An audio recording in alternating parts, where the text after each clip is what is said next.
Chapter 527. Ning Huang's people had cold expressions after hearing Yi Futian's words. Then their noble will flared and many figures walked out at once. At the same time, the people around Yi Futian walked out to kill the others. A huge battle burst out at once. Ning Huang's people had cold expressions after hearing Yi Futian's words. Then their noble will flared and many figures walked out at once. At the same time, the people around Yi Futian walked out to kill the others. A huge battle burst out at once. Spiritual chi went wild and the wind raged. Powerful martial arts spells were everywhere. A golden bird rose up behind one man. It shot towards Yi Futian like lightning or a beam of blinding gold light. It was incredibly fast. "Master Yi, be careful," someone called out. A horrible starry storm emerged around Yi Futian. Starry light flowed through the polearm of divine destruction, wrapping around him. Boom! With a huge sound, the man, body like a divine bird, charged. He actually broke through the outer defenses of the starry storm and went for Yi Futian's body. However, the moment he sank into the starry storm, he felt like he couldn't breathe anymore. Heavy might press down on him as if the stars were repressing him. He slowed down considerably. However, his aura was still sharp and kept charging forward. The divine bird clawed at Yi Futian. It covered the sun and was about to snap Yi Futian's head off. Boom! The polearm multiplied in size, turning into a 100-meter-long staff. Yi Futian struck out. The ritual implement carried the star's weight and landed, almost forcing the other down. He could barely move. Shocked, he looked up at the polearm. Instead of a staff, it felt as heavy as all the stars in the sky. With a loud boom, there was no more suspense. The noble cultivator plummeted to the ground. All his bones and tendons were shattered. His internal organs ruptured. He convulsed and spat out blood. He stared up at Yi Futian in the sky and soon stopped breathing. This violent hit shocked many people. They all gaped at Yi Futian, thinking how powerful he was. He'd killed a grade 8 noble with one strike. It seemed that everyone had underestimated Yi Futian's combat ability and the ritual implement. They were all frightened. Even they had felt the horrible power from that one hit. It felt like the galaxy falling down. How could anyone withstand it? Mu Zhiqiu glanced at Yi Futian. Before the relic opened, she'd guessed that Yi Futian would be at the level of a grade 8 noble with the polearm. Now, his cultivation had entered the 8th tier of the Arcana plane. Even more importantly, he'd comprehended the power of noble will. The noble will also match the celestial power and polearm, allowing Yi Futian to release even more of the polearm's strength. Thus, even a grade 7 noble wouldn't be Yi Futian's match nowadays if he had the polearm. At that time, 2 more figures rushed out, attacking Yi Futian's ritual implement from both sides. A horribly aggressive beast charged over, along with sharp sword spiritual chi. They were about to destroy Yi Futian. Yi Futian's staff whirled. The frightening starry storm in the surrounding sky seemed to go wild. This place seemed to turn into a world of stars. Starry light flowed as meteorites turned into stars. Yi Futian struck with his staff again. Those two immediately felt stars shooting towards them. As various explosions sounded, their attacks kept crumbling. The horrible stars arrived and killed them directly. Ning Huang's group's expressions changed. Was Yi Futian really this strong? Many people were helping Yi Futian, and now they had a disadvantage in numbers. It was practically impossible to kill Yi Futian now. "Retreat," someone said. People instantly started retreating, no longer wanting to fight. One figure was the fastest, but a fat person stood quietly before him. He smiled and said, "Since you're here, there's no need to leave." As soon as he spoke, emperor vines burst forth, covering the sky. Each leaf transformed into the sharpest golden blades, blocking all exits. The man's face paled. He crazily attacked the incoming leaves, but they were as resilient as divine weapons. Practically indestructible, they stabbed into him, pinning him in the air. The people behind him were stunned. Yi Shaoshi stepped forward. A huge ancient tree appeared behind him, filling the vast space entirely. The emperor-like tree shook and the green and gold lights sparkled. The others followed, blocking all exits. Yi Futian stepped forward. "Don't keep anyone," he said coldly. A massacre was unleashed there. Many people watched from afar, their hearts trembling. These people from Jinxiao City had followed Ning Huang to Flaming Prison City. But now, they were stuck in this situation and getting killed. It seemed that other than Xiao Junyi and Gu Feiyang, there would be another huge fight between Jinxiao City and the Flaming Prison City. We're only following Ning Huang's orders. Please forgive us. Someone started pleading after more and more people died. However, Yi Futian's group had no mercy. They continued killing. Following orders? Their attitudes hadn't been like this earlier.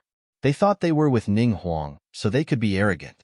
They killed and stole, performing every kind of evil, but now they wanted to be the victims. It was laughable. The frenzied battle continued. After a while, it finally ended. The ground was dyed red with blood, and many corpses lay strewn all over. Ning Huang's people were all dead. No one was happy seeing these corpses.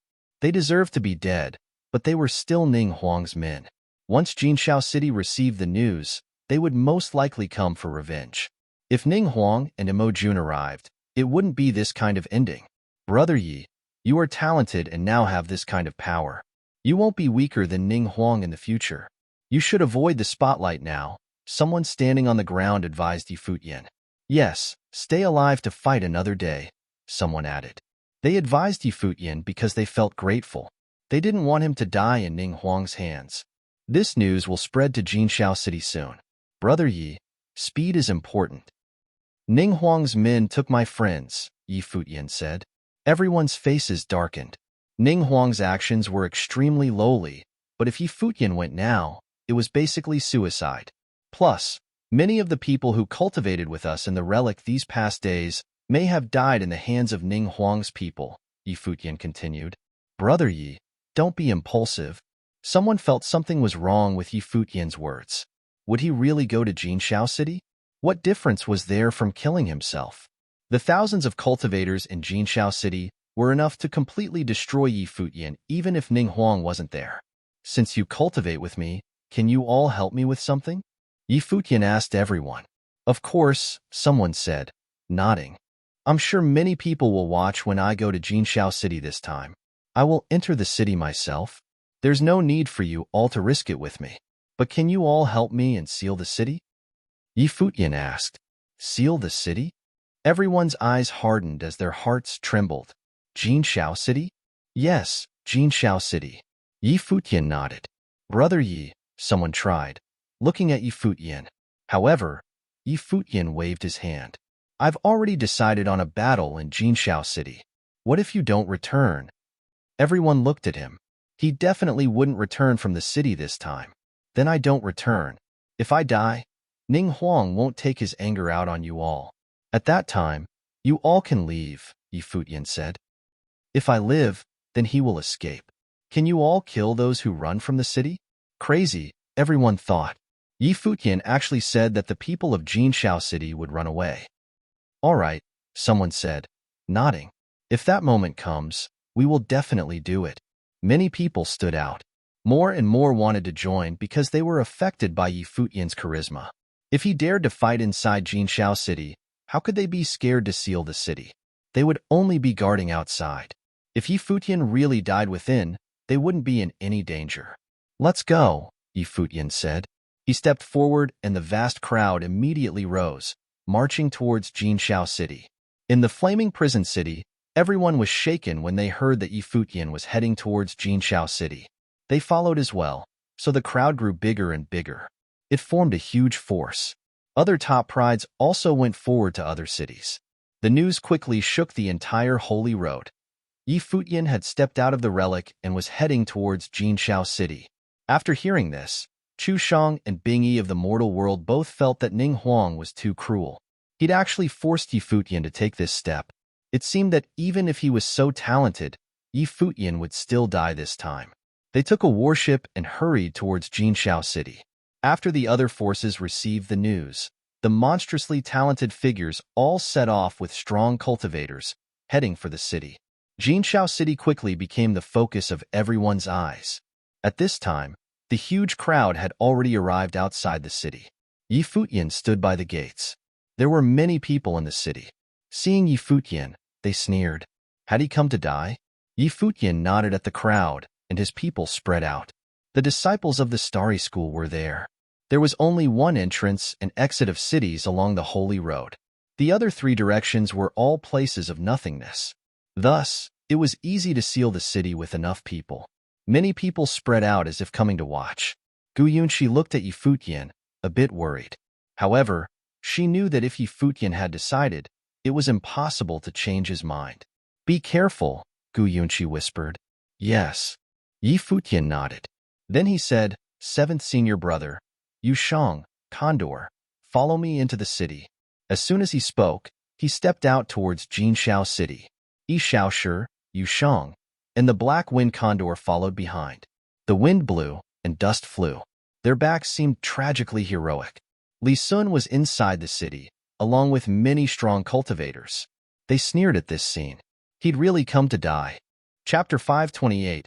Li Sun was a bit surprised. He didn't think Yi Futian would be so decisive and come to die not so long after capturing Qin Yin's group. Li Sun was a bit surprised. He didn't think Yi Futian would be so decisive and come to die not so long after capturing Qin Yin's group. After entering the city, Yi Futian gazed at Li Sun. His expression wasn't very intense, and he didn't roar either. He was frighteningly calm.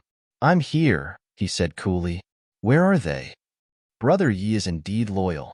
Qin Yin and the others are waiting inside the city." "Welcome," Li Sun said, smiling. It was as if they were still good friends. No one could tell what he had done. Yi Futian didn't say anything. He just continued walking into the city. Countless people watched Yi Futian from the city gates until his backside grew unclear. It felt so sad to them. Now, they could only pray for Yi Futian. As Yi Futian walked forward, many strong cultivators stepped out powerfully. Yi Futian stopped and gazed at Li Sun. "I want to see them." "Brother Yi, young city lord Ning wants to see your head.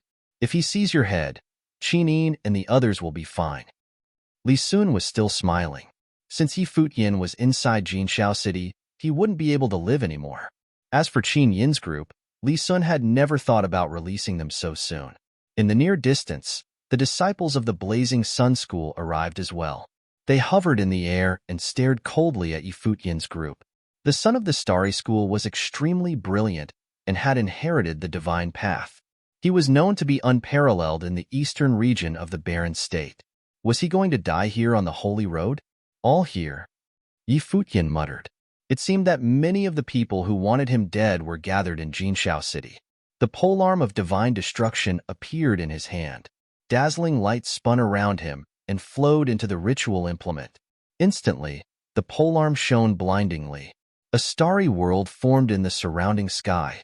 This ritual implement's aura is so strong. Many people stared at Yi Futian's polearm. The aura coming from it was threatening. Boom! Wild aura burst from Yi Futian's body. Everyone saw the shadow of a divine ape come out and rest atop Yi Futian. Extremely domineering power emanated from it. Yi Futian seemed to be filled with chaotic strength. Dazzling golden wings also unfurled behind him. Those were from the golden rock. Its light was blinding. Double life spirits? Everyone's eyes flashed. Then Yi Futian floated in the sky, catching everyone's eyes. Li Sun furrowed his brows. He stared at that dazzling figure. Was this Yi Futian's full power? So he was actually this strong. At Nine Saint Mountain, Li Sun had thought Yi Futian was a typical Arcana plane cultivator. That was laughable. Yi Futian could probably fight with a noble at that time already. Thud. Yi Futian's feet lit up with electric light. Wind and lightning flashed as two wings cut across the sky. The thundering illusion step and the golden rock wings overlapped. Yi Futian was extremely fast, arriving before Li Sun like a gold bolt of lightning. Everyone around Li Sun instantly felt extreme might. It was as if a world of stars was weighing down on them. Their spiritual mind and body all became immovable and reacted slowly. At the same moment, Yi Futian's staff grew to be hundreds of meters long. People from afar looked up at this in shock. Instead of Yi Futian's polearm, it looked more like a huge ape. It swept down with horribly aggressive power. No. Some with weaker cultivation were totally shocked. Even some of the grade 7 nobles had changed their expressions. They all activated their ritual implements to defend themselves with their biggest power. Boom! With the huge sound, the sky shook and countless strong cultivators were killed by the strike. The others all spat out blood from the hit. Li Sun fell to the ground. He spat out blood and his face turned white as paper. How could Yi Futian be so strong? That strike was definitely at the peak of the grade 7 noble level. It wasn't a typical grade 7 noble either. Li Sun was the young city lord of the White Sovereign City and had fought with many nobles before. Naturally, he'd fought with the stronger grade 7 nobles too. However, Yi Futian's strike had surpassed all of the ones that he'd fought against before. At that moment, iciness descended. Frost covered Yi Futian's body, trying to freeze his blood. It was a controlling ice spell to stop his movements. It could only stop him temporarily, but Li Sun used this chance to step on the ground and retreat quickly. Then he shot into the air, getting away from Yi Futian. He could feel Yi Futian's dangerousness. Ice exploded and various spells attacked Yi Futian. However, his staff swept past again. Everything shattered. He walked down and his 90,000-pound heavy polearm was supported by divine light. It was terrifying, as if the sky and earth would crack. As another huge boom sounded, a few more people were killed. Someone tried to escape, but Yi Futian's staff swept by. It landed on the man's head, killing him instantly. The surrounding strong cultivators were all stunned. They thought taking Yi Futian's head would be easy, but his attacks were like lightning. He killed so many noble figures instantly. He was terrifying. Thud. He activated the thundering illusion step again. Yi Futian charged towards Li Sun like lightning. Since this man wanted to die, Yi Futian would make it easy for him. You want to die? A thunderous voice rolled out from the distance at that moment. Many people looked towards the heart of Jinshao City. A huge figure steered his war chariot over in the sky with yaks pulling it. Lightning filled the air. He looked so powerful. Emo Jun is here. Everyone's hearts trembled, but they were relieved. They'd underestimated Yi Futian.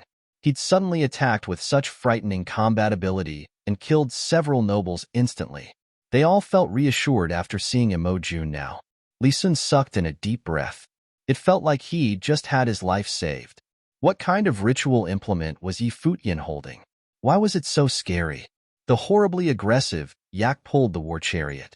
Horrible thunder and lightning pressed down as the chariot charged towards Yi Futian.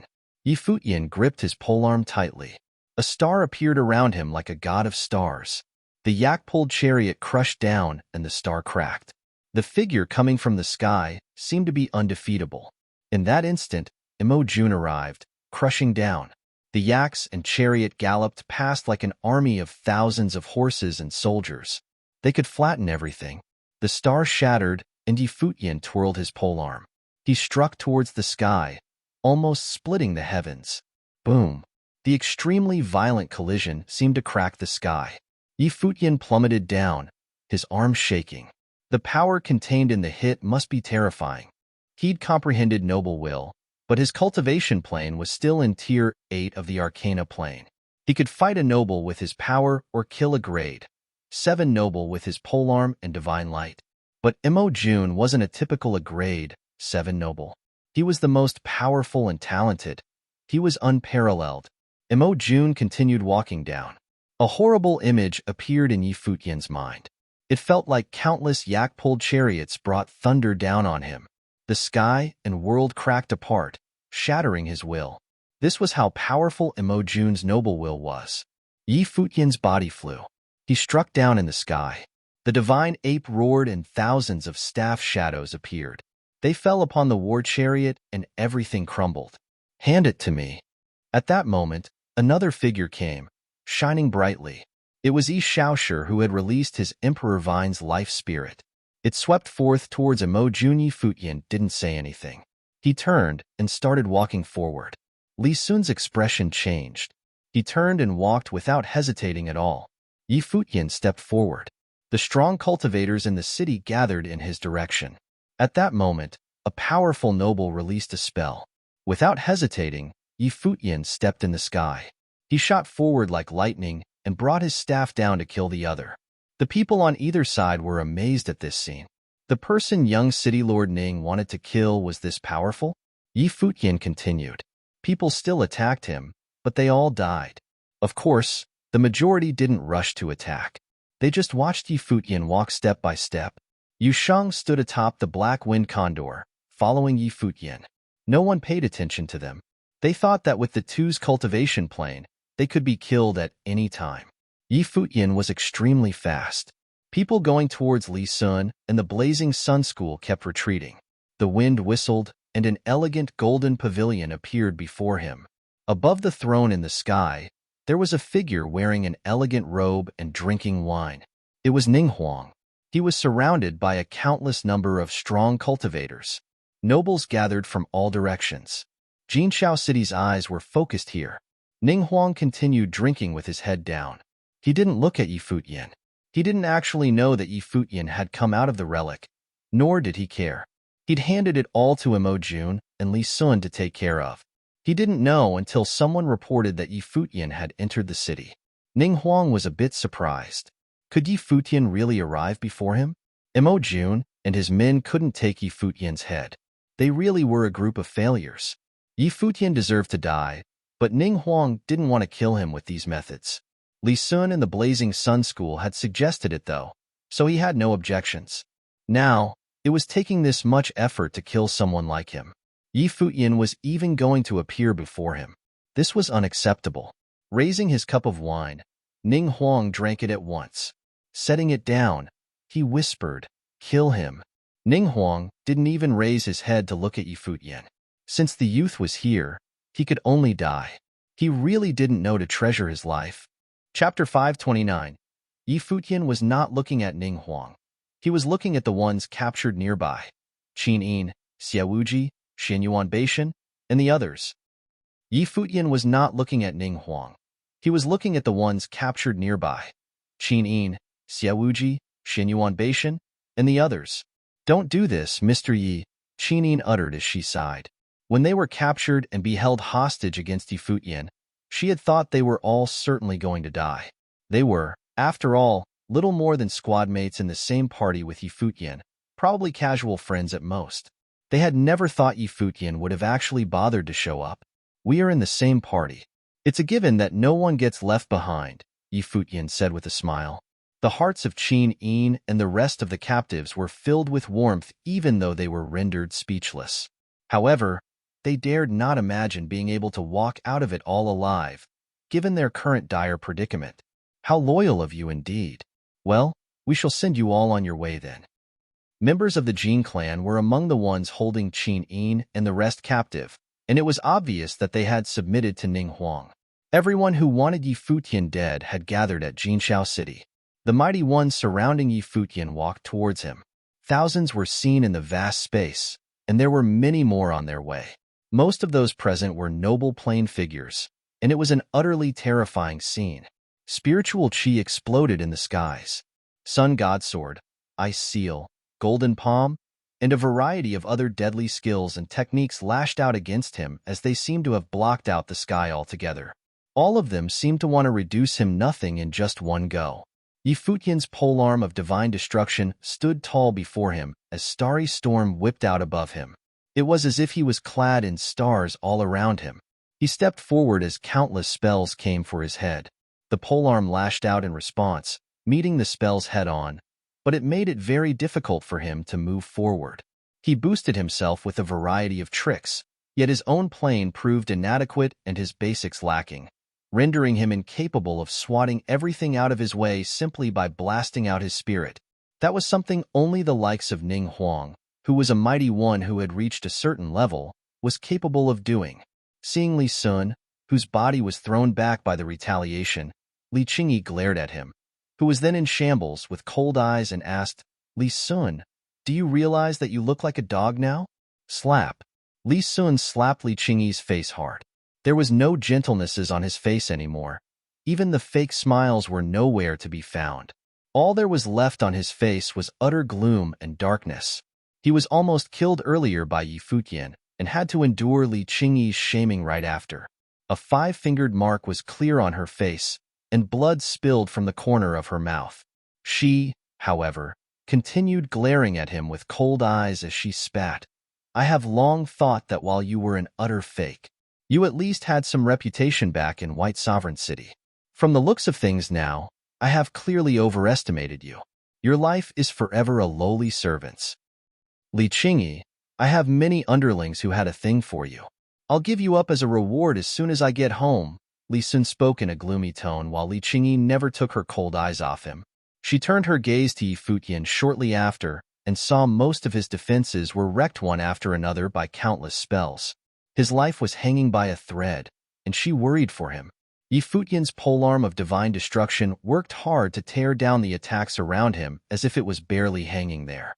One spell after another pounded on him, threatening to tear the space they were into shreds. Li Sun's eyes went cold. Is he finally going to die? The Blazing Sun School wanted Yi Futian dead so feverishly that they played an active role in the assault. The Sun Sword attack was their work. The Jin clan moved as well, with the shadow of the rock howling all the way as it attacked. Ning Huang sat quietly on his throne at the top of the stairs. Yi Futian was not someone he had to deal with personally.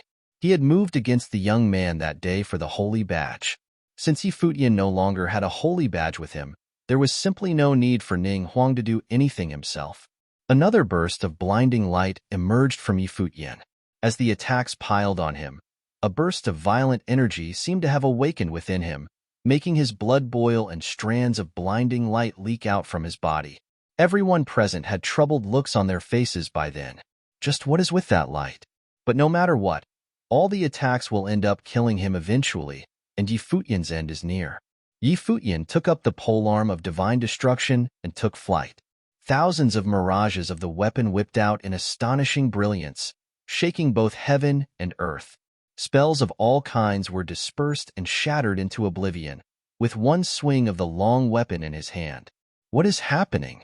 The pupils of everyone witnessing the scene dilated somewhat as they gazed upon Yi Futian.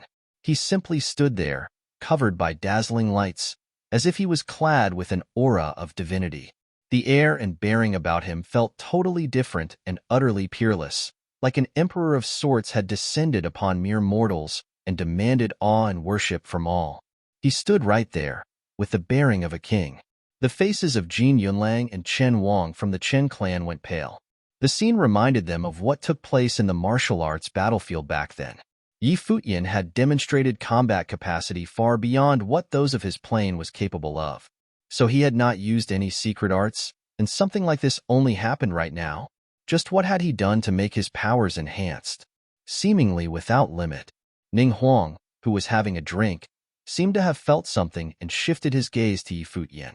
He frowned at the peculiar aura emanating from Yi Futian, which looked like a domineering brilliance declaring to rule over all like an emperor from the heavens. It was a sight to behold. Seems like this one had more secrets about him than what he had let on. Ning Huang could not help but feel amused. Seems like I really underestimated Yi Futian indeed. Seeing how things are now, it's no wonder that he was capable of taking one of the ruins out of my fingertips. Qin Yin and the captives stared at the scene with dumbfounded looks on their faces, feeling their core shaken.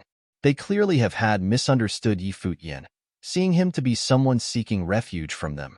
From the current looks of things, their presumptions were utterly laughable. Seeing what he was capable of right there, they were sure that he simply had not been serious back then. But with so many mighty ones around, can he really make it out alive? Especially with Ning Huang around? They were still worried nonetheless. If such a godlike genius were to perish right there, the heavens would have simply been too heartless. The mighty ones up and about were dazed for a moment before continuing their attacks, and another round of spells began to pile on Yi Futian. He held the polearm of divine destruction on his hand as the ferocity of his aura continued to climb, then being on par with levels of the noble plane. Starry brilliance and imperial brilliance melded, forming a constitution of stars, manifesting a divine body that seemed to be truly indestructible. Spells continued to be cast on him, yet the attacks all failed to move him for even an inch. Rumbling sounds reverberated in the space as the powers in Yi Futian's body continued to climb. Spells disintegrated wildly around him, as his imperial brilliance shone ever more brightly. The mighty ones out for his head all went pale in response.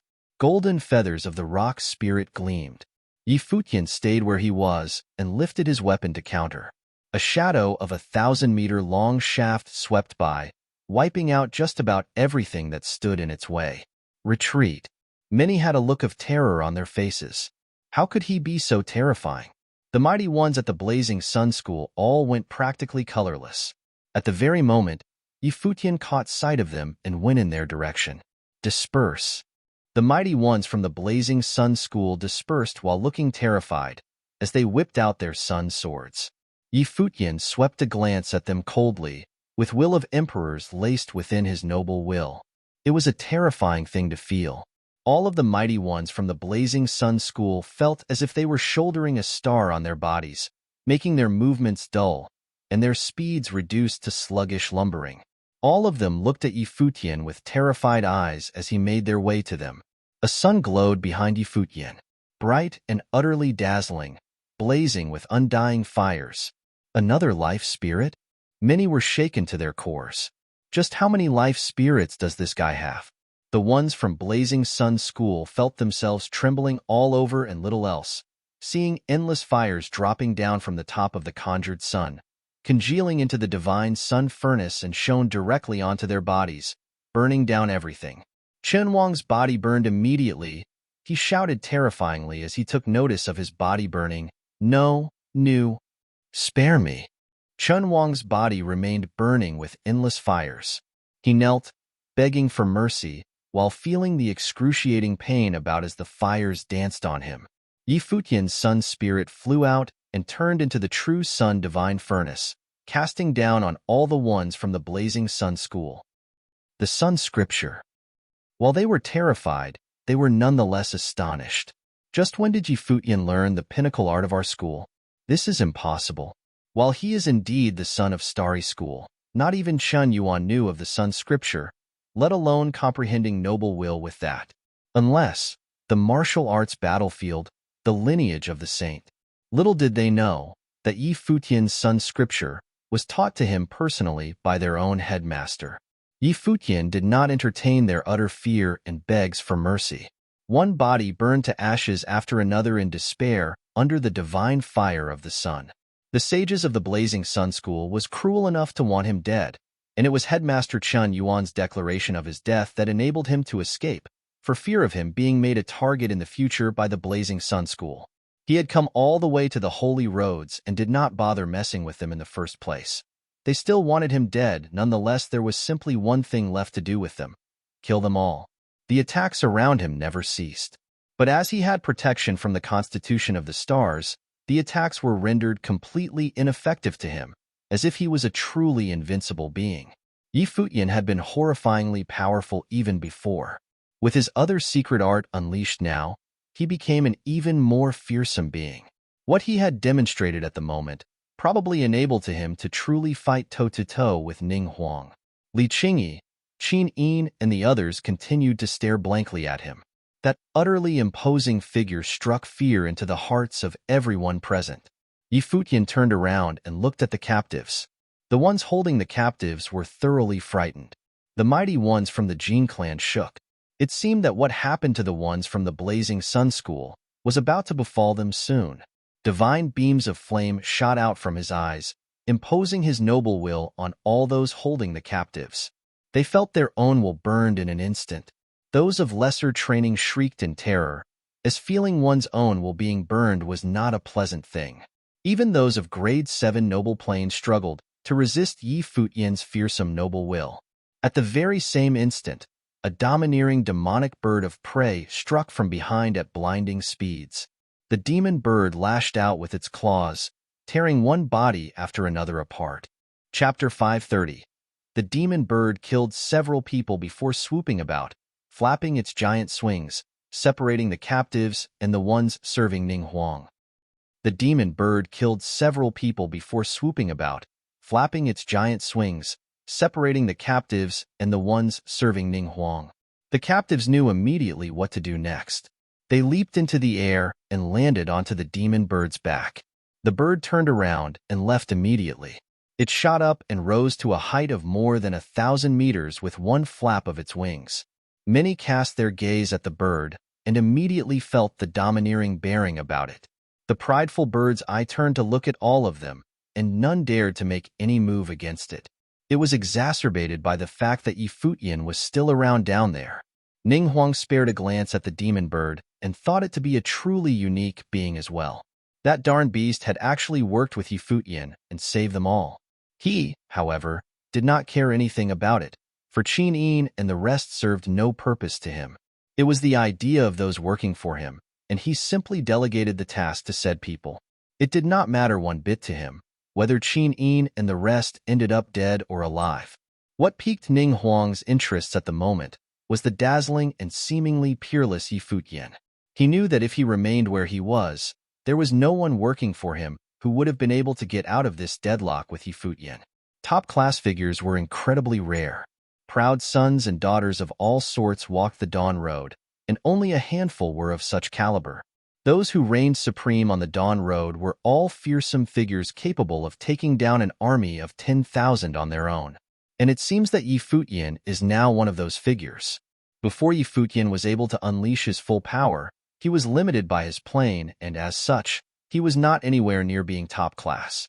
However, at the very moment, there was no doubt that he was one of those beings. The light of his spirit emanating alone was enough to sweep in its way clean, and killing people became as easy as lifting a finger. No one dared to move against Futian at the moment, for anyone but Ning Huang would have ended up dead fighting him. Ning Huang began taking his steps. Every step he took shook the air around him, causing the hearts of many to beat harder than they would have been. All the mighty ones around cast their gaze at Ning Huang. So is he finally making a move now? Ning Huang had not bothered to do anything but give the order to kill prior. Or rather, he simply did not see Futian as someone worth his time. However, Futian's prowess had clearly caught Ning Huang's attention and could have no longer be ignored. As such, Ning Huang made his move. Boom! Ning Huang continued walking as both men stared at each other.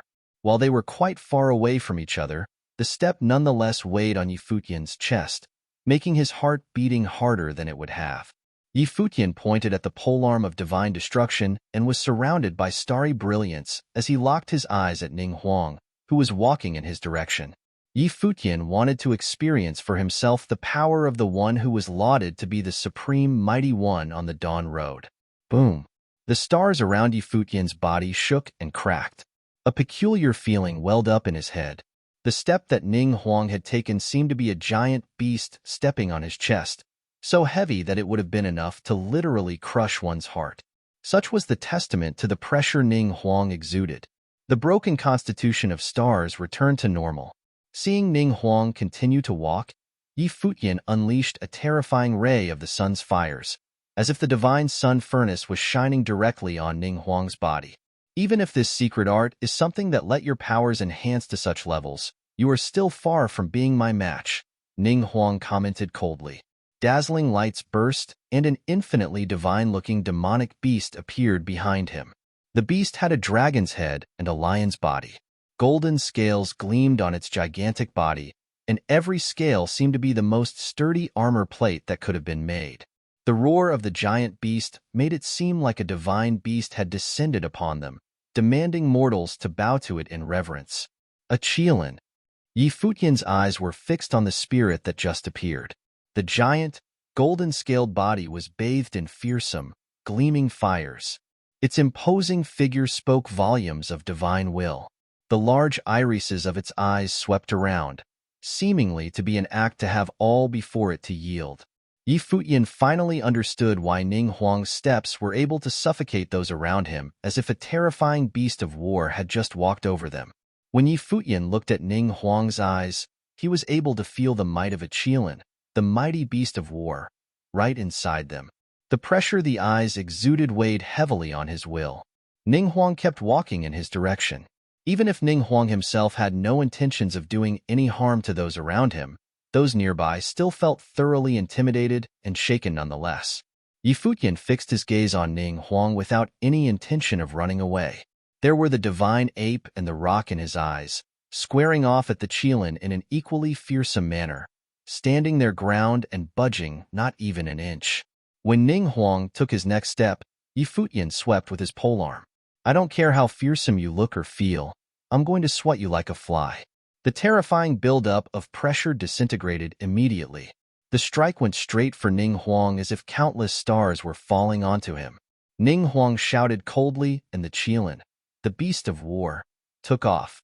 The instant did not feel like it was one Qilin taking off, but a dozen, meeting the stars head-on and crushing them. The all-destroying sweep continued its course nonetheless. Ning Huang felt the rush of terrifying pressure coming up. He lifted his palm, conjuring shimmering lights about him. An armor dazzling peerlessly materialized around him. A full set of domineering, indomitable Qilin armor. His arms seemed to have been infused with bottomless might in an instant, and lifted his arms to block at the shaft rushing for him. Clang! A boom was heard, and Ning Huang, despite his peerless might, was thrown off his feet thousands of meters, landing hard on the palace before him. The stairs collapsed from his fall, and the ancient temple was no more. The hearts of countless people witnessing the battle shook to their cores as they watched Ning Huang being swept away. Not even someone as powerful as Ning Huang was capable of withstanding that stick. A rumbling boom was soon heard as Ning Huang leaped back into action, flying into the sky and looking down on Futian. The brilliance about Ning Huang's body grew, and the beast of war grew in size as well, breathing fire as it went. Ning Huang took a look at Futian's polearm of divine destruction. The item itself was something incredibly precious on its own. That one hit from before felt what it like stars were falling onto him. As he stood in the air, yet another spirit Dharma appeared behind Ning Huang. A dazzling golden, heavenly halberd. There was a shadow standing there as well, taking the golden weapon in its hand and looking imposing like a god. Ning Huang extended his arm and threw out a beam of blinding light from his palm. The godly weapon gradually took form as the metal elemental spiritual chi around him were siphoned, imbuing the weapon with light shining for 1,000 meters. The Qilin Dharma rushed forward, and Ning Huang leaped on it. An imposing figure remained behind him, shining brightly as if it was his image. Ning Huang, who had the heavenly halberd in hand, looked as dashing and regal as he squared off yet again with Futian. The Qilin breathed golden fire as it rushed to overwhelm Futian. Futian's sun's spirit blasted with fire in response, clashing with the incoming golden flames in the air. Boom! The beast of war galloped away at the moment, as one shadow of Qilin after another trampled the void, ramming at Futian. With his life spirit being the Qilin and the heavenly halberd, it was no surprise that his martial abilities were formidable. Futian held onto the polearm of divine destruction and commanded thousands of meteoric light at the void. The starry skies, meteors, and the Qilin shadows clashed maniacally, making it seem like the end of the world is near. Everyone around rushed to keep their distance, getting away from them for at least 10,000 meters. They stared at the two figures from afar and thought their battle was practically one capable of changing the landscape itself. Blinding golden lights glittered as if tens of thousands of the heavenly halberd were brought down from above, cutting in between the light of the meteors. Metal elementals were thought to be indestructible, and many pieces of the meteors were crushed or shattered right away. There was, however, no change in Futian's eyes. He simply looked up in the air. His body shining with godly imperial light remained just as imposing. A formless power emanated from him, encasing his body. When the heavenly halberd struck from the heavens, it landed heavily on the glittering screens of stars around him, yet was able to do nothing to pierce his defenses. Such was the power of the immense durability of the immortal celestial bodies. More terrifying rumblings were soon heard as the beast of war descended, overwhelming everything in its way, bursting into Futian's starry world. Ning Huang looked regal and dashing standing on its beast with the heavenly halberd in his hand. He went busting one meteor after another, setting flames to the starry sky, and went about destroying everything in his path with blinding golden light. Ning Huang had wanted to fight up close and personal with Futian, and see for himself how powerful Futian had gotten. The beast of war roared as it galloped, and Ning Huang pierced his halberd below. The strike was imbued with the might of both the heaven and the earth, a divine force bringing about dazzling golden brilliance. It was nigh invincible and nigh indestructible, and it was too imbued with the power derived from the will of the sages. If Futian was able to borrow will of emperors and divine lights, someone like Ning Huang would have been able to do the same with sages. Boom! The stars around Futian shook. The Qilin came down with full intention to kill. Its imposing, gigantic body rammed on the defense of the immortal celestial bodies. The celestial bodies cracked, and it continued cracking. As the golden heavenly halberd descended upon him at striking hard at a single point, the body shattered. The menacing light seemed to be adamant to kill Futian right there and then. Futian's polearm of divine destruction, clad in imperial brilliance, danced.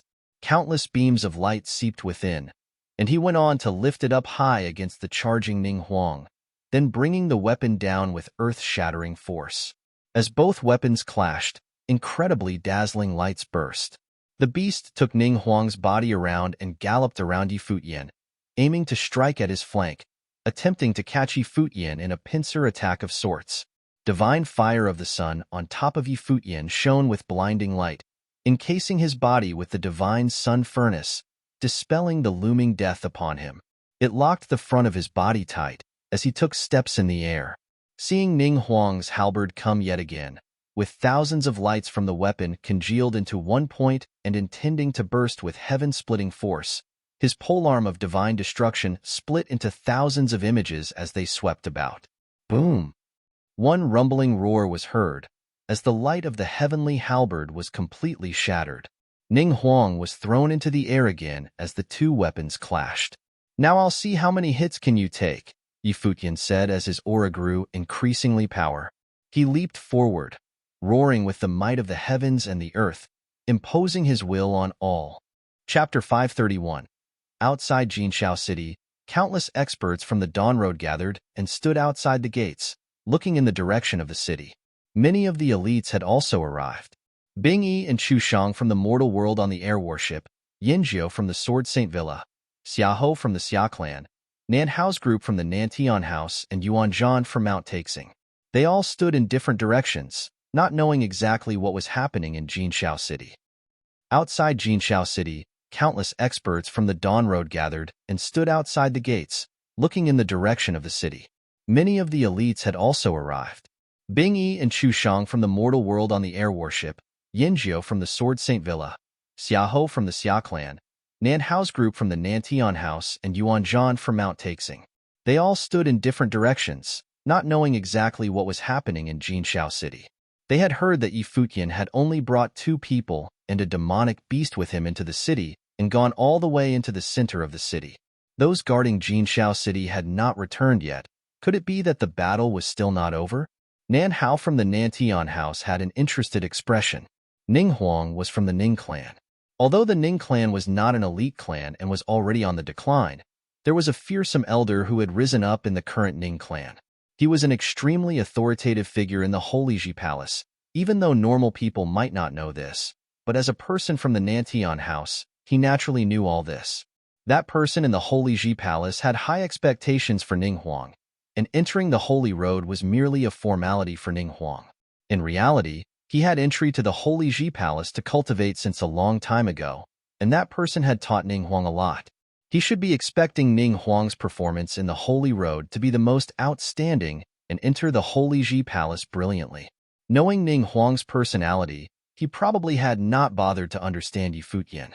If he killed Futian, how interesting would it become? They did not enter the city as it belonged to Ning Huang. That fellow was extremely arrogant, so they did not want to provoke him for no reason. It was better to stay and wait for the result. How are things on Gu Feiyang's side?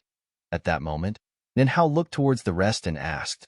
Not optimistic, Xia Ho replied calmly, then asked, I've heard that Virgin Bing Yi is on good terms with Gu Feiyang. Are you not going to help him? A battle should naturally be decided by one's strength. I believe that Gu Feiyang will emerge victoriously, Bing Yi replied emotionlessly. Xia Ho smiled. He naturally understood that Bing Yi did not mean what she said. This time, it was very likely that Gu Feiyang could not live to walk out of the Holy Road. Xiao Junyi was too dangerous. Even Virgin Bing Yi of the mortal world would not want to offend a disciple of the Dark Saint. For many years, the Dark Saint had been a menace to the influential figures of the barren state. Why would his successor be any different?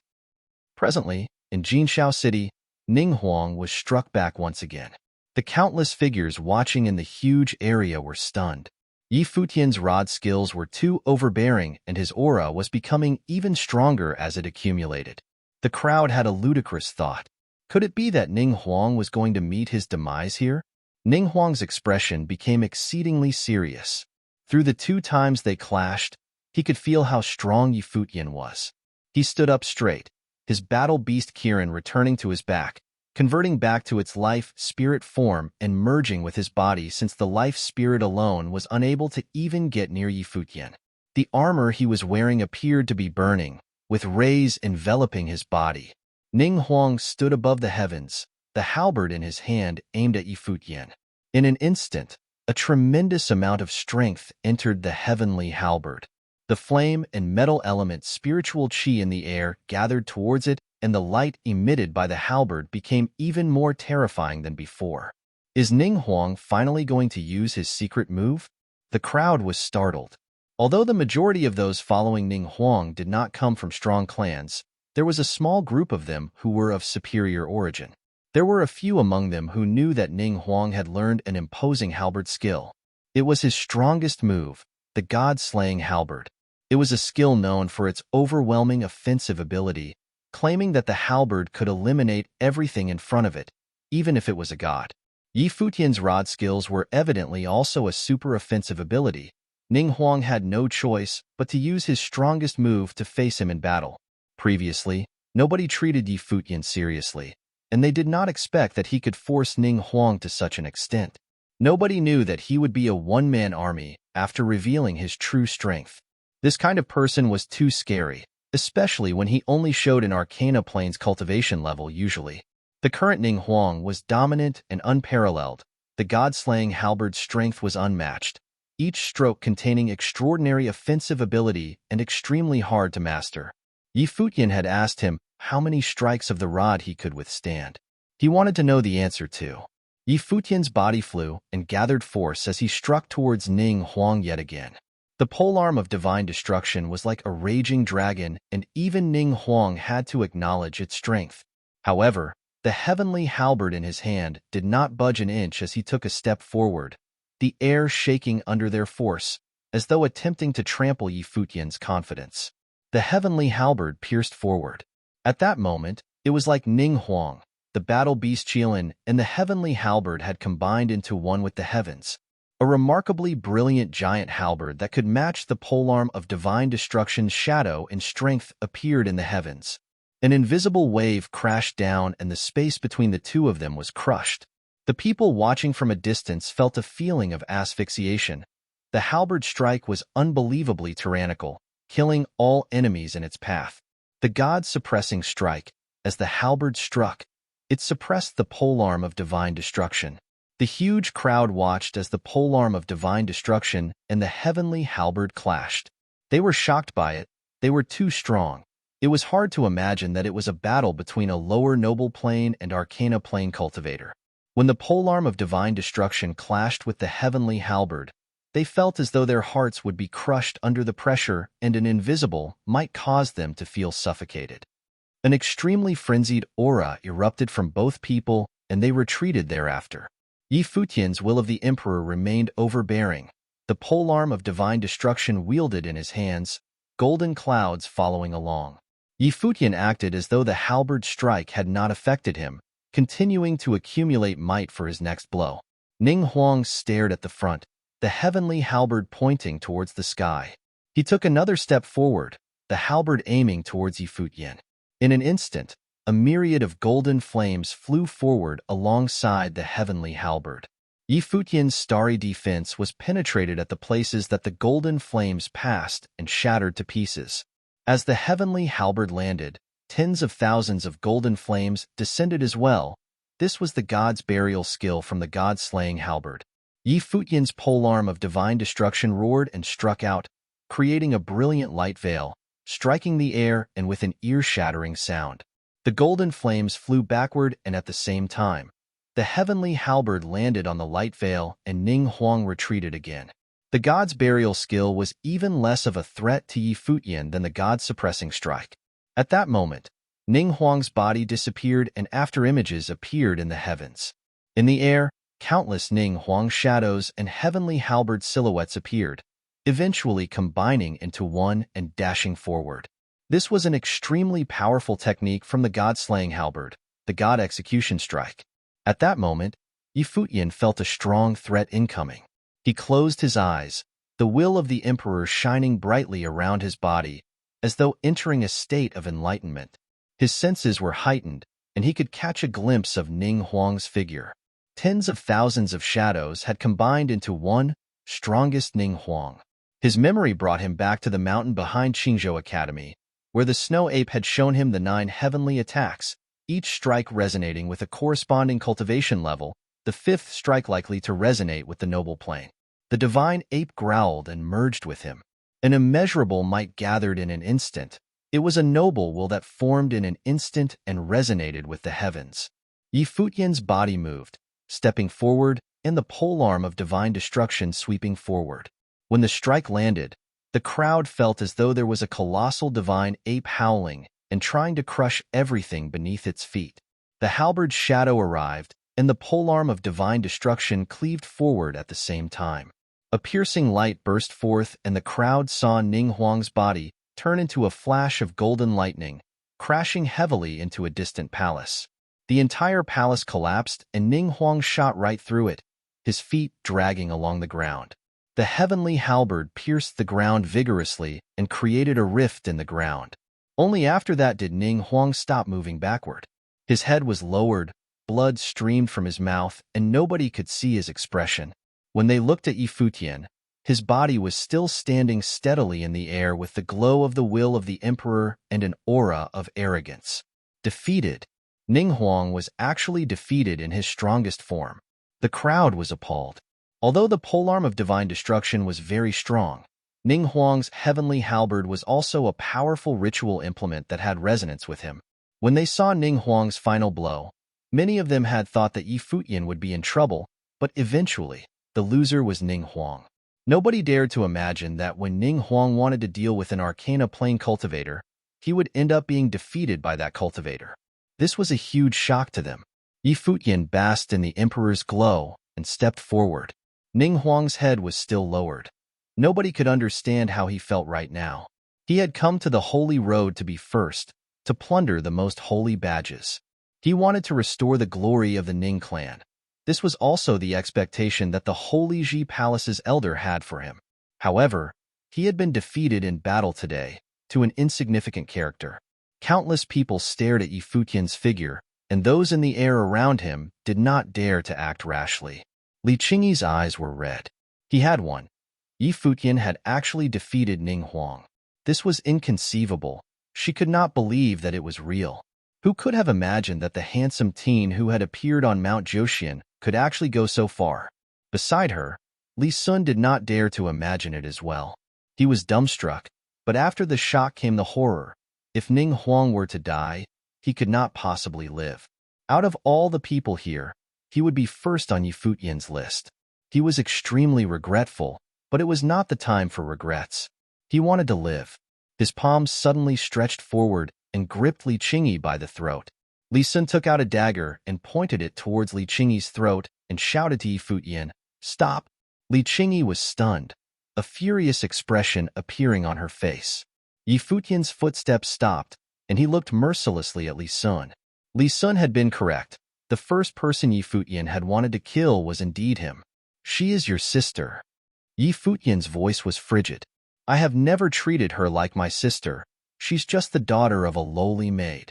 If you want her to live, throw your ritual implement over," Li Sun said. The ritual implement was too strong. With the polearm of divine destruction, Yi Futian's rod skills were unrivaled. He did not expect Yi Futian to give up his life for Li Qingyi, so he only requested Yi Futian to give up his ritual implement, so that he had a chance to live. "Don't do it." Li Qingyi looked at Yi Futian and shook her head with red eyes, then said, "Kill this bastard." While saying that, she walked forward, allowing the dagger to cut towards her throat. Li Sun's expression changed and immediately retracted his arm, but the dagger had already left a faint cut on Li Qingyi's fair skin. Bitch! Li Sun grabbed her by the neck and lifted her up, rendering her unable to speak. The current Li Sun was crazed and looked towards Yi Futian, demanding, "Are you going to hand over your ritual implement?" Yi Futian's expression was frigid as he looked towards Li Sun and said, "You will die." Chapter 532. Li Sun looked at Yi Futian's expression and became even more determined. He could only use Li Qingyi as a threat now. If he did not do that, he would die immediately. Li Sun looked at Yi Futian's expression and became even more determined. He could only use Li Qingyi as a threat now. If he did not do that, he would die immediately. He exerted some force on his palm, and Li Qingyi's expression became pained as if she was about to suffocate. Li Sun stared intently at Yi Futian. He had stepped into Jinshao City to save people. Now Li Sun could only hope that Li Qingyi was important enough to Yi Futian. Otherwise, he would have to drag Li Qingyi to the grave with him. "You be my hostage, and I'll throw my ritual implement out," Yi Futian said coldly. "Throw it here now," Li Sun replied. "What if you don't let her go after I give my ritual implement to you?" Yi Futian coldly said. "You be my hostage, and I'll hand over the ritual implement. Afterward, I'll swap you for Li Qingyi. If you don't agree, you die now." After saying that, Yi Futian stepped forward. Li Sun's expression was sullen. He naturally did not want to be a hostage, but now, he had no choice but to gamble. "Okay." Li Sun nodded and handed Li Qingyi over to his subordinate with utmost prudence. He himself walked towards Yi Futian, his expression pale. In the past, Yi Futian had just been an arcana plane cultivator to him, but the Yi Futian now basked in the Emperor's glow, an unparalleled figure. Eventually, Li Sun walked to Yi Futian's side, and Yi Futian stretched out his left arm, grabbed him by the neck, and lifted him up. "If I die, kill her immediately," Li Sun shouted frantically. If Yi Futian wanted to kill him with no regard for Li Qingyi, he would have done so just now and not wasted his time to do this. Yi Futian's right hand flung the polearm of divine destruction forward, and a figure picked it up in a flash. However, the moment the person held it, his body started to vigorously fall towards the ground.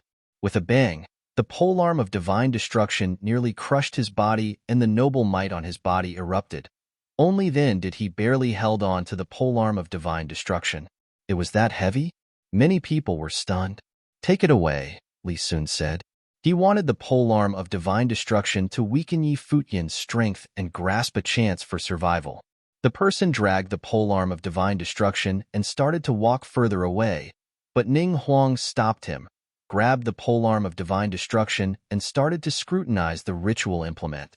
"Swap hostages now," Li Sun shouted.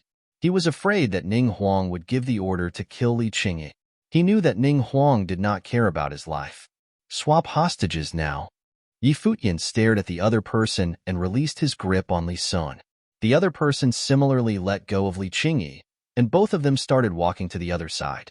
Li Qingyi did not dare to act rashly as he knew that he was not out of danger yet.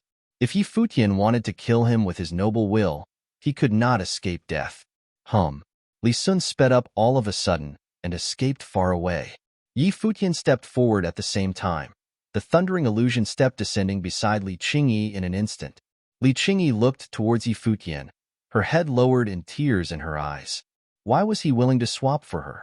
"Why aren't you all moving? You all wanted to kill him just now. Do you think that he will let you all go?" Li Sun yelled. The enormous crowd was dumbfounded. They had all attempted to kill Yi Futian previously, but were stunned by Yi Futian's strength now. He's using a secret move to increase his strength. He can't last much longer. Wear him down. Ning Huang raised his head, looked towards the crowd, and walked forward. Although he had been injured, his words still carried weight. "Do it!" someone from the crowd shouted. In an instant, the experts started to cast their spells towards Yi Futian. If Yi Futian killed Ning Huang, their fate would be unpredictable and they might die as well. Even so, they only used long-range attacks and nobody dared to get close to Yi Futian anymore. Around Yi Futian's body, starlight glowed, protecting him and Li Qingyi. Countless attacks hammered on the shield and it wavered. As the attacks got even stronger, Some people from illustrious backgrounds even used their ritual implements to attack, causing cracks to appear in the starlight veil. Within the protective veil, Futian raised his head and looked towards the vast group of experts. These people knew nothing about him, but all wanted him dead. Are you still hesitating? At that moment, a voice sounded out. Many people raised their heads and saw a burly figure standing in the air. It was Yusheng. Yusheng did not look at the crowd, but looked towards Futian instead and said, "Before we arrived, we had already expected this kind of ending.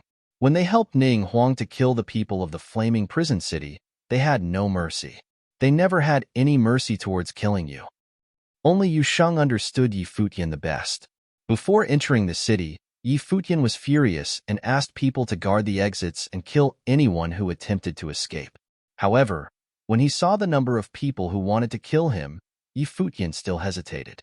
The vast area was filled with experts and countless attacks barraged him when Futian was not resisting. Even his sturdy defense was unable to withstand it. When Yusheng said that, a demonic aura erupted from within him. His eyes turned crimson like blood was going to drip out. Bam!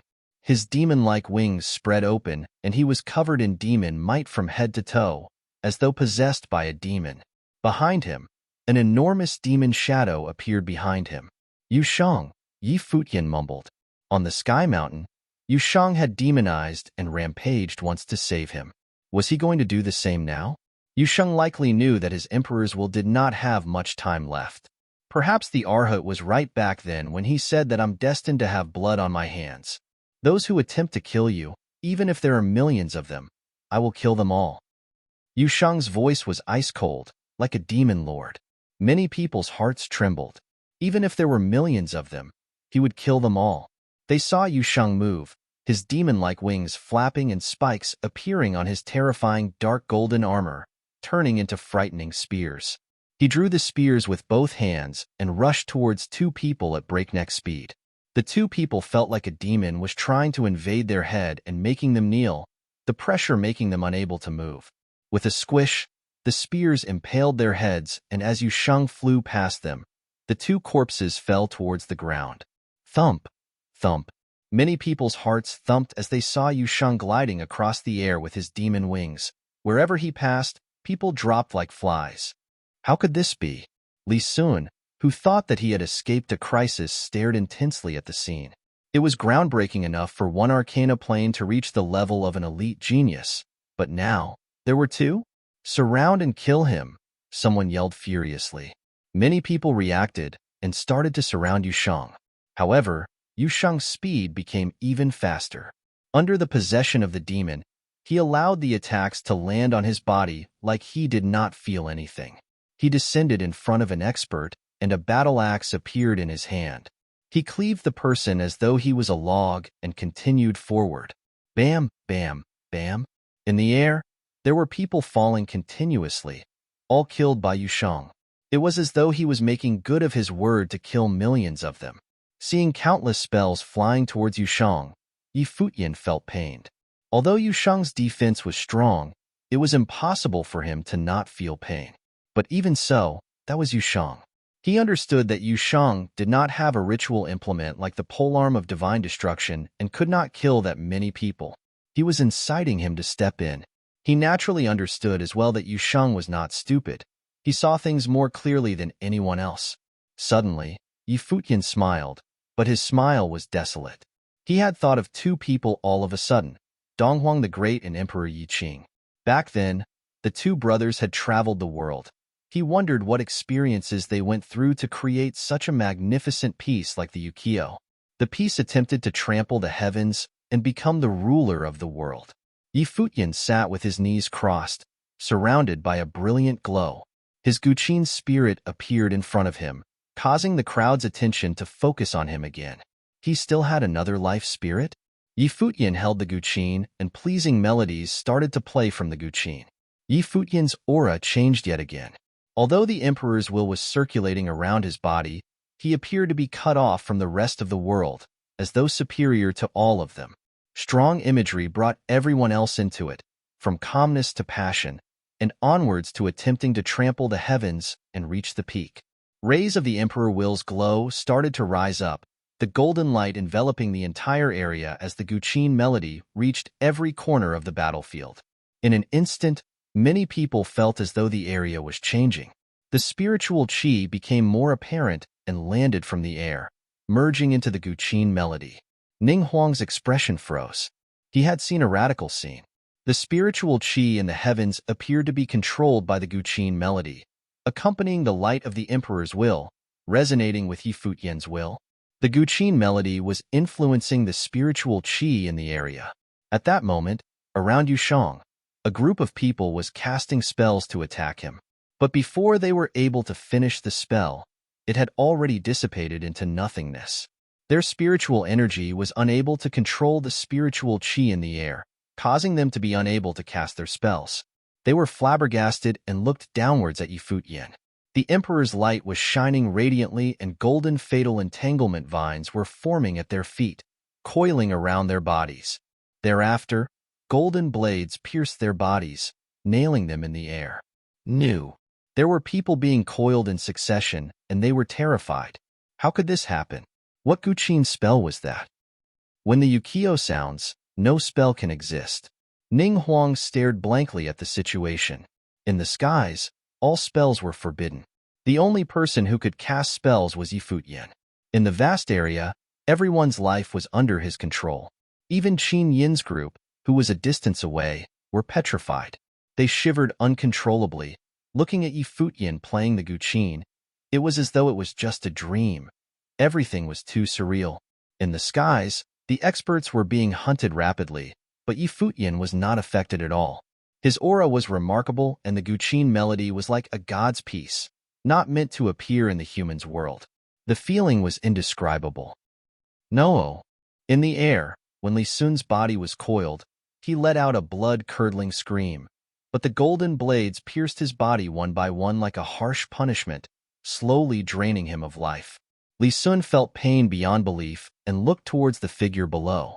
Apart from hatred, he also felt utmost remorse. Who on earth did he betray? Ning Huang was still resisting, but a demon-like figure descended from the skies, battle axe in hand, cleaving downwards.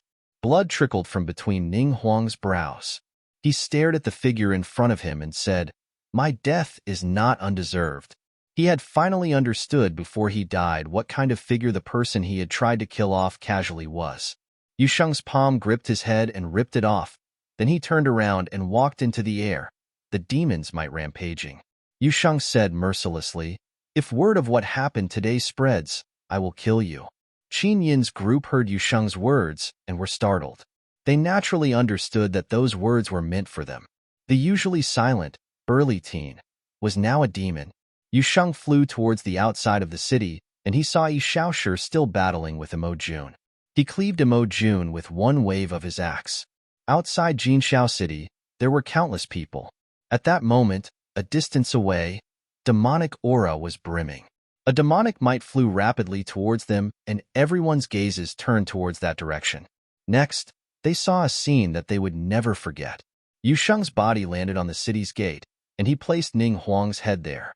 Like a demon, his gaze swept across the crowd, and he ruthlessly said, "Those who previously followed Yi Futian and entered the giant relic, stand guard here. Do not allow anyone to step into Jinxiao City. From now on, Jinxiao City has a new owner. Those who violate the rule, kill them all." As he finished, Yushang turned around and walked into Jinxiao City. At the same time, a glacial voice sounded out, "The killer, Yushang." Chapter 533. Outside Jinxiao City, it was dead silent. Even the elite geniuses were aghast when they saw Ning Huang's head on the city gate. They had gathered to watch the fun, to watch Yi Futian die. Outside Jinxiao City, it was dead silent. Even the elite geniuses were aghast when they saw Ning Huang's head on the city gate. They had gathered to watch the fun, to watch Yi Futian die. What had awaited them was a peerless demonic figure. Yi Futian did not die. The person who had died was Ning Huang. The overbearing elite genius, commander of all the experts in Jinxiao City, was actually killed by someone else. This came as a great shock to them. Even Nan Hao had not expected an ending like this. Perhaps, The teen that had come from the eastern barren state was much more of a prodigy than he had thought. How could this be? On the air warship, Virgin Bing Yi from the mortal world was mortified. What had just happened had subverted her understanding. Not just her, but everyone in the area was speechless. Thereafter, those who had followed Yi Futian in deciphering the flaming prison city's giant relic broke into a craze. They felt emotionally charged, like their blood was on fire. Previously, Ning Huang had sent his men to kill their friends and caused a storm in the flaming prison city. He had held Yi Futian's friends captive to try and force Yi Futian's hand.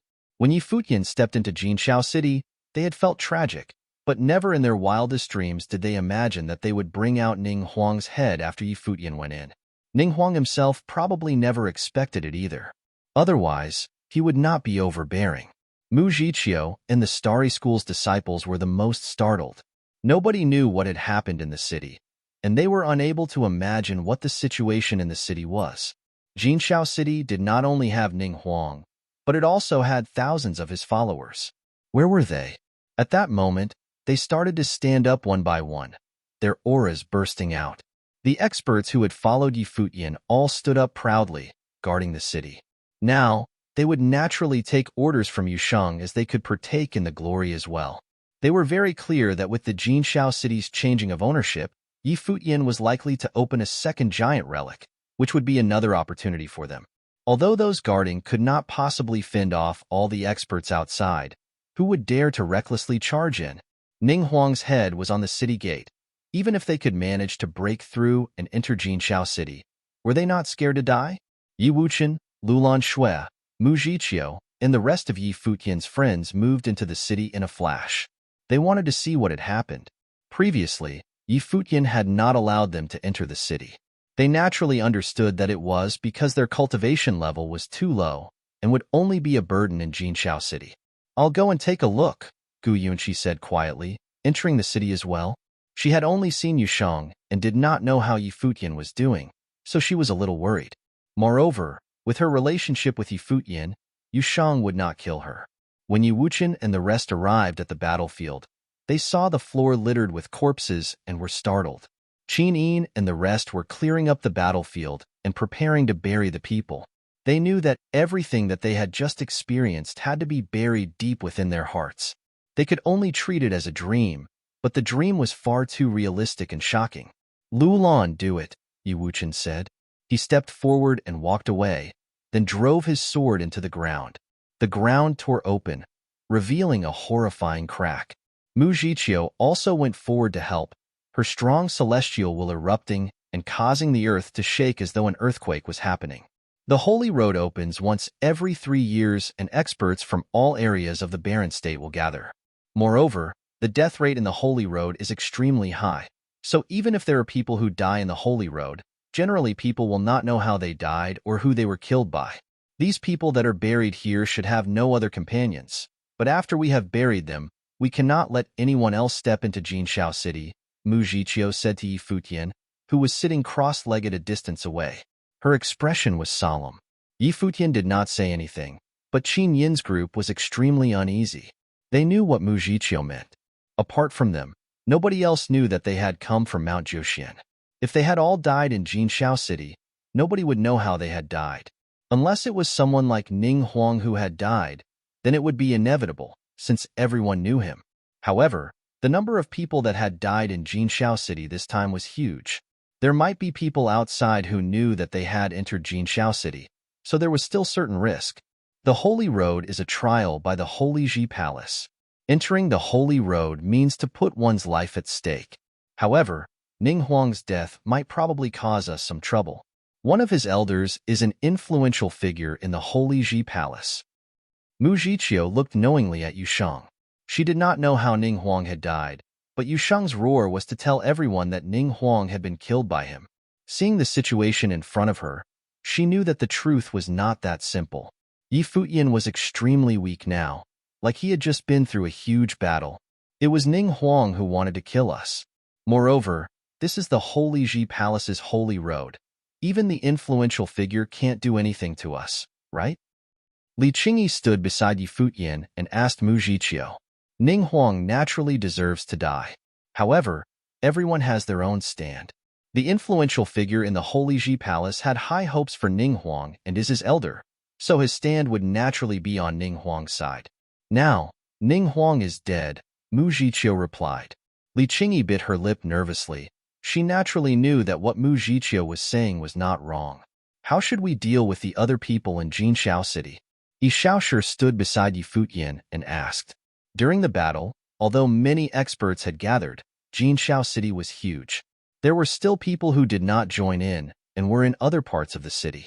Just now, I asked Little Condor to watch the surroundings.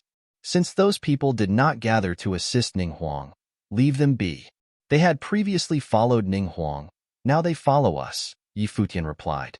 He had already given the order to seal off the city. Now he needed to control these people. All right. Yi Shaoshi nodded and said, You and Yu Sheng have a good rest. We'll handle the matters here. Okay. Yi Futian was indeed lethargic. He looked at Yu Sheng. Now that Yu Sheng had formed his own noble will, even though he had demonized, he had more control over the demonic power and would not completely lose control. Closing his eyes, Yi Futian relaxed. He would not have to think about what would happen later. The days passed, but the news of Ning Huang's death was still shocking. Moreover, another person's death in the Dawn Road caused a commotion. Sage Duantian's disciple Gu Feiyang had been killed by Xiao Junyi and his city occupied by Xiao Junyi. At the same time, Xiao Junyi had opened the giant relic and was cultivating in it, causing a huge ruckus. Xiao Junyi was even more ruthless than the demon. Yi Futian and Yu Sheng were forced by Ning Huang. If they did not go to Jinxiao City, Ning Huang would not let them off easily. However, Xiao Junyi hunted mercilessly and killed countless people to create his dead spirit army and even killed Gu Feiyang. Xiao Junyi and Yu Sheng were reputed to be the two demons of the Dawn Road that nobody wanted to provoke. With such figures appearing in these two factions, the other elite geniuses were naturally unable to take it lying down. They sped up their actions both on the surface and secretly. There were many people who were killed mysteriously or had their holy badges plundered. Although it did not seem like those were done by the elite geniuses, nobody knew who they had sent out secretly to do it. The carnage in the Dawn Road was even more horrifying than past years, and numerous people died as a result. One day, Jinxiao City, which had been silent for many days, suddenly released news that Yi Futian had given the order to gather 1,000 holy badges. Those who were willing to offer their holy badge would be allowed into the Jinxiao City giant relic to cultivate. However, this time, the holy badges would not be returned. Many people could understand that. Yi Futian's reputation was not like before, since they had been able to kill Ning Huang. Now he was not asking for a favor from the crowd, but offering them a chance. In a short time, many people gathered. Too many people wanted to enter Jinxiao City and hand over their holy badge. After all, there was already a precedent, and they were all willing to trust Yi Futian. Now, Yi Futian's rallying power could be said to be the strongest in the Dawn Road. Although Xiao Junyi was equally as strong, who would dare to cooperate with Xiao Junyi? Soon, Yi Futian had gathered 1,000 holy badges. It was much easier than the previous time. Presently, in Jinxiao City, a magnificent relic appeared. Countless golden rays shone like they were trying to light up the entire Jinxiao City. A colossal golden figure appeared in the air, like a peerless battle god. In the middle of the battle god's shadow, a person floated there and countless rays landed on his body, causing the burly figure to become even more extraordinary. That person was Yu Sheng. Yi Futian did not inherit the legacy of this giant relic, but gave it to Yu Sheng to inherit. The demon might that Yu Sheng cultivated had not just demonic power, it also had an overbearing metal element ability. Therefore, the relic would be better suited to him. Even though Yu Sheng still wanted to let him have it, he rejected Yu Sheng determinately. Moreover, Yu Sheng had gotten Ning Huang's heavenly halberd and the god-slaying halberd skill. When Yi Futian was battling with Ning Huang, he had already felt that the god-slaying halberd skill was extremely strong. If it could be used with Yu Sheng's explosive strength, just the god-suppressing strike would be a huge difference as compared to Ning Huang. Now, Yu Sheng had inherited the giant relic. His strength would definitely go up another level.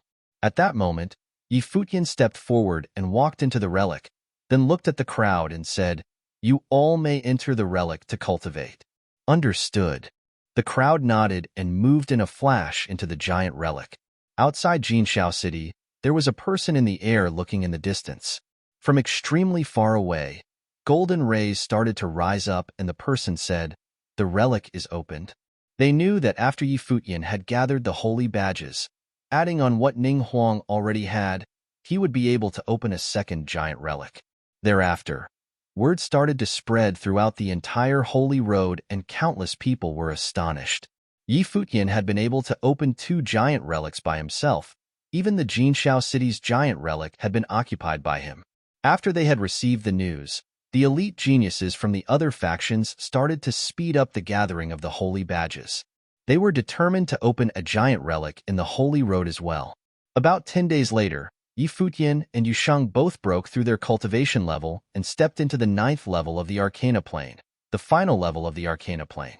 They had planned to break through to this level in the Flaming Prison City's giant relic, but because of Ning Huang's coercion, they had to step out of the relic.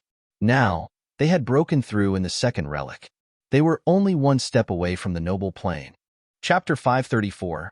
The ruins of Jinxiao City was taken over by Yusheng. Yet due to Yi Futian's inherent extraordinary perceptivity and abilities provided by freedom meditation, he was able to sense a lot from the ruins nonetheless. The ruins of Jinxiao City was taken over by Yusheng. Yet due to Yi Futian's inherent extraordinary perceptivity and abilities provided by freedom meditation, he was able to sense a lot from the ruins nonetheless.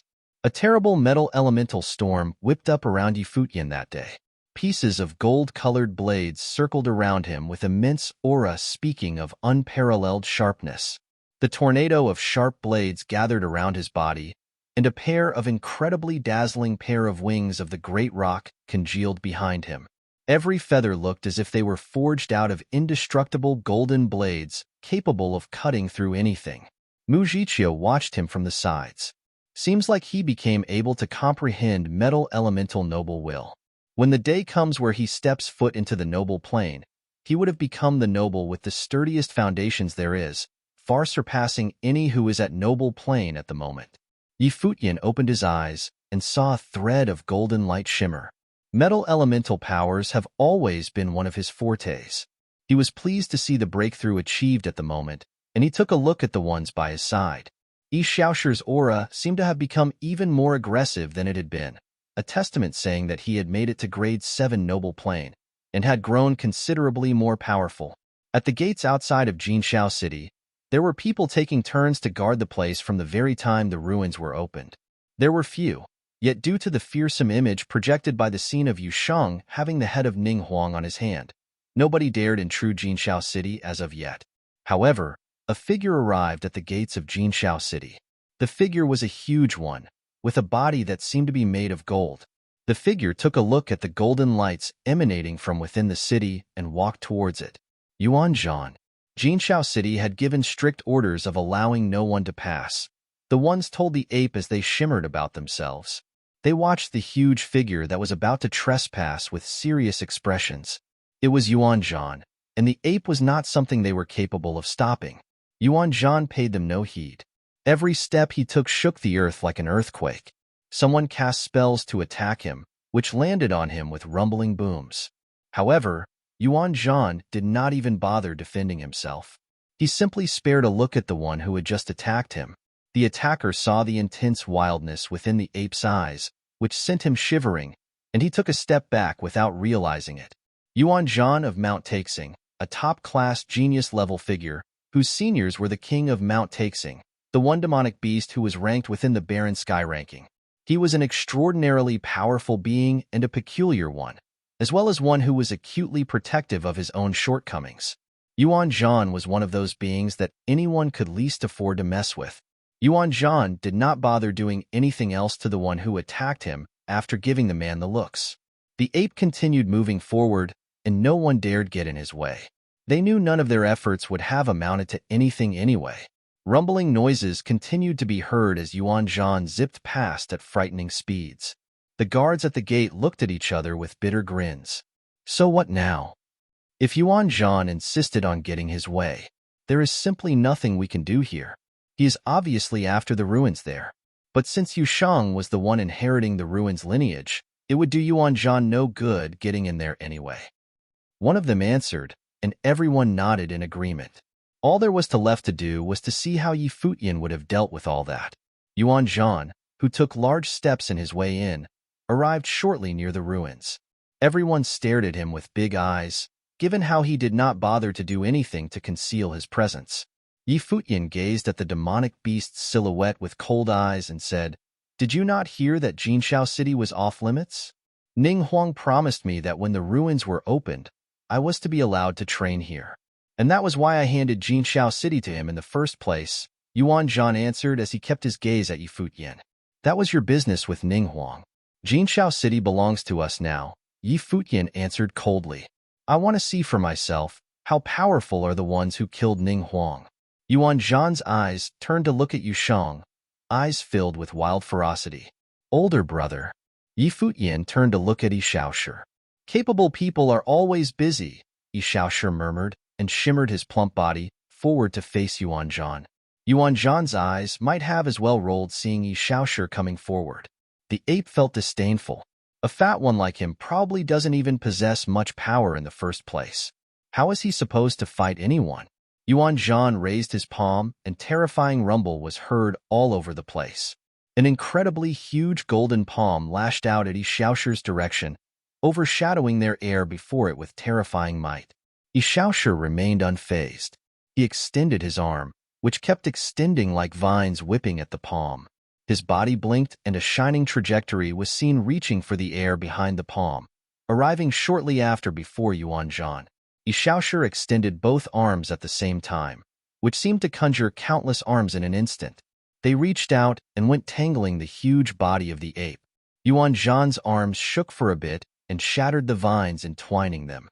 He then reached out and took hold of the golden vines, pulling them towards him in a jerk, which in turn brought Yi Shaoshi up.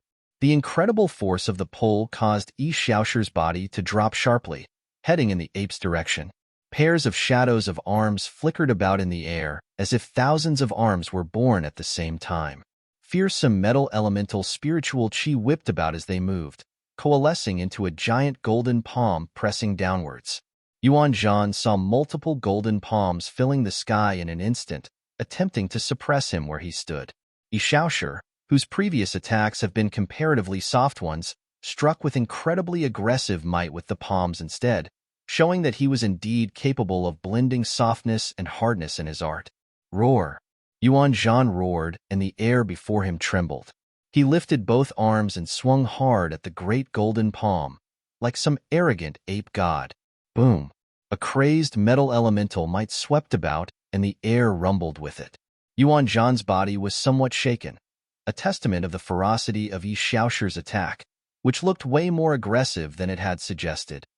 The countless palms shattered, and Yuan Zhan saw terrifying spears of golden colors followed. They looked to be manifestations of those vines from before, yet were incredibly hard and aggressive instead. The golden spears seemed to be out to pierce anything standing in their way. Yuan Zhan's eyes went on to take a serious look.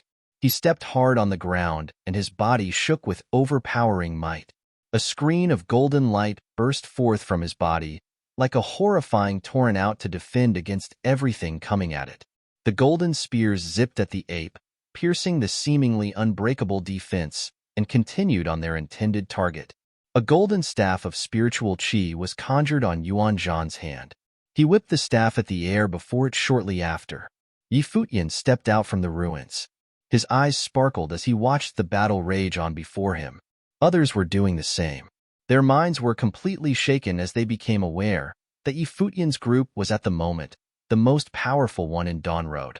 Yi Shaoshi had just made it into Grade 7 Noble Plane, and yet he became capable of facing Yuan Zhan alone.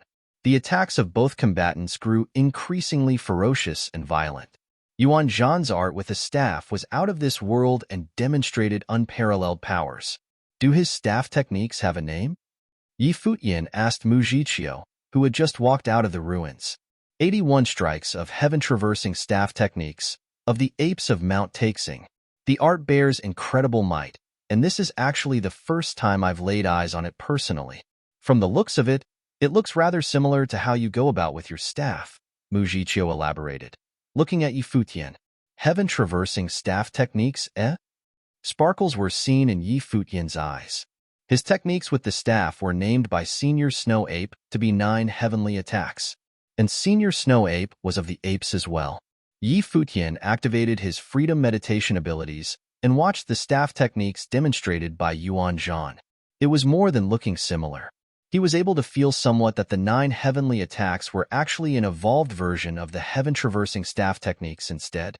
Seventh elder brother, we're done here, Yi Futian shouted at Yi Shaoshi. The plump man retreated and left the battlefield soon, feeling rather let down. However, it was clear that Yuan Zhan's powers were formidable. Had he not been training and making breakthroughs in the ruins, one whack from the ape staff would probably have left him lying on the floor. While Imo Jun was a formidable figure himself, he nonetheless paled in comparison to Yuan Zhan, who seemed to be something made of gold. Yuan Zhan turned to look at Yi Futian, and Yi Futian returned the gaze, asking, "No need to try any further. If you were to face me under the same circumstances, you'd definitely lose." How arrogant! Yuan Zhan eyed Yi Futian for a bit. Have a closer look. The 5-element rod appeared in Yi Futian's hand, which then transformed into a golden rod. Golden lights flowed about him as he leaped soon after. The 5-element rod went burst as it attacked, bringing incredible might to bear. At the very moment the 5-element rod burst forth, Yuan Zhan's eyes were simply fixed. He watched as Yi Futian whipped about with the rod, while his eyes never left Yi Futian for even a second. Many who witnessed the battle felt shaken as well. How did Yi Futian come to know Yuan Zhan's way with the staff? What Yi Futian was demonstrating was none other than the heaven-traversing staff techniques.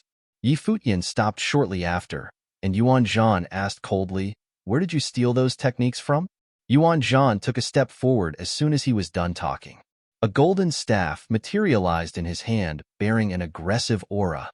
Yi Shaoshi was just about to interfere when he saw the 5-element rod in Yi Futian's hand was replaced with the polearm of divine destruction. Heavy pressures were felt around him as stars shimmered about. Saint lights flowed about him as a bearing like none other was manifested about him. Boom! Yuan Zhan took a ferocious stance as he leaped in Yi Futian's direction. The heaven-traversing staff techniques went for Yi Futian's head with frightening aura. Starlight shimmered about Yi Futian, and an even more fearsome aura burst forth. He too took a step forward and went with a heavy blow. Shimmering mirages coalesced into that one strike of his, which looked as if it could have split the heavens and the earth. Boom! The air shook and terrifying storms were conjured. Yi Futian's body was thrown off and his arms felt numb. What terrifying might indeed! Yuan Zhan was thrown off as well as his body glided in the air. He was unable to come out on top at all with that one hit. Yi Futian was able to fight Imo Jun before he was able to make it to the next plane. As he made it to grade 9 of Arcana Plane, his powers became comparable to top-class geniuses on the Holy Road with the help of the polearm of divine destruction. However, if his opponent was to carry a ritual implement equal in power to his, he might not have looked as powerful. Yuan Zhan's golden eyes glared at Yi Futian as he asked, "What technique was that?" He had practiced the heaven-traversing staff techniques since he was young, and no one was more familiar with that art with a staff than the apes. While Yi Futian had only launched one strike, Yuan Zhan was able to tell that it was something that had evolved from the heaven-traversing staff techniques. "Come with me." Yi Futian stepped forward, as he had something to ask Yuan Zhan as well. There were others who wanted to go with him but were stopped by Yi Shaoshi. There is hardly anyone who can harm little brother on the Holy Road now. They nodded in agreement, as they came to realize that Yi Futian of that very moment was no longer the Yi Futian who had just landed on the Dawn Road. Yi Futian walked alone to a place with Yuan Zhan. Yuan Zhan's eyes never left Yi Futian, and he felt that Yi Futian had something going on with the apes.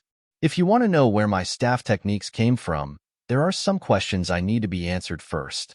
Yi Futian looked at Yuan Zhan and continued, "What kind of staff techniques were the heaven-traversing staff techniques?" "Techniques passed down throughout the line of apes." Yuan Zhan continued to eye Yi Futian. The answer he gave was never a secret. Where did golden great apes come from, and how did they end up in barren state? Yi Futian asked again. Yuan Zhan continued to eye Yi Futian, this time, without giving an answer. If you want answers on that staff technique, you need to answer my questions, Yi Futian continued. You swear? Yuan Zhan asked, with his eyes fixed on Yi Futian. I swear. Yi Futian nodded. I will have to kill you if you are not telling me anything. Yuan Zhan said with a cold tone. The golden great apes were a branch of the apes. I heard from my predecessors that the apes came from the demon world. The apes were led by the Snow Ape Emperor back then, following Emperor Yi Qing as he built his empire. The Snow Ape Emperor seemed to have sensed something untoward was about to happen sometime after that and had the apes who were lacking in martial training to lead the younger ones, to spread across the divine prefecture. Something happened to Emperor Yi Qing later. The Snow Ape Emperor disappeared, and the strongest among the apes were wiped out in a genocide. Only those who spread across the realm survived. Of course, that was only because the leaders did not bother settling the score or whatever, or else, where apes were found in this realm, there would have been golden great apes among them. He would not have told Yi Futian such things if his hands were not forced. Yi Futian shook slightly. The gentle figure he remembered became something unimaginable. He would have never expected the gentle snow ape was an emperor of the apes. He then remembered what senior snow ape looked like when he faced those divine generals. A figure of regal bearing, a true king. Chapter 535. Senior Snow Ape was the Snow Ape Emperor. Senior Snow Ape was the Snow Ape Emperor. Yi Futian felt rather restless now. Senior Snow Ape had never demonstrated any pressure befitting his identity of the Emperor of Apes before him until the very last battle. Come to think of it, if Senior Snow Ape had been one of those great demons who had followed Emperor Yi Qing, he would have been a nobody, would he? Who am I then? Yi Futian asked himself silently. When the Snow Ape Emperor first laid eyes on him, he could not have helped but shed tears and knelt as the ape knew who he was. Whose descendant am I exactly? Yi Futian felt rather overwhelmed. While he had often lauded himself to be a king of some kind when he was young, it was him being young and stupid. After having experienced so many things throughout the years, he had matured considerably, and there were things he became rather reluctant to think about. At the moment, he actually had little idea what kings and emperors were actually like. At the moment, Yuan Zhan's eyes were still fixed on him. He found Yi Futian's expression looked difficult and complex. He was unable to tell what was going on in Yi Futian's head as the man's expression kept changing. However, as Yuan Zhan had elaborated on the history of the apes, it was Yi Futian's turn to tell him where he learned his way of the staff. A formless pressure was clad on Yi Futian. Yuan Zhan said coldly, "Your turn to talk. Would you like to learn that?" Yi Futian looked at Yuan Zhan and asked all of a sudden. Yuan Zhan blinked his big eyes in confusion. Learn what? He felt dazed for the moment. My art of the staff. The attacks were called 9 heavenly attacks, Yi Futian said. Yuan Zhan let out a great breath, which spawned quite a gust. The staff techniques of the apes were 81 strikes of heaven-traversing staff techniques, and Yi Futian's, the 9 heavenly attacks. You're willing to teach me? Yuan Zhan asked. Indeed. Yi Futian nodded and went on to sit with his legs crossed on a rock. His Guqin spirit manifested, and Yi Futian looked up at Yuan Zhan. The attacks have no specific formulas, and I have only learned the first 5 of the 9. I will first send the will of the 9 heavenly attacks into your mind, and you will need to figure out the rest yourself. Very well. Yuan Zhan looked at Yi Futian puzzled. He was confused as to why Yi Futian had been so frank with him. Yi Futian strummed the chords and a tune was heard, carrying formless will with it. Musical spells were something spirit elemental-based sorcerers used to deliver will and concepts. Images rose within Yuan Zhan's mind shortly after. It was somewhere in the mountains, and the place was encased in coldness. An incredibly regal silhouette was seen on it, proud and gracious. The Snow Ape Emperor. Yuan Zhan's massive body trembled violently and gasped for breath. He then saw the Snow Ape Emperor begin to whip his staff about, which he closed his eyes to silent feel. The images were sent into his mind in waves of strong will, as if they were to be imprinted on his mind until the very last stroke of the art was finished. Yuan Zhan flinched, yet he kept his eyes close, feeling it all in silence. The Guqin's spirit disappeared, and Yi Futian sat waiting in silence as well. The 9 heavenly attacks were something taught to him by the Snow Ape Emperor. Now that he met someone of senior Snow Apes race, and the 9 heavenly attacks were offensive techniques evolved from the 81 strikes of the heaven-traversing staff techniques, it was only natural for him to pass the techniques onto one of those apes, who happened to be right before him. Yuan Zhan opened his eyes after a while and looked at Yi Futian with a very restless look face. He had been training in the 81 strikes of heaven-traversing staff techniques since young and developed immense comprehension of the 9 heavenly attacks. Those 9 new attacks were condensed and enhanced forms of the 81 strikes, stronger and bearing more power in every move. Yuan Zhan stood up and looked at Yi Futian, who remained sitting on the rock, and bowed in gratitude. Thank you. The 9 heavenly attacks originated from the Snow Ape Emperor, and Yi Futian had done him a great service for willing to pass those techniques down to him. Yi Futian nodded and smiled. It is an obligation on my part. Where did you find the Snow Ape Emperor? Yuan Zhan asked. My hometown, a very remote corner of the Eastern Barren Territory. Yi Futian continued. The day before Senior Snow Ape passed, he passed the techniques on to me, and now I passed it on to you, back to the apes. I suppose this is what they'd call the circle of life. The Snow Ape Emperor perished? Yuan Zhan was still rather reluctant to believe it. It was, after all, the Emperor of Apes who had been their leader. Yes. Yi Futian nodded. He still felt a tinge of sorrow whenever Senior Snow Ape came to mind. Yuan Zhan stood where he was silently and felt sad as well. If any of the elders came to know this, they would probably be as sad. When we get out of here, I'll take you to see my grandpa in Mount Taixing. He had wanted to see our emperor for a long time. Yuan Zhan spoke again after a while. Yi Futian nodded slightly. Very well. While I have never opened up any ruins in this trip on the holy road of mine, I met you, and that in itself was the greatest reward for me, Yuan Zhan said to Yi Futian. He saw the Snow Ape Emperor, and he inherited the 9 heavenly attacks that originated from the emperor. Let's head back. Yi Futian stood up and started walking, while Yuan Zhan followed behind him. Yuan Zhan, what was it like outside when you came to Jinxiao City? Yi Futian asked Yuan Zhan. Xiao Junyi killed Gu Feiyang, took his city, and opened up the great ruins within. I heard that Yanjiu had also gathered enough holy badges to do the same, Yuan Zhan said. Yanjiu, where is he? Yi Futian asked. Flying Sword City, Yuan Zhan answered. As I expected, Yi Futian murmured to himself. The Flaming Prison City was a fire one. The Jinxiao City, a metal one. The great ruins of Flying Sword City must have been one to impart a swordsmanship lineage. All 9 cities on the Holy Road bore deep meanings within them. Yuan Zhan, would you mind heading to Flying Sword City with me? Yi Futian asked Yuan Zhan. The ape nodded without inquiring further. It was a no-brainer for him, even if it meant waging a war with Flying Sword City. When everyone saw a demon and a man walked side by side in the ruins, they were flabbergasted. Just what is going on here? Mu Zhiqiu looked rather amused as well. So, something did happen then? Yi Futian cast his gaze at the mighty ones at the ruins and said, I need swordsmen to come with me on my next trip. Anyone? As soon as he finished, one figure after another stepped forward to answer his call, with Xie Wuji from Heavenly City and Zue Qianqiu taking the lead.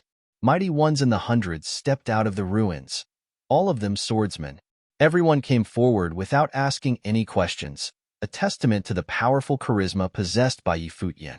Elder brother, do you have any time to spare? Yi Futian grinned at Yi Shaoshi. The plump fellow glared at him, knowing that he was up to no good. Wuchen, come with me. Yi Futian looked at Yi Wuchen, and then called to everyone, let's go. He turned around and took to the sky as soon as he finished, with Yi Wuchen right behind him. I'll go have a look too. Mu Zhiqiu followed suit. Yuan Zhan stomped hard on the ground and rumbles were heard as the ground shook. Yuan Zhan ran following Yi Futian. Yi Shaoshi flashed and rested on Yuan Zhan's shoulder. Hey brother Yuan, do you mind letting me sit here? Fat people get tired easy. Yuan Zhan glared at the fat person sitting on his shoulder with razor-sharp eyes and ignored him altogether. The ape ran, and the rumbling continued. That fatso. Many people looked at Yi Shaoshi and felt speechless. So Yuan Zhan is going to let him stay there? Since when did Yuan Zhan become so friendly with people? Brother Yuan, what did you talk about to our little brother? Yi Shaoshi asked out of curiosity. Yuan Zhan continued to ignore him. You guys talked about staffs? Yi Shaoshi continued to ask, and Yuan Zhan slapped at his shoulder. Yi Shaoshi leaped out of the way before landing on the same spot. All right, I'll stop asking.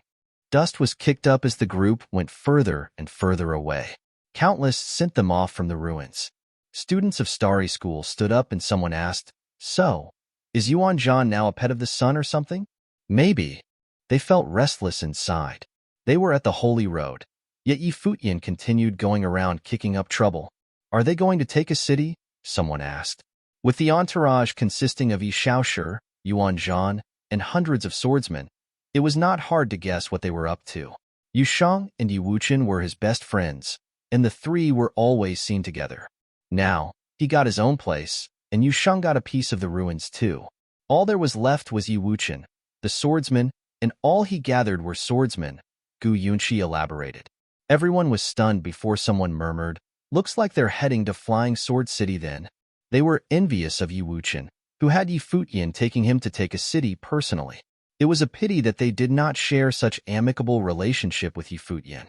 The headmaster had asked the students back in Starry School who would be willing to guard the sun on his divine path. No one answered the call, as most did not like him back then. Most simply sat on the fence. Now, Yi Futian had no need for them to be around even if they were willing to follow him.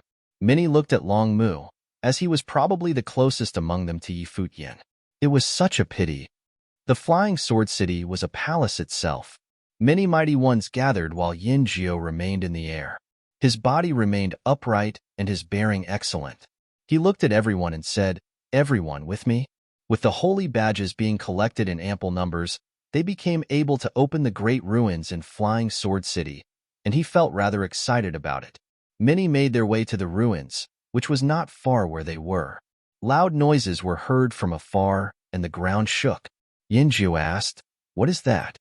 They stopped and looked behind them. The rumbling grew closer and closer, and they were able to make out that a group of people was heading their way. Someone intruded Flying Sword City. A voice was heard somewhere. Yin Jiao frowned. Does someone dare to come take my place? The group looked more and more fearsome. Intense sword aura was sensed in the sky above, as a group came through the air. A giant golden monster was seen landing from above. With another rumble, the giant figure was seen in the air again, making its way forward. Yuan Zhan. Yin Jiao glared at that giant figure with sharp eyes. Rumbles continued as Yuan Zhan took several more steps, and the ground shook violently in response. A fat person was also seen on Yuan Zhan's shoulder. Yi Futian was also seen in the air, casting his gaze at Yin Jiao. Yi Futian. Yin Jiao recognized him in an instant. When Yi Futian threw out that ring that day, he played more than just Ning Huang, as Yin Jiao was also one of them who went for that ring. How dare you? Mighty ones from the sword, St. Villa spread out, and every one of them looked cold. Yi Futian dares to attack this place, and now is allied with Yuan Zhan as well? Yi Futian, why have you come to my Flying Sword City instead of staying back to train in Jinshao City? Yin Jia's expression was as sharp as a sword as he cast his razor-like gaze at Yi Futian. Just like how you went to Flaming Prison City instead of staying back to train in Flying Sword City. Yi Futian spoke plainly. Just hand over the holy badges. The mighty ones around were stunned by what they just heard. So Yi Futian is here to rob Yin Jiao by invading Flying Sword City then. This is just too crazy. He dares move against a genius like Yin Jiao. Are you being serious? Yin Jiao asked as he clad himself with a will of sharpness. A formless sword intent seemed to have been conjured, and his body seemed to have become like a sword itself, which threatened to lash out at any moment, emanating a very dangerous aura. Yi Futian chose to intrude at the very moment he was about to open the ruins after all. What do you think? Yi Futian looked at Yin Jiao before casting his gaze down at the others below. He said, Anyone who doesn't have anything to do with this, you best leave immediately. When the fighting starts, there will be no mercy. The mighty ones around were all Yin Jiao's followers, and they looked particularly severe at the moment. Yushang and Yi Futian killed Ning Huang in Jinshao City, and it was said that Yi Shaoshi was someone capable of fighting toe-to-toe with Imo Jun. Worse still, they had Yuan Zhan added to their ranks. The group was as fearsome as possible at the moment. Yinzhou stayed in the sky, clad in sword aura, and addressed Yuan Zhan. Yuan Zhan, are you sure you want in on this? Yuan Zhan gazed at Yinzhou severely and said, he told you to hand over the holy badge, so just hand it over already. Yinzhou looked especially embarrassed hearing those words.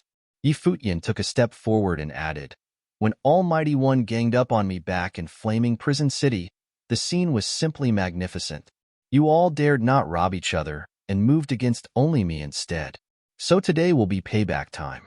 Yinzhou, I'll have you hand over the holy badges whether you like it or not. Chapter 536. Light of swords shot from Yinzhou's eyes, which were painful to anyone witnessing it. He was the heir to the Sword Saint Villa, and his ancestor had been the legendary Sword Saint. Yet now, there was someone threatening him to hand things over, whether he liked it or not. Light of swords shot from Yinzhou's eyes, which were painful to anyone witnessing it. He was the heir to the Sword Saint Villa, and his ancestor had been the legendary Sword Saint. Yet now, there was someone threatening him to hand things over, whether he liked it or not. Voom, voom. Sword will burst forth, and 9 sword-like beams manifested behind Yinzhou like 9 swords being unsheathed. All 9 swords also bore different wills in them, as if vastly different powers resided within all 9 swords. 9 beams of light shot upwards behind Yinzhou, and 9 gleaming silhouettes of a sword appeared high in the air. Yi Futian lifted his head and was able to sense the power within his opponent's swords. All top-notch figures possessed extraordinary talents and abilities. Yinzhou was an heir to the Sword Saint Villa, and his ancestor had been a Sword Saint as well. It was simply a given that he was no weakling himself. Everyone around stared at the scene flabbergasted. The famed 9 swords of the Celestials, incredibly powerful techniques which were rumored to be Yinzhou's namesake. It was as if the Sword Saint Villa had hoped Yinzhou would be able to master the 9 swords of the Celestials' techniques and usher yet another glorious era of the Sword Saint. Gather round, Yinzhou uttered coldly. The vast number of mighty ones around him struggled in their minds. Should I fight, or should I leave? Anyone who stays and fight, I will take it as a move against me. You are all to show them no mercy, Yi Futian added coldly. Indeed. Hundreds of mighty ones behind him drew their swords as soon as he was done talking. Sword wills seemed to have encased the entire area in an instant, truly a powerful scene like no other. The movements of everyone on Yi Futian's side showed unparalleled unity, and it also showed that Yi Futian had been far more charismatic with his followers than Yinzhou had been with his. Yinzhou's expressions were razor-sharp and his sword aura gleamed. One of the beams of swords boomed in brilliance, and the sword took flight menacingly. A terrifying sword will seem to flow between heaven and earth into that very sword. A fearsome cyclone conjured by the sword whipped up. A golden giant sword was seen in the air. Its patterns gleamed brilliantly as if to overpower the space which it occupied. Kill him. Yinzhou pointed at Yi Futian, and it seemed that thousands of sword wills flowed within an instant, gushing at Yi Futian. Everyone present was able to feel the crazed torrent of sword aura conjured, and the brilliantly gleaming golden giant sword came to bear. The heavens howled in metallic noises, as if signifying the sword that was to kill everything in its path. Boom! The earth shook violently as Yuan Zhan leaped into the air. Its golden body shone just as brilliantly as the crazed sword. He threw out his hand and conjured giant golden palm before him in an instant. Terrifying light flowed around the palm like it would suppress everything in its path. All apes learned the 81 strikes of heaven-traversing staff techniques, but that was not to say that the apes knew nothing else but said staff techniques. The great golden apes were known for their magnificent offensive and defensive capacities too.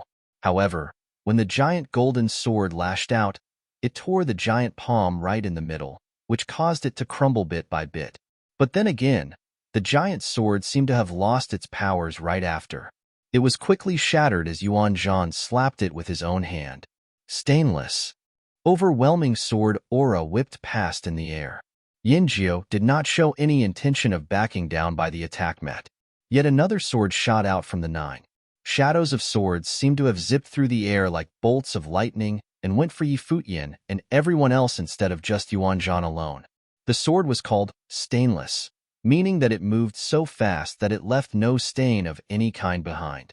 There were many who were shaken to their core below. Yanjiu was a descendant of the Sword Saint.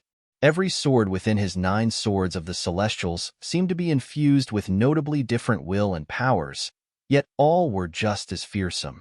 Yuan Zhan's massive body shook and a layer of golden sheen burst forth to cover his body. Stainless stabbed right into the layer, yet was unable to penetrate its defenses. Yi Futian stood far away with the polearm of divine destruction in his hand. His body was soon covered with fearsome starry brilliance, turning into an immortal celestial body himself, and let himself be assailed by the sword aura. Boom! Yuan Zhan took a step forward, shattering all the sword aura around him. His huge body seemed to have turned into a streak of golden lightning, making its way to Yanjiu maniacally. Yi Futian shrugged his shoulders at the scene. With Yuan Zhan's help in the battle, the outcome was obvious. Yi Shaoshi had also become a top-class combatant by now, and it went without saying that Yi Futian, who now possessed the polearm of divine destruction, was such a being as well. Voom, voom. Several beams of light shot past, and Yi Futian sensed one congealed sword aura to another zipped in the air. It seemed that the other mighty ones from the Sword Saint Villa had come for his head. The Sword Saint Villa revered Yanjiu. However, other than Yanjiu himself, all the others were uncommon breeds of fighters themselves possessing extraordinary talents. The sword attacks crossed with each other, forming countless X-shaped attacks cutting through the air as if they were a net made of blades. It seemed as if no matter where Yi Futian went, he was destined to be torn apart by the net of swords. Yi Futian extended his hand and meteors materialized before him, blocking the flashes of the swords coming for him. The celestial rocks were shattered, and the gleaming, crossing sword auras kept in their immense speed as they came for Yi Futian. A sword matrix, then? Yi Futian took a step forward and lifted his polearm of divine destruction. A terrifying aura congealed around him, making the heavens and the earth howl. The polearm took the form of a 100-meter-long staff and was brought down hard at his front. The net of swords split down the middle in an instant. They gathered their sword aura again, and whooshes from the swords were heard when they saw the extremely long staff swept at them in an overpowering manner as if it was out to block out the sky. They retreated quickly intending to evade, yet felt tremendous pressures weighed down on them, making it almost impossible to move, and it felt like they were soon to be crushed. Boom, boom, boom. Every figure that stood in the way of the giant staff was swept away violently, spewing blood as the hits landed. The others on the other side looked troubled as they swung their swords about. However, what followed were slithering sounds instead. Imperial vines blocked out the sky as they slithered to entangle the would-be assailants' bodies.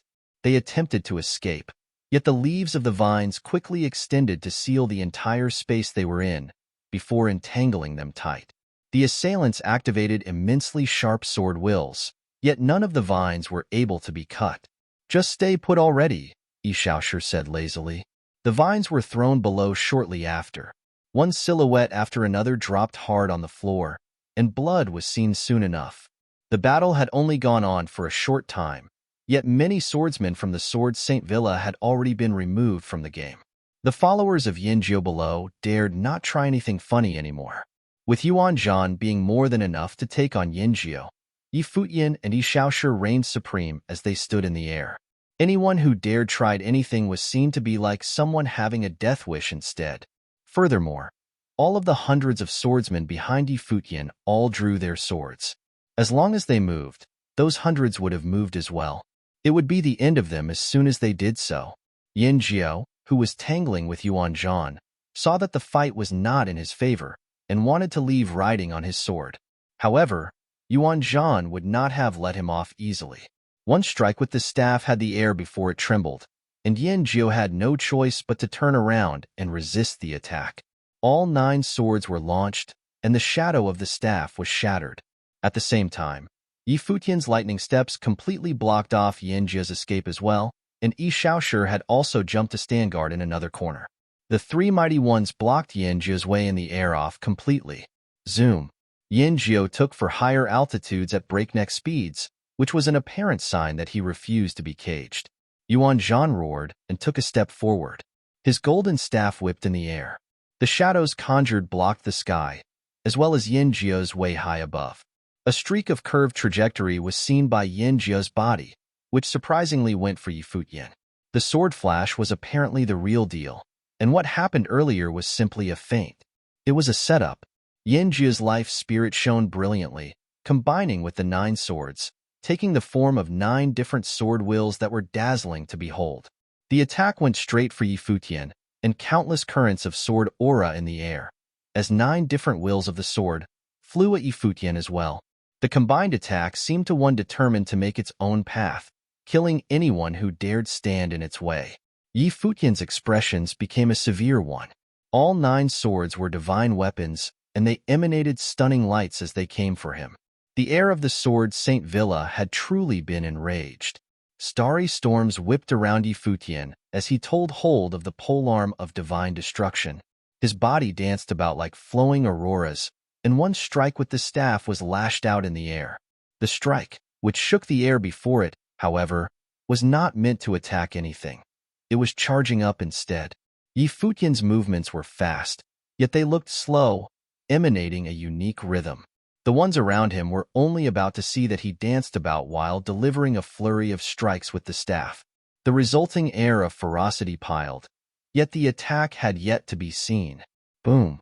Futian struck with 4 strikes with the staff in a very short span of time. A terrifying force gathered, and the 5th strike was seen lashing out aggressively like a true dragon howling, and everything shook in response.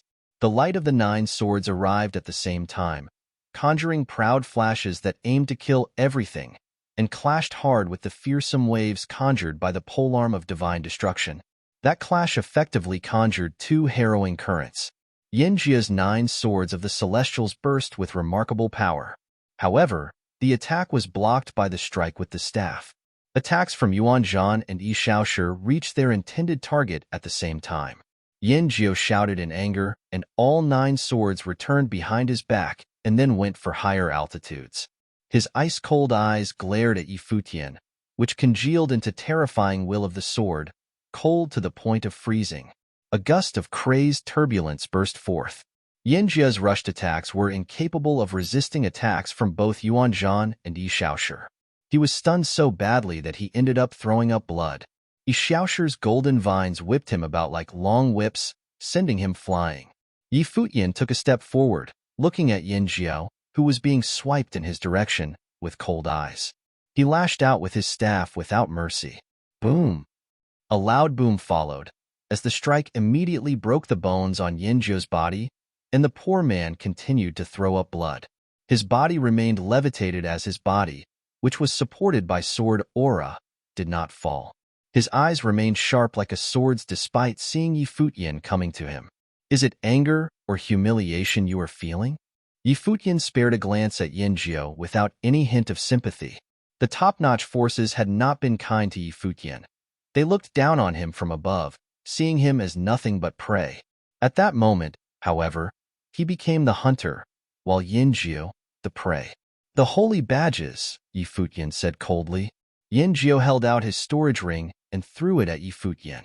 Futian intruded the ring with his spiritual energy and saw more than 10,000 holy badges lying within. He turned to look at Yanjio, who simply eyed him coldly without saying anything. He knew what was going on inside Yanjio's head. It was only natural for him to feel dissatisfied and frustrated. It was as Futian had put it earlier, you will hand it over whether you like it or not. There was no other choice, and Yanjio knew what kind of predicament he was in at the moment. Nobody below was able to say anything. Yanjio's holy badges had been taken. Let's go, Futian said and ignored Yanjio. He did not bear Yanjio much of a grudge, and naturally saw no reason to kill him. If he had killed Yanjio, the Sword Saint Villa would have put him on their hit list. However, if Futian had simply taken away the holy badges, it would have been only something between him and Yanjio, and the Sword Saint Villa would not possibly interfere with the affairs of the younger generation. The others turned and left. Many in the Flying Sword City were stunned as their eyes were locked at the silhouettes that went far away. They took a look at Yinjiao and saw those injured from Sword St. Villa gathered around him, and they all looked very dejected. They had probably never suffered humiliation to such an extent in their entire lives. "We will have our revenge when we got out of the Holy Road." Yinjiao turned around and left riding his sword. The Holy Road was not the main point of the trip. When the mighty ones from all 9 holy roads gathered before the Holy Ji Palace when they got out of the Holy Road, he would have Yi Futian paid the most severe price for what he had been put through. An hour later, countless sword wheels flowed crazily somewhere else from the Flying Sword City, gathering in one direction. An immensely huge sword silhouette was seen there. The silhouette was a transparent one, an illusionary figure made out of swords. Countless streams of sword aura flowed about the illusionary silhouette, bringing about a fearsome will. A single-armed figure stood quietly in the middle of the illusionary figure, and the countless sword wills flowed in his direction.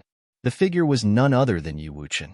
All the other swordsmen who followed Yi Futian were able to sense the flow of sword will within the ruins, and they were envious of Yi Wuchen.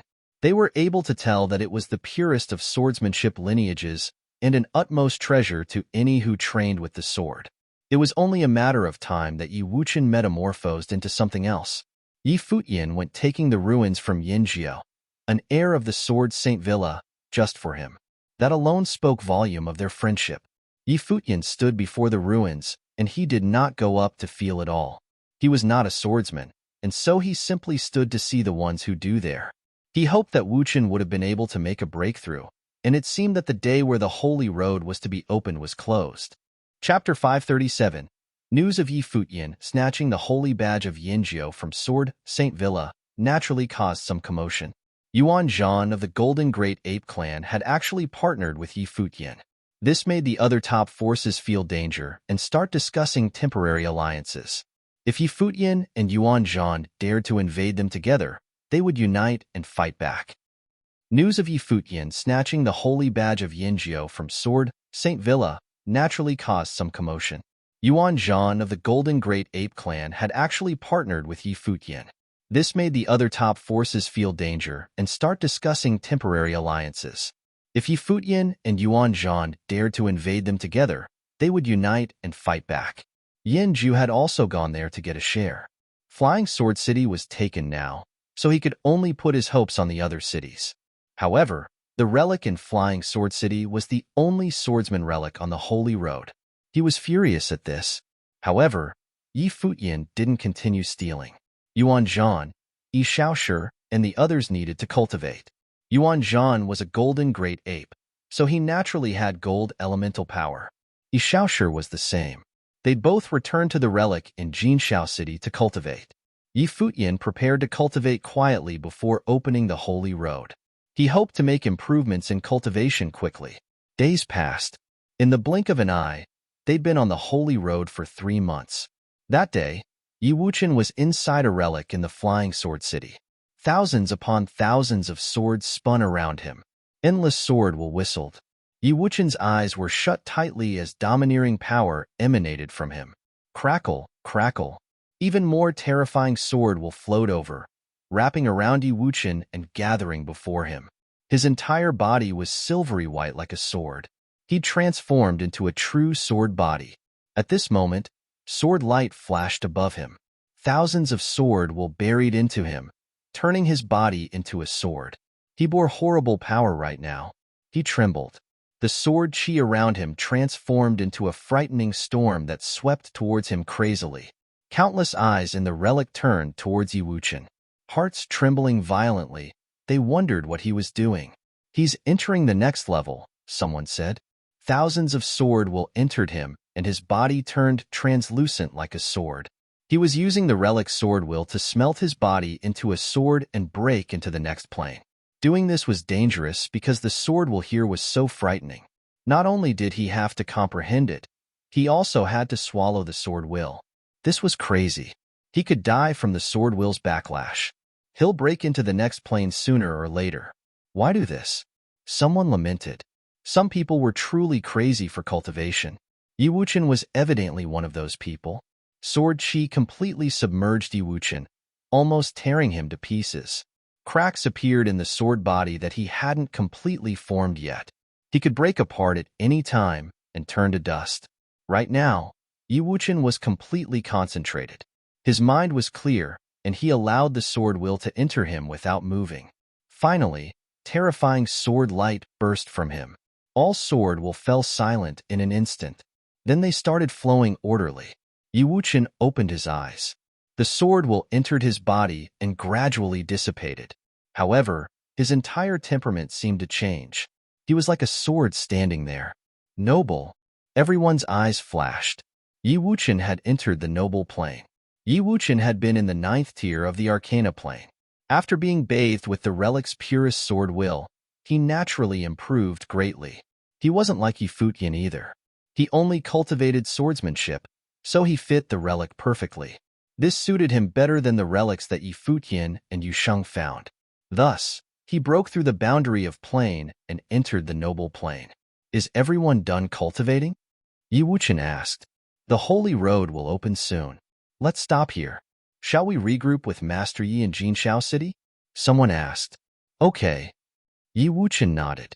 He stepped forward and the light on him dimmed gradually. The relic's light darkened as well before finally disappearing. Let's go, Yi Wuchen said. The group flashed and headed towards Jinshao City. The journey down the holy road had ended. Many of them had entered the next level. Even those who didn't had comprehended a lot and were close to the next level. Adding the sage will to this, they'd all received a lot. They also had holy badges and could go visit the Holy Ji Palace. Even if they couldn't join it, it was still a rare chance. In the Jinshao City's relic, Yi Futian, Yu Sheng, and the others had stopped cultivating too. Seeing Yi Wuchen return, Yi Futian smiled. Wuchen, you broke into the next plane, he asked. He noticed that Yi Wuchen's temperament was different. Yes. Yi Wuchen nodded. Not bad. Little Eagle has entered the noble plane too. 7th senior brother is now a grade 7 noble. Jiqiu is grade 8. And Yu Sheng and I are at the pinnacle of the Arcana plane. I think that I can become a noble at any time, Yi Futian said, smiling. This journey was quite satisfying. Everyone had great achievements. Not only was he close to entering the noble plane, he'd also comprehended many types of noble will. Once he became a noble, he would be much stronger than the regular nobles. Master Yi, thank you for your care on the holy road. Many people thanked Yi Futian. He didn't know who they were, but some of them had followed him from the start. No one had known how powerful Yi Futian was at that time. They only knew that he was a relic killer. Later, he began to make a name for himself on the holy road. He'd even stolen from Yinjiu. Ning Huang had died in his and Yu Sheng's hands too. Yi Futian was undeniably the most brilliant man on the Dawn Road. Of course, Xiao Junyi was also a frightening figure. However, he was too cold-blooded and killed everyone. Naturally, he wasn't popular.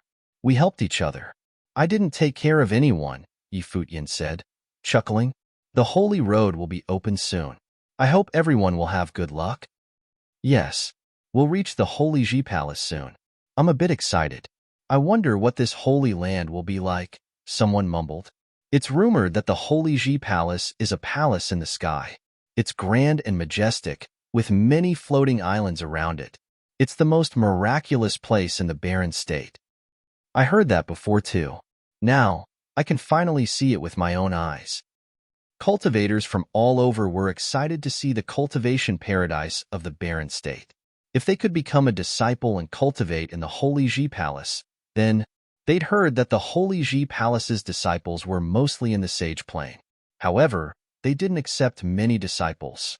Many people completed the 9 holy roads, but only 1 in 1,000 were picked to cultivate in the Holy Ji Palace. Yi Futian listened to their murmurs while thinking about something else.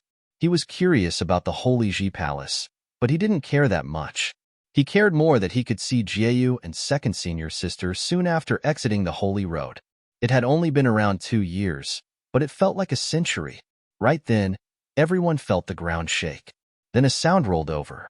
Take your holy badge to the end of the Holy Road. The Holy Road is open. Everyone's hearts trembled. Yi Futian looked in the distance and said, Everyone, let's go. Let's go. Many people were excited. They flew in the air, going down the dawn road. Stepping out of the city and passing by the wilderness, they discovered that there was fighting everywhere. It was very bloody. Yi Futian glanced down. Beside him, Mu Jiqiu said, "Once the holy road is open, only those with holy badges can walk to the other end. If not, you can only backtrack. Thus, the fighting now is always the bloodiest." Yi Futian understood. It was not only the wilderness. Fights erupted everywhere on the dawn road. Only his vast group was peaceful. It was the first time something like this happened on the holy road. Before, there'd never been someone like Yi Futian who would open relics with a group. Even after opening the relics, Yi Futian's group could still snatch their holy badges. If he wanted to enter the Holy Ji Palace, the holy badges were his capital. Before, Ning Huang had just wanted to get as many holy badges as possible. Walking forward, the group finally arrived at the end of the dawn road. There was a curtain of light. A group of strong cultivators guarded there. Seeing Yi Futian's group, they were all shocked. How could there be so many people? This was a rare sight. Many people from the other top forces were there too. On their air warship, Bing Yi and Chu Shang stared deeply at Yi Futian and Yu Shang. Yu Shang had left a deep impression on them outside Jinxiao City. He was hard to forget. Nan Hao, Nan Feng, and the others of the Nantian house looked at Yi Futian with strange expressions. Yin Jiao's eyes were the coldest. He'd received the least on the holy road. Though he'd stolen many more holy badges, he had no luck with the relics. The most infuriating thing was that he'd been robbed just as he'd collected 10,000 holy badges and was about to open the relic. At that time, a solemn and handsome figure walked over, attracting many eyes. Xiao Junyi was here. He stood quietly to the side. He looked harmless. It was hard to imagine how he truly was. Other than these top figures, many prides from the Dawn Road also gathered over. Of course, Yi Futian's group was the largest. The others couldn't rival them even when together. After all, the 3 months had been survival of the fittest. The weaker ones were eliminated in rounds. Only Yi Futian's group was the most harmonious. "Where's Ning Huang? I didn't see him," an elder from the Holy Ji Palace asked. The Holy Road was closed with no authority. Even those in the Holy Ji Palace didn't know what happened inside. Ning Huang was the descendant of Elder Ning. He thought highly of Ning Huang. They'd met before and knew Ning Huang was talented. Thus, he asked. To them, Ning Huang should be the most brilliant of all on the Dawn Road. As soon as he spoke, everyone's eyes turned strange. Many subconsciously looked to Yi Futian and Yu Shang. This confused the strong cultivator of the Holy Ji Palace. Had something happened to Ning Huang? He knew his talent. This shouldn't happen on the Dawn Road. "Senior, Ning Huang was killed," someone said. The expression of the strong cultivator hardened. He was even more confused. Ning Huang was killed on the Dawn Road? Who? He asked. Instantly, countless eyes focused in one direction. Me. Me. 2 voices rang out at once. Yi Futian and Yu Shang. Yi Futian glanced at Yu Shang. Yu Shang had dealt the fatal blow, but Yi Futian had been the one battling Ning Huang earlier. He knew that Yu Shang wanted to take responsibility for this outside Jinxiao City. "Many people saw that I killed him," Yu Shang said indifferently. The strong cultivators of the Holy Ji Palace were shocked. The Holy Road had a high death rate. This was their rule too. Once in the Holy Road, anything could happen. It was the same for Ning Huang. Naturally, they couldn't blame someone just because Ning Huang had died. This would make the Holy Ji Palace seem unfair. However, it would be hard to tell Elder Ning that Ning Huang was killed. They knew that Elder Ning thought highly of Ning Huang and wanted him to take his place. It was unimagined how he'd react to this news. "Everyone's here. Let's go." The man looked away without saying anything. Chapter 538. The Holy Road's exit was similar to the connection between the ancient Barren World and the Eastern Barren Territory. When Yi Futian walked out of the Dawn Road, they were on a mountain. Many people looked over. They seemed to know that they were coming and waited there. They seemed to be filled with curiosity. The Holy Road's exit was similar to the connection between the ancient Barren World and the Eastern Barren Territory. When Yi Futian walked out of the Dawn Road, they were on a mountain. Many people looked over. They seemed to know that they were coming and waited there. They seemed to be filled with curiosity. These people all had different cultivations. A group of strong cultivators guarded on the side and said, "The holy road will be open for 3 days. During these 3 days, you cannot leave this island city. Remember, no fighting is allowed. If you have disagreements, find the island leader to resolve it. Those who break the rules will be killed. 3 days later, you will know what to do." Yes. Everyone nodded. These 3 days were probably for buffering. If those on the holy road had a chance to get a holy badge, they would come out in 3 days. However, Futian guessed that 3 days weren't needed. If one couldn't get the holy badge on the first day, they probably would never get it. Those that got it would come straight out. Furthermore, this seemed to be an island city. Fighting wasn't allowed, and those who broke the rules would be killed. The rules were extremely strict. Now, they were in the world of the Holy Ji Palace. Naturally, they had to follow the Holy Ji Palace's rules. "You can go now," the strong cultivator said. Futian turned towards the mass walking behind him. He put his hands together. "We are now in the Holy Ji Palace's world, and it's safe. We should bid farewell now." "Master Yi, take care." Many people bowed to Futian gratefully. They were safe now. Fighting wasn't allowed in the island city. Yes. Futian nodded, and then his body flickered away. People were watching from afar, but they didn't know the people walking out. The people of the island city were subsidiaries of the Holy Ji Palace. They were under the Holy Ji Palace's authority. "Mujichio, where are we?" Futian's body shone. He discovered this was a true city. There were restaurants and inns. It was flourishing. Other than Mujichio's group, there were also people from the Starry School and Mount Jushian beside him. "Don't you know about the 1,000 holy islands?" Beside him, an air warship appeared. Bing Yi, Chu Shang, and those from the mortal world were on the airship. The speaker was Bing Yi. Her beautiful features had a cold aura. She gazed at Futian with curiosity in her pretty eyes. She really wanted to know how Ning Huang had died. Had Yu Sheng really killed him in his demonic state? And why did Yuan Zhan join them? Yuan Zhan was still there in Futian's group. They seemed to be traveling together. He wouldn't do this if it was just simple cooperation on the Dawn Road, right? "I'm ignorant. How can I be compared to the goddess of the mortal world?" Futian smiled faintly at Bing Yi. Bing Yi furrowed her brows. Futian seemed not to take her seriously. His eyes wandered across her body as if judging her. This gaze made her upset. It was practically blasphemy. The top figures of the barren state wouldn't have such impolite gazes, and regular people wouldn't even dare to look at her. Futian was an anomaly. Bing Yi huffed coldly. She looked away and her clothing fluttered. "If you don't know, then you can look in the sky," she said coolly. "You'll see what kind of place it is." With that, the air warship moved past them, hurrying high into the sky. Futian glanced at Mujichio and Yuan Zhan. They nodded. "It's my first time here too," Yuan Zhan said. "Let's take a look." "Okay," Futian answered. The group roared upward, getting higher and higher. As their bodies rose up, the city and buildings below them grew smaller in their vision, becoming a bunch of speckles. As they continued rising, Futian's heart quivered. When he was high enough, the scene before him shocked him slightly. The city below was actually built atop a mountain. It was thickly dotted. The mountain was tall and rose into the clouds, making the city seem to be floating in the sky. What truly impressed Futian was that, when standing in the sky, he didn't only see the floating city below. He saw the boundless sea and countless mountains of varying heights standing in the sea. Every mountain had a city atop it. Looking over, they were like thousands of islands. The scene was impressive and magnificent. This was a huge sea area. All the mountains rose up from the sea. However, the seawater was strange too.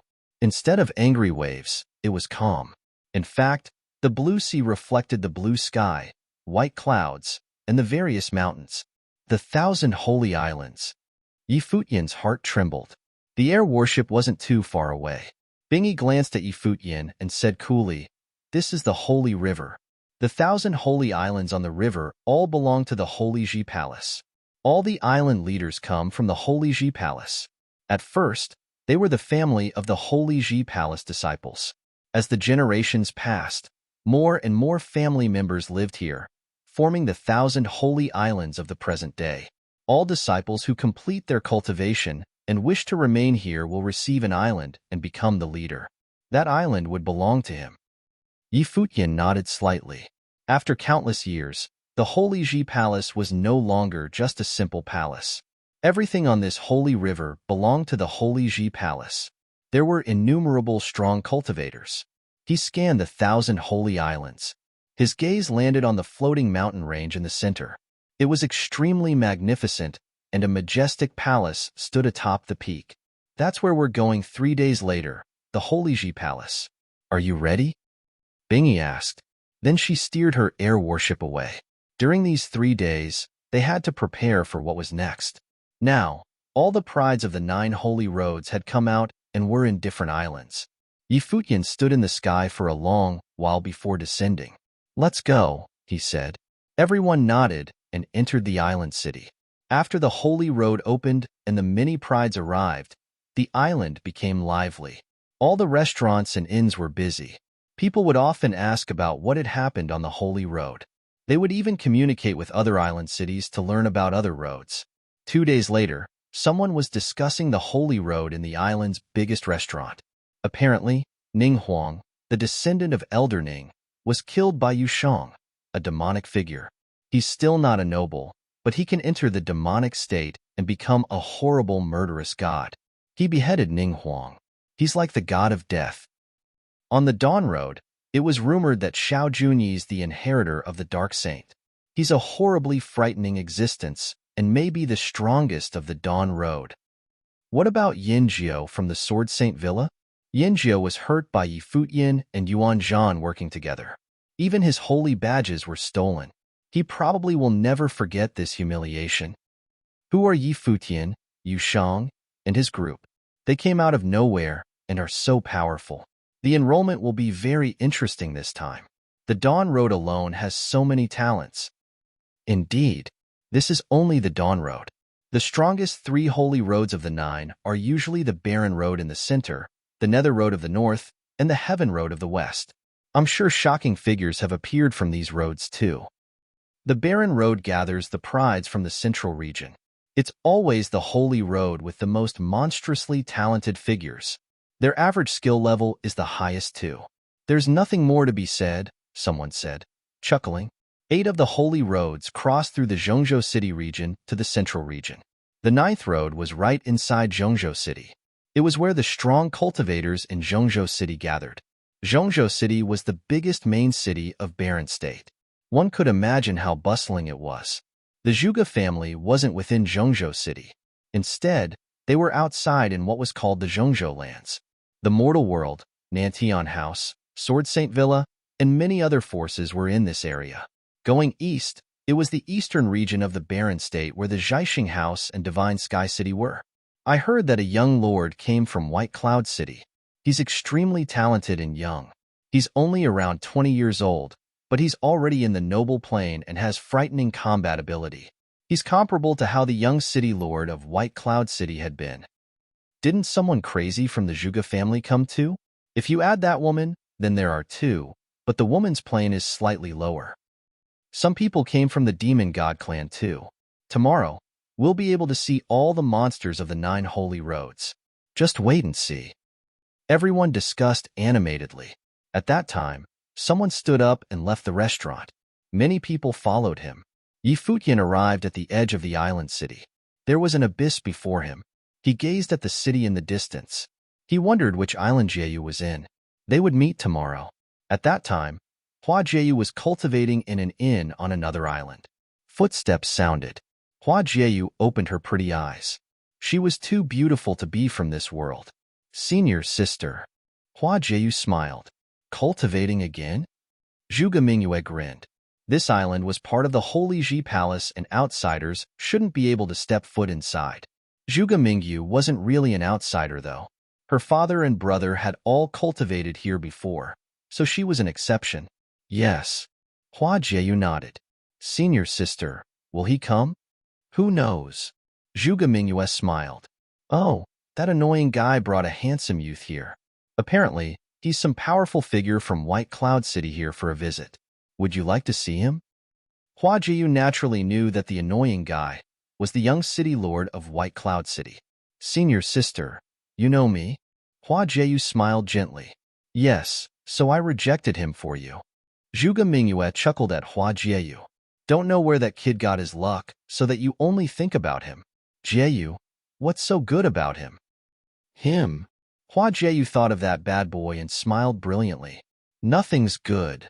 But you still like him? Zhuge Mingyue giggled. I just do. Hua Jieyu's smile was very bright. Looking at that beautiful girl, Zhuge Mingyue shook her head. This girl was in too deep. There was no hope for her. Chapter 539. The 3 days ended in the blink of an eye. The 3 days ended in the blink of an eye. The floating mountain range in the center of the 1,000 holy islands was the most majestic. It towered over the sea and rose up into the sky. Pavilions and towers were everywhere outside the mountain. It was like an otherworldly palace, or a whole city. There were countless relics and cultivation paradises. This was the Holy Ji Palace, passed down the ages. It was a true holy land. The holy river had thousands of mountains. These all belonged to the Holy Ji Palace. However, people usually called this one mountain by the Holy Ji Palace because only the core disciples could cultivate on that island. Regular disciples couldn't enter without permission. They could only cultivate with an elder on one of the other islands. Other than that, they would occasionally have the chance to listen to a palace elder's lectures on the holy island or cultivate in a relic. Thus, those who could cultivate on the holy island were all monstrously talented.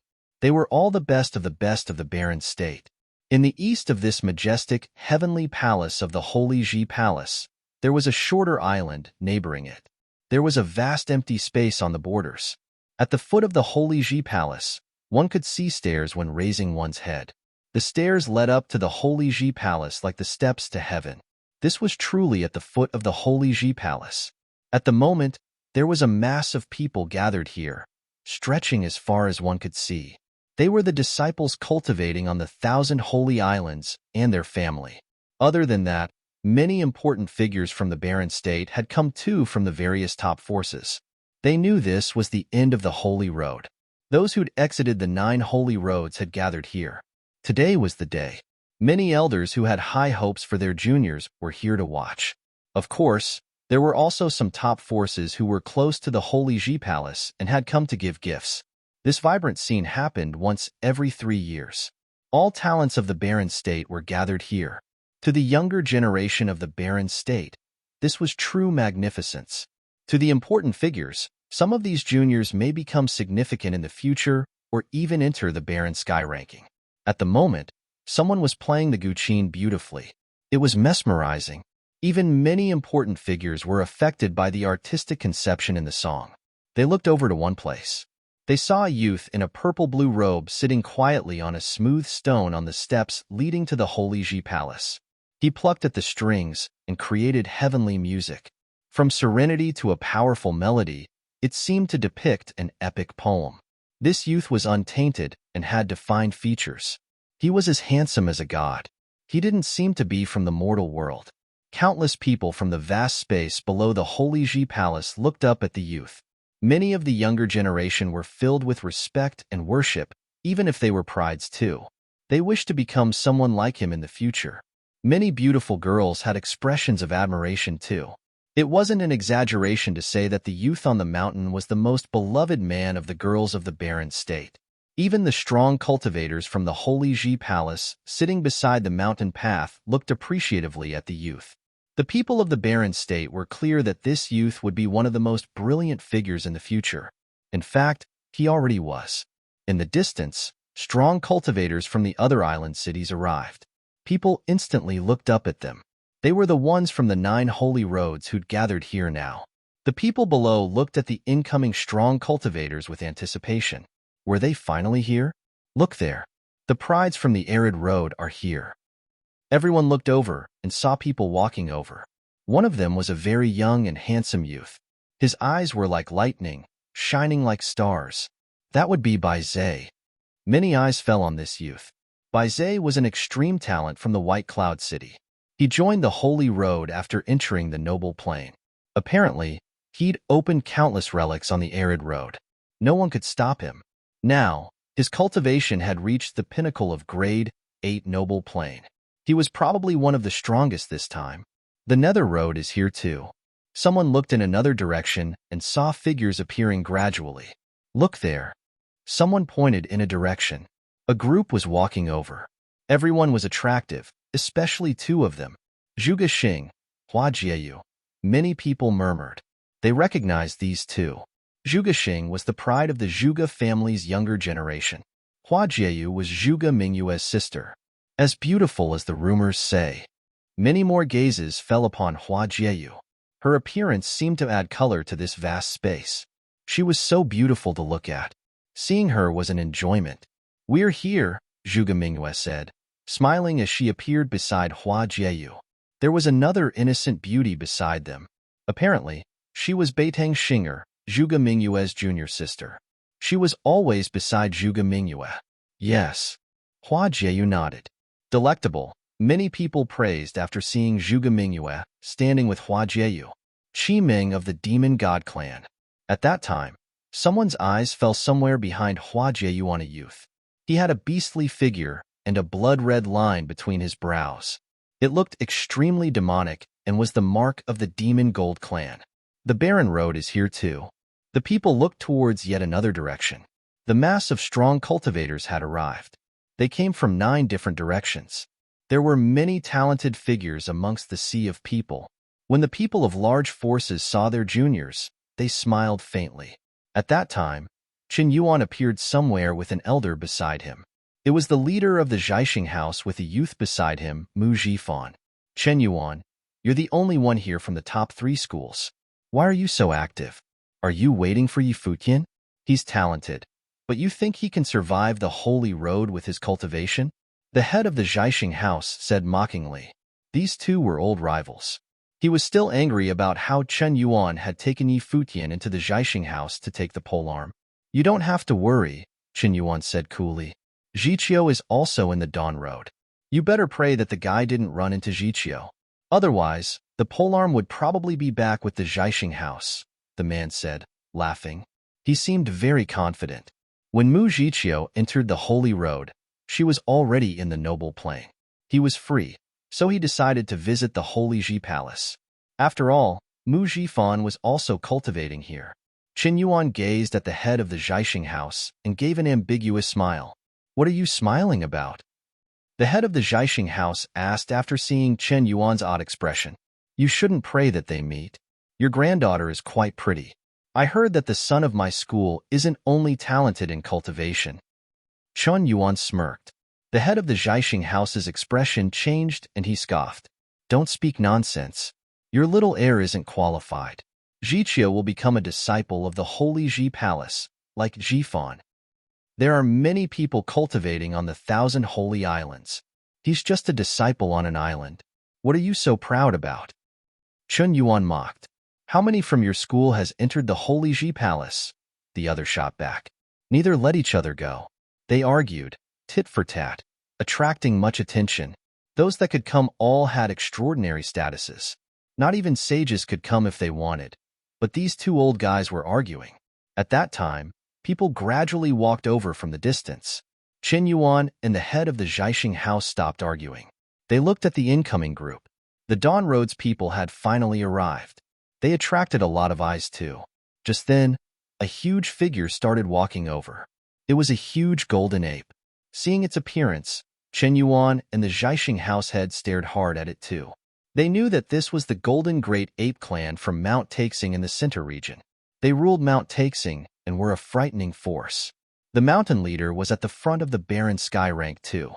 There was a stone wall in the distance, above the steps to the Holy Ji Palace. An extraordinary elder stood there. His features were very sharp. He looked into the direction of the Dawn Road. A group of strong cultivators arrived before him. They also looked there with pained expressions. Elder Ning Huang was killed. They must have used lowly tricks. Otherwise, with Ning Huang's abilities, how could it be possible? "We must take revenge," someone murmured. The elders scanned him coldly and said with authority, "This is the Holy Ji Palace, so you better be obedient. Otherwise, no one can protect you." "Then I'll wait for when we leave." But Elder Ning The one who killed Ning Huang can't become a disciple of the Holy Ji Palace. These were from the Ning family. They'd been waiting for a long time, filled with anticipation, but only received the news that Ning Huang had died. Elder Ning huffed. He scanned the people coldly. The only one he had hoped for to take his place had been killed. This upset him greatly. From what I know, the one who killed Ning Huang is from the Eastern Barren Territory and is close to Zhuge Mingyue of the Zhuge family. Think more clearly, Elder Ning said. He glanced at the Zhuge family and then at the beautiful figure still playing his guqin. Right then, in Zhuge Mingyue's direction, Hua Jieyu looked over at the Dawn Road cultivators. Zhuge Mingyue smiled at her. She knew what Hua Jieyu was waiting for. Would that guy really be with the Dawn Road? Then a group of figures came over in the sky from the Dawn Road's direction. The instant she saw a handsome figure amongst them, Zhuge Mingyue smiled brightly. Indeed. Hua Jieyu looked with her pretty eyes and saw the one she'd been missing every day. A beautiful smile bloomed on her face. Many people gaped at her as if her smile was the only thing in the world. Heh. Zhuge Mingyue chuckled softly, and then an odd expression filled her eyes. He's still like before. He was surrounded by pretty girls. He really knows how to enjoy himself. As expected of our junior. Zhuge Mingyue giggled. Finally, Hua Jieyu noticed the people around Yi Futian. She obviously knew Lulan Shui, but there was also Qin Yin and Li Qingyi behind him.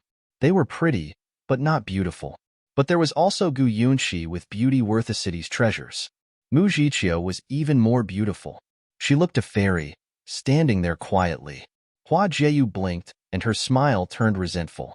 This guy hadn't changed at all. Chapter 540. That's too much. Zhuge Mingyue smiled and continued. Surrounded by beauties, what a contented life. That's too much. Zhuge Mingyue smiled and continued. Surrounded by beauties, what a contented life. Yes. Hua Jieyu nodded with a grievance. After much anticipation, she had finally met him again. But under such a situation, should I call out to him? Zhuge Mingyue asked. I don't know him. Hua Jieyu pretended to be angry and looked away, but she continued to peek in his direction. She saw him talking happily to the beauty beside him with a bright smile. Jieyu, I'll introduce someone more outstanding to you next time. Let's not care about that heartless man anymore. Zhuge Mingyue nodded seriously. Ah. Hua Jieyu blinked and looked at Zhuge Mingyue, but she heard Beitang Xinger say, Second sister, little brother is so handsome and outstanding, there will definitely be many girls who like him. Maybe it's not little brother's fault. Xinger, whose side are you on? Zhuge Mingyue grinned, looking at Beitang Xinger.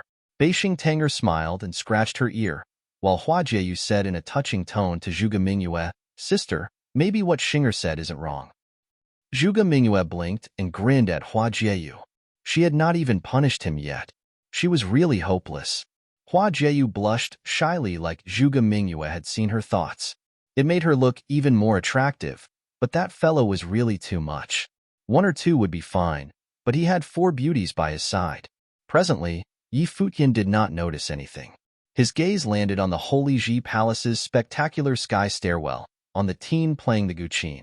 The guqin melody sounded sweet, and it was extremely familiar. He had practiced the same piece too many times. Yu Shang and Yi Wuchen's gaze also looked towards that direction. Yi Futian looked towards Mu Zhiqiu and Yuan Zhan who were beside him and asked, Who is he? Mu Zhiqiu looked towards the teen in all his glory, sitting quietly there, yet looking as though he had merged with the heavens. His cultivation level was likely very high, and to be in the Holy Ji Palace at such a young age. Even though she had only seen him for the first time, she could guess his identity. There were very few of such people in the barren state.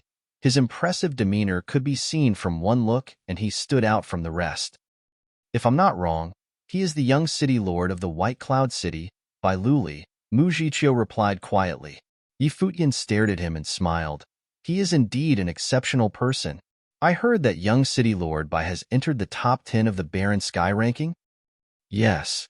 Mu Zhiqiu nodded. Although Bai Luli's cultivation level was not high, his prodigious talent had already obtained the recognition of the barren state's people. His future was sure to be bright. No wonder he can express such imagery through the piece. Yi Futian smiled.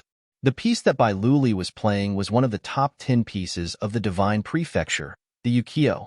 Although it was only the first half of the piece, the imagery was already divine. Yi Futian admitted that even if he was the one playing, he could not do better. With regards to how the young city lord Bai obtained the Ukiyo's score, he was not surprised. Back then, he had left the score in the Eastern Baron College. As long as an expert from an elite faction went there, they would be able to get it. With Bai Luli's background, even if the White Cloud City did not go to get it, it would not be difficult to get his hands on the score. What did the top 10 of the Baron Sky ranking mean? It meant that the people of the Baron State viewed Bai Luli as one of the 10 most outstanding people in the Baron State. Which direction is the Nether Road in?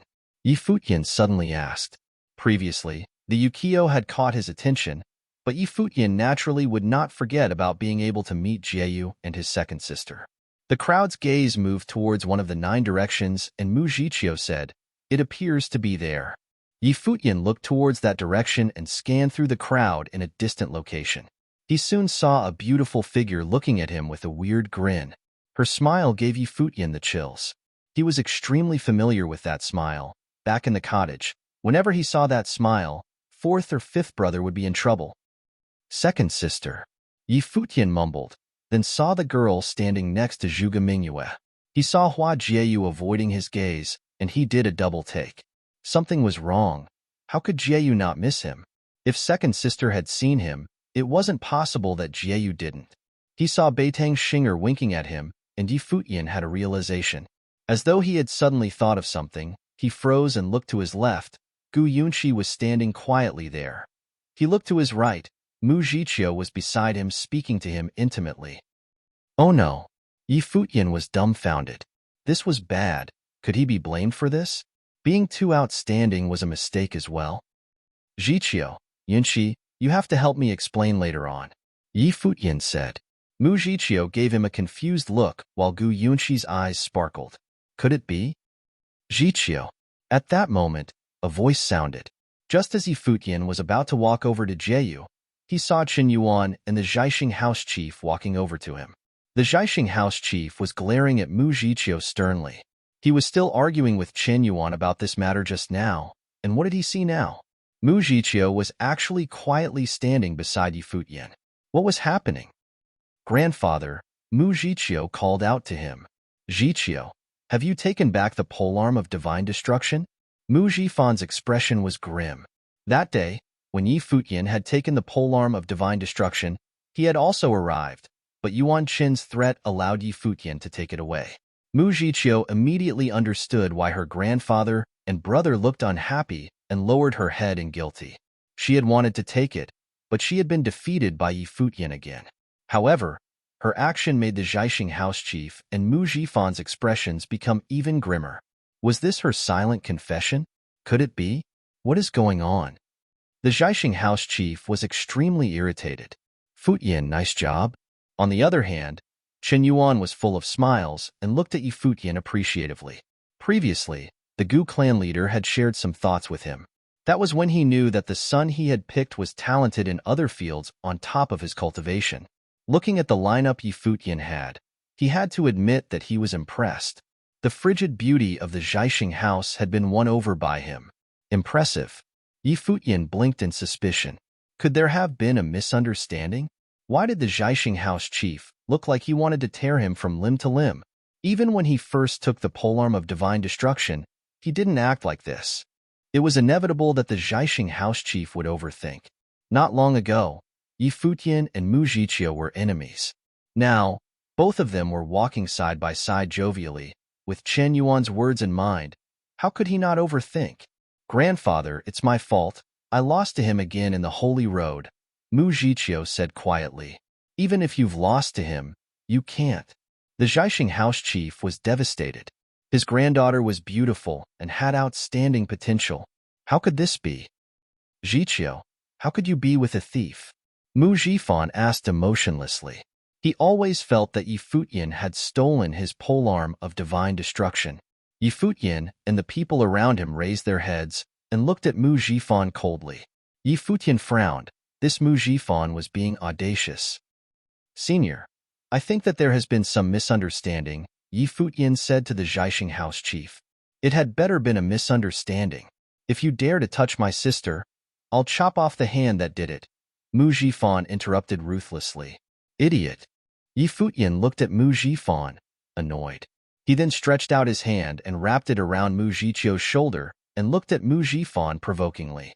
Mu Zhiqiu's body shivered, and she stared blankly at Yi Futian. In the distance, Hua Jieyu and Zhuge Mingyue looked at them, doing double takes. This was too much. You. Mu Zhifan stepped forward, a cruel aura bursting forth. Yet he saw Yuan Zhan, Yi Shaoshi, Yi Wuchen, and many others step forward and look at him ruthlessly. Yuan Zhan. At that moment, another figure came forward. The figure at the forefront had a huge physique. It was a golden ape. He stepped right into the crowd, his gaze on Yuan Zhan, curious why Yuan Zhan would be with a group of humans. Mount Taixing's golden ape. Chen Yuan and the Zhaixing house chief looked at each other and thought, then saw Yuan Zhan standing in front of Yi Futian. When did this fellow get acquainted with the golden apes? Father, Yuan Zhan called out to him, then introduced Yi Futian. This is a good friend that I met in the Holy Road, Yi Futian. Father and grandfather will definitely like him. The golden ape looked curiously at Yi Futian. Yi Futian had already retracted his hand that was on Mu Zhiqiu's shoulder and bowed slightly to him and said, Yi Futian is honored to meet Senior Ape. Yuan Zhan's father nodded. His appearance had caused many people's attention to move towards them. After all, it was the Golden Ape clan from Mount Taixing and could be considered an elite faction. Zhiqiu, explain yourself. The Zhaixing house chief looked towards Mu Zhiqiu and said. Mu Zhiqiu glared at Yi Futian. This fellow was causing trouble on purpose. Just kidding. I hope Senior doesn't mind. I have a girlfriend. Yi Futian smiled brightly, then pointed towards behind the Zhaixing house chief and said, she's over there. The Zhaixing house chief turned around, and the rest of the people all looked towards where Yi Futian's finger was pointing. It was the direction of the Nether Road. Who is it? The Zhaixing house chief asked. There were so many people in the Nether Road. How could he know who she was?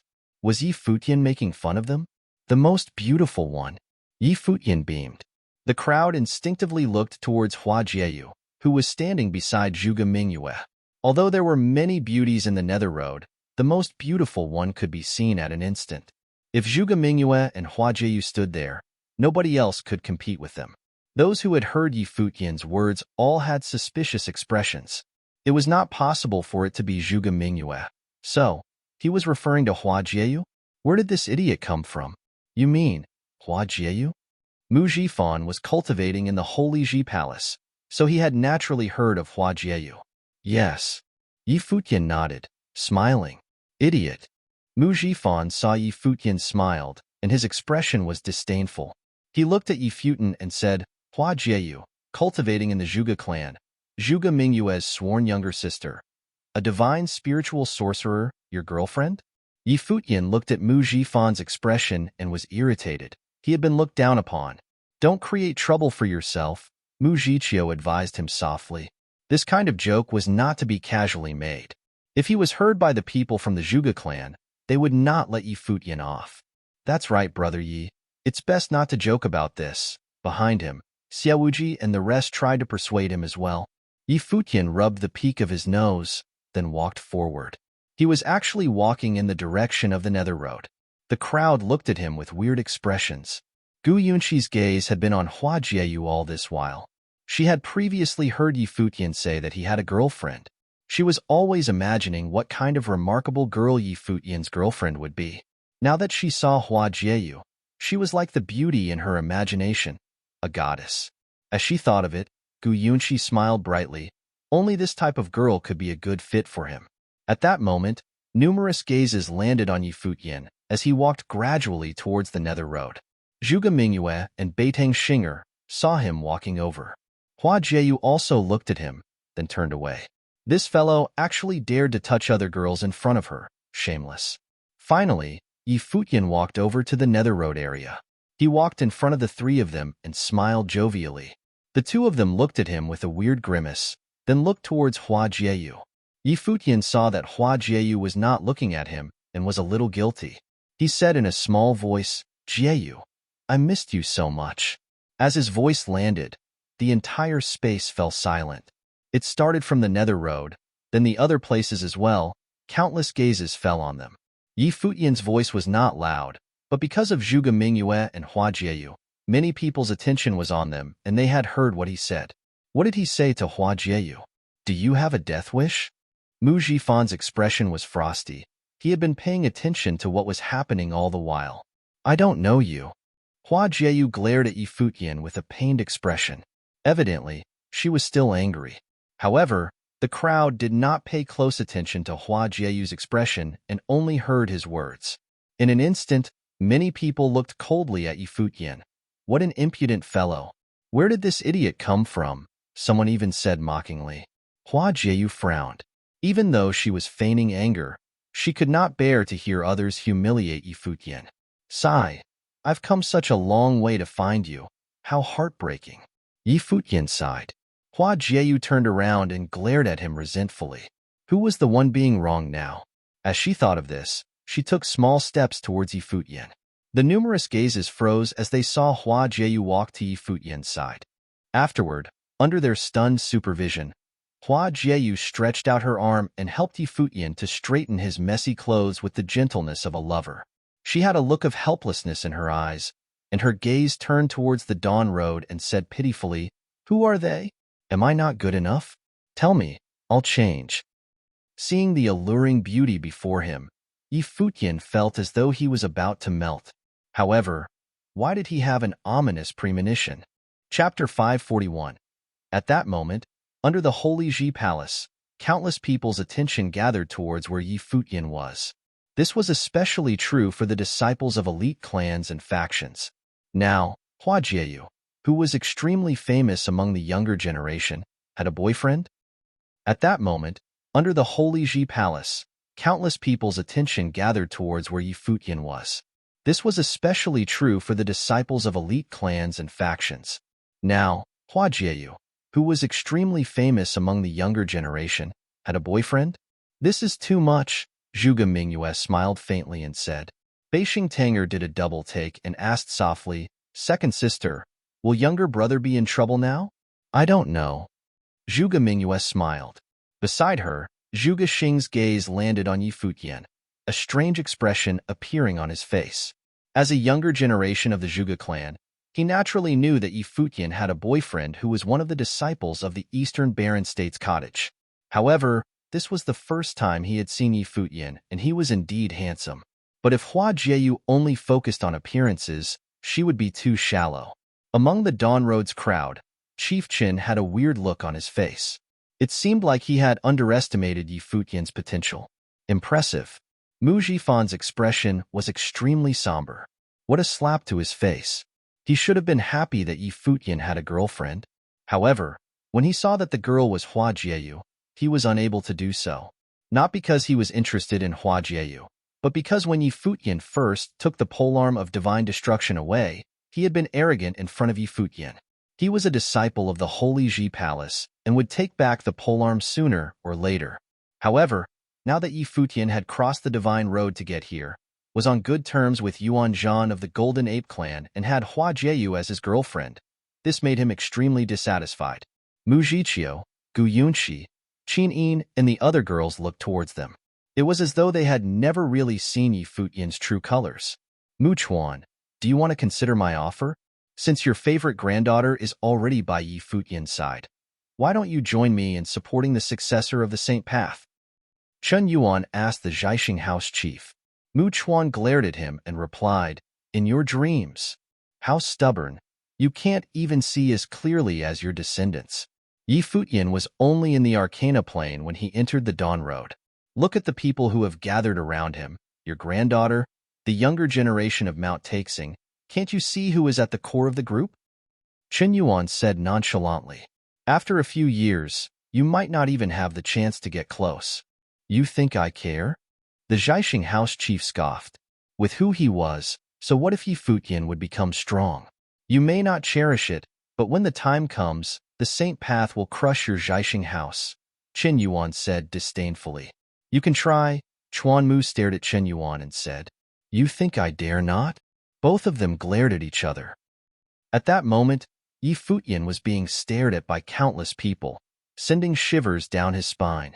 Seeing the charming beauty in front of him look at him wistfully, Yi Futian felt a conspiracy being plotted. Jeyu, these are all my friends. I'll ask them to explain to you later, don't misunderstand. Yi Futian was apprehensive. If you like them, just tell me. I don't have any objections, Hua Jeyu said gently, acting extremely feminine. Ah. Yi Futian blinked and saw Hua Jeyu grinning at him. He had the chills, so he smiled and said, definitely not. Feeling as though his answer wasn't sincere enough, Yi Futian added, I swear. Hua Jeyu smiled ravishingly and was pleased. Looks like I've passed the test. Yi Futian saw Hua Jeyu's pleased smile and heaved a sigh of relief. As expected of the fox, she was hard to deal with. It took both brains and brawn to placate her. Jeyu, why are there so many people looking at us speak? Yi Futian glanced at the surroundings and asked. I don't know. Hua Jeyu shook her head. Is it because I'm too handsome? Yi Futian asked in a hushed voice. Yes, it must be. Hua Jeyu smiled and nodded. The two of them held hands like nobody was watching and walked towards Zhuge Mingyue. It was not that they were high profile, it was just that they could not control themselves after meeting for so long. Even though they had already spoken softly, they were unable to help that so many people had noticed them. Second sister, Sister Xinger, I've missed the two of you. Yi Futian looked at Zhuge Mingyue and said, Really? Zhuge Mingyue replied, smiling at Yi Futian. Why did she feel that his words were hypocritical? He probably only missed Jeyu. It's absolutely true. Ever since sister left the cottage, I've often missed the days when you were at the cottage and felt as though something was missing. Soon, I left the Eastern Barren State to look for you.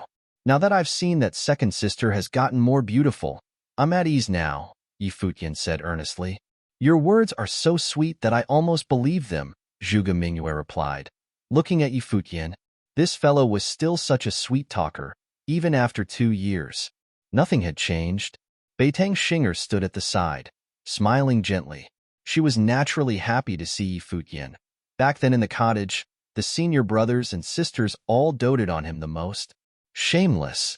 Many of the Zhuge clan members and Nether Road geniuses looked at Yi Futian with contempt. Was that how this bastard managed to win Hua Jeyu over? Such a glib mouth. How could a cultivator be this shameless? If it was only Hua Jeyu, it would be fine, but even Zhuge Mingyue fell for that? Sigh. Women. Little Sure, did you take good care of your little brother? Zhuge Mingyue saw Yi Shaoshi walking over and asked, smiling. Aye. Yi Shaoshi saw the difference between Yi Futian and his treatment and was infuriated.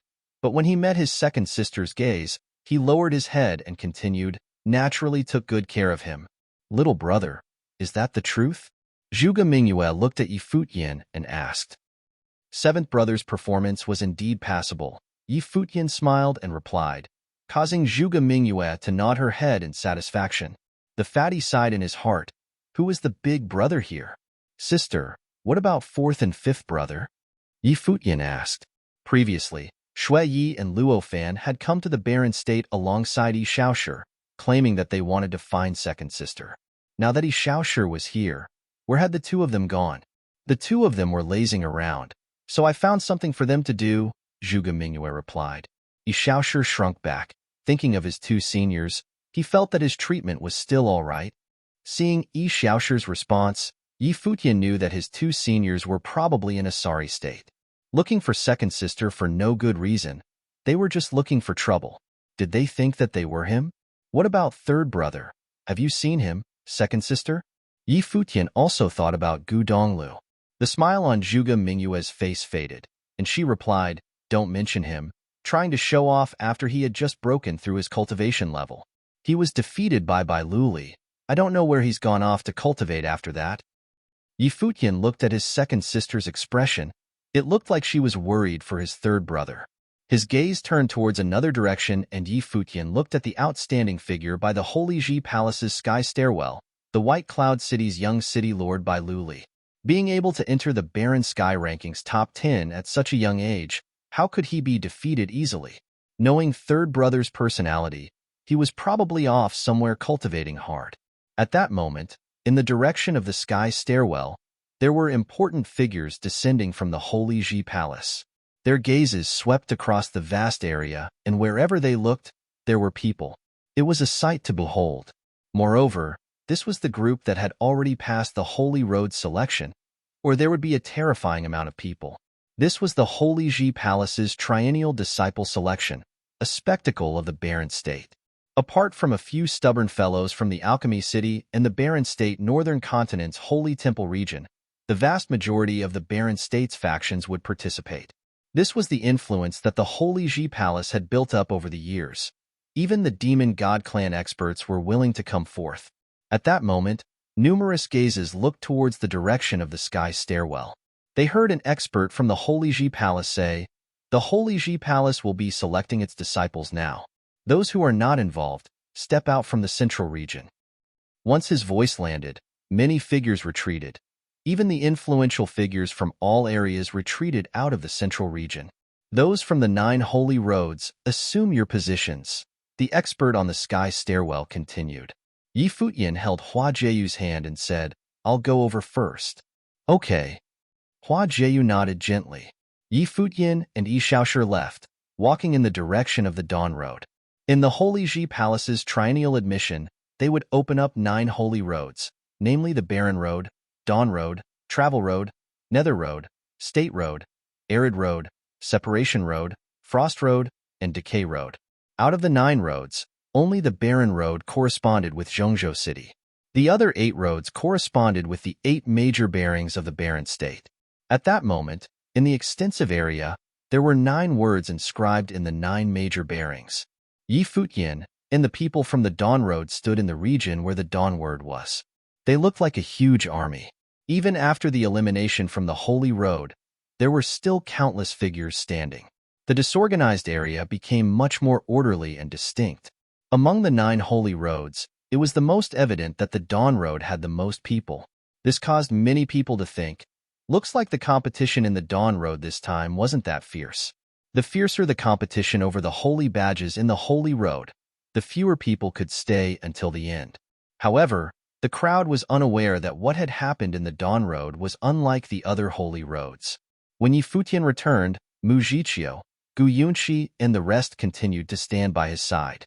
Li Qingyi looked at the geniuses from the 9 holy roads, then looked towards the sky stairwell and the Holy Ji Palace's prodigies. She knew that her journey was coming to an end. She did not have expectations to enter the Holy Ji Palace to cultivate. Simply being able to see such a scene was enough to make her satisfied. All the most outstanding figures of the generation from the Barren State had gathered here. At that moment, Zhuge Mingyue walked towards a place at the side of the sky stairwell. Over there, countless figures had appeared, and one of them had a prominent aura. Yi Futian had seen him before in the cottage. It was Zhuge Canyang, who had been to the cottage to receive his second sister. He was also an extremely famous figure in the Barren State and the successor to the Zhuge clan. "Has he come?" Zhuge Canyang asked Zhuge Mingyue. "Yes." Zhuge Mingyue nodded lightly. "In these 2 years, you have protected Hua Jieyu so well, just to wait for him. Now that he has chosen to step through the Holy Road and appear on this stage, I hope that he lives up to your expectations," Zhuge Canyang said softly. Chapter 542. At the foot of the Holy Ji Palace, the experts from the 9 holy roads stood cautiously.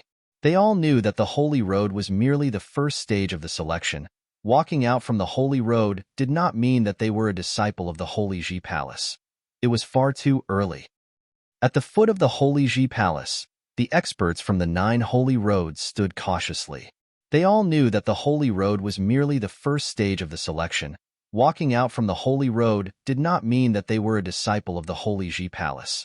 It was far too early. They had walked out of the Holy Road, only to arrive here and obtain the qualification to enter the Holy Ji Palace. Simply that. What would follow would be crueler. The geniuses from the 9 holy roads had gathered. What a spectacle it would be to behold. On both sides of the sky stairwell, experts could be seen standing. Due to the sky stairwell being too long, even though there were many experts on the steps, they still appeared to be scattered, many of them appearing alone in a direction.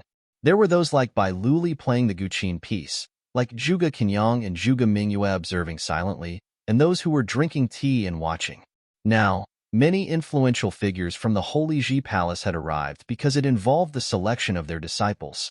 The Holy Ji Palace's entrance examinations were different from many other factions. The Holy Ji Palace's elders would personally select those they valued. Unlike a mass admission, only those who were valued by the sage plane figures had the qualification to step foot on the Thousand Holy Island. For those who wanted to become a disciple on the core island, they would have to be selected by an extraordinary sage plane figure. It was exactly because of this that the entire Barren State's geniuses gathered for the Holy Ji Palace's triennial entrance examinations. However, the Holy Ji Palace would not take in many disciples as the Holy Ji Palace's influential figures had extremely high expectations. They had seen far too many geniuses, so it was not easy even to enter the Thousand Holy Island, not to mention becoming a core island disciple. Of course, before the many influential figures took their pick, there were still too many people from the 9 holy roads. There needed to be another round to eliminate the majority of the survivors. Because of that, an elder on the sky stairwell announced, "Those who have walked out of the 9 holy roads, step forward." The Holy Ji Palace's elders will personally take their pick, but before that, a huge portion of you will be eliminated. The crowd nodded in understanding. It was no surprise to them, as many people had already known about the Holy Ji Palace's entrance examination rules. Tens of thousands of cultivators had entered the 9 holy roads.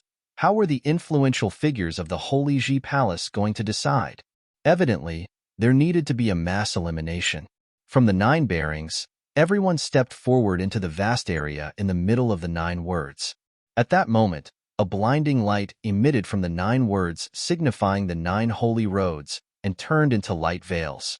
Following that, the entire area lit up with a holographic glow, causing the area to look like a giant battlefield, spanning tens of thousands of meters.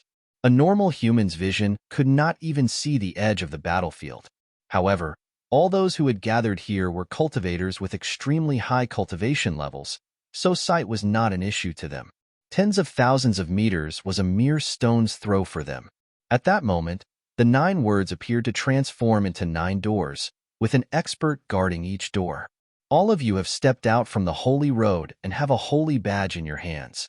Some of you have relied on your strength while others may have used schemes. Regardless of how you did it, the Holy Ji Palace will not interfere. However, in this battlefield, there will only be 3,000 people standing at the end.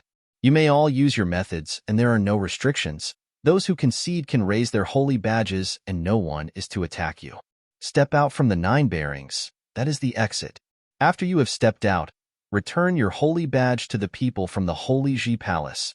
The expert on the sky stairwell continued. The crowd was astounded. This time's elimination would be a battle royale. The tens of thousands of geniuses from the 9 holy roads would be reduced to only 3,000 within this battlefield. The remaining 3,000 would be the true prodigies from all corners of the barren state. Averaging out the 9 holy roads, each holy road would have about 300 people. Keeping in mind that every holy road represented countless geniuses from a certain region of the barren state, from numerous major clans, schools, and sections, 300 people was simply a mere fraction of a clan's young experts. I have to remind you all that you had better start making preparations now. Otherwise, when I announce the start of the elimination, you might not even know how you died, the expert on the sky stairwell shouted. Immediately, many people's expression became alert and shied away from others, trying to prevent others from sneaking up on them. Although the battlefield was huge, when that many experts gathered inside, it still appeared cramped. That was why, once the battle erupted, it would be mass chaos. The people around you could attack at any time, so you would not even be able to select an opponent. Only those extremely strong cultivators could dominate the area around them and aim for their targets. At the foot of the Holy Ji Palace, at the edge of the giant island, it was eerily quiet within and outside the battlefield. Everyone was focused, watching the battlefield. The most outstanding cultivators from the 9 holy roads naturally received the most attention. Futian also had many gazes on him. There were many people who were worried about him. Zhuge Mingyue had high hopes for him. Back then, Gu Donglu had personally gone to the Kangyi kingdom to invite their little brother, so he had not experienced any entrance challenge. Now, there was such a huge scene to enter the Holy Ji Palace. She did not know if her little brother could make it through with his cultivation level. Although she was exceptionally confident in Yi Futian's potential, she was still a little worried. After all, Yi Futian's cultivation level was rather low, and she knew what level Yi Futian was at 2 years ago when she had left the cottage. On the battlefield, Yi Futian was among the youngest. If he waited another 3 years, perhaps her little brother would be unparalleled, but at that time his cultivation level might have already surpassed the lower noble plane and be unable to take part in the Holy Ji Palace's entrance examination. Chen Yuan also looked in Yi Futian's direction. In the colossal battlefield, Yi Futian appeared minute. How would the prodigy of the divine sky city that could dominate his generation fare on the stage of the barren state? What kind of brilliance would he show? He raised his head towards the direction of the Holy Ji Palace. He knew that many influential figures had come today, including some of the people on the barren sky ranking. Who among them would select Yi Futian? In another direction, the golden ape from Mount Taixing also looked in Yi Futian's direction. Yuan Zhan had just told him some things that made him extremely surprised. At that moment, in the battlefield, Yi Futian told the people around him, "Follow me closely. I'm not intending to participate in the battle. This place is not for me." Li Qingyi smiled and replied. She was already satisfied enough to have reached here. "I'm afraid that I will only be a burden to you in this battle. I'd better step out." Gu Yunqi smiled gently. Long Mu and the rest sighed. Middle Arcana plane cultivators could still have some opportunities in the Holy Road, but here, there was no opportunity to be had. All right, giving up in this kind of scenario is nothing to be ashamed of. Yi Futian nodded. After that, he saw Gu Yunqi, Li Qingyi, and many others walking with their holy badge to the exit. When the battle began, they would immediately step out and watch the battle. Not just them, but many others made a similar decision at present as well. Previously, many disciples from major factions had followed their peers into the Holy Road and were protected all the way. Now, that method would not work. If they did not have the ability, staying was pointless. "Begin," the elder on the sky stairwell announced. As his voice landed, terrifying auras started to burst out in the battlefield, and the spiritual chi in the air rampaged. Many people walked out of the exit. These were the people who voluntarily conceded. There were a few people who flew into the air. The people who dared to do so were all elite geniuses. In the sea of people, flying in the air would make them easy targets for those on the ground, and nobody would be so arrogant without enough confidence. Yi Futian's gaze swept across the spacious battlefield. His vision was drowned out by the crowd, and he could not see where Hua Jieyu was. Around him, nobody attacked Yi Futian's group. After all, they were in the gathering area for the Dawn Road's experts, and who in the Dawn Road did not know Yi Futian? Even the elite geniuses like Yin Jiu did not dare to move recklessly. The polearm of divine destruction in his hand, Yi Futian flew into the air, his gaze sweeping around the surroundings. In the air, there were others like him, brimming with confidence. A distance away, from the direction of the separation road, there was an icy gaze that fixed itself on Yi Futian with killing intent. There was a group of experts who were covered in flames, and there was a fearsome dark will in one of the experts' flames. That was the Holy Fire Clan's gathering area, and Du Ao was within. Back then, Du Ao had led a group of Holy Fire Clan's experts into the eastern barren territory, forcing Yi Futian to climb the sky mountain with them. Du Ao had nearly died in the hands of Yi Futian's demon bird. He bore the grudge all this time. Now, at the foot of the barren state's Holy Ji Palace, he had met Yi Futian once again. "Yuan Zhan Jiqiu, how much do you know about the Separation Road's Holy Fire Clan?" Yi Futian asked. "Not much." Yuan Zhan and Mu Jiqiu both shook their heads. "What will happen if I kill one of the Holy Fire Clan's disciples?" Yi Futian asked again. "In the mass chaos, it is common for people to die. If you kill a normal disciple from the Holy Fire Clan, they might just accept that their disciple's strength was inferior to yours. However, it is possible that the person you kill has connections with elders in the Holy Fire Clan, and that might get you marked." Mu Jiqiu continued, "Of course, if you are highly valued by an influential figure of the Holy Ji clan, and enter the palace to cultivate, there will be no repercussions. I understand. Yi Futian nodded, as he saw Du Ao walking in the air towards him.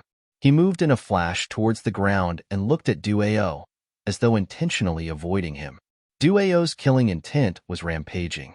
Someone tried to attack him, but the imposing dark flames surrounding his body shot towards the person and enveloped him, causing the person to ignite with no chance to even surrender. Trying to escape? Du Ao looked ruthlessly at Yi Futian, who was in the crowd. Yi Futian and Zhuge Mingyue were closely related, but even if he could not kill him, he would disable him permanently. At the same time, a cruel killing intent appeared in Yi Futian's eyes. Back then, in the Eastern Barren territory, it was Du Ao who had given the order to eliminate the Donghua clan. Even though the Donghua clan lord and his wife had agreed to disband the clan, they were hunted by Du Ao, and he even chased them all the way to the college and killed them in front of the people in the college. And the cause of it all was because Du Ao had wanted Hua Qingqing's body. On the Sky Mountain, he had almost humiliated her but was saved by Yi Futian's demon bird. It was also that incident that had caused a pure girl like Hua Qingqing to go into Buddhism. Although Yi Futian and the Donghua clan were enemies back then, what Du Ao did in the Eastern Barren territory was still deserving of death. Chapter 543. It was chaos in the vast battlefield at this very moment. Tens of thousands of powerful cultivators battled within. One could only focus on the enemies right before them.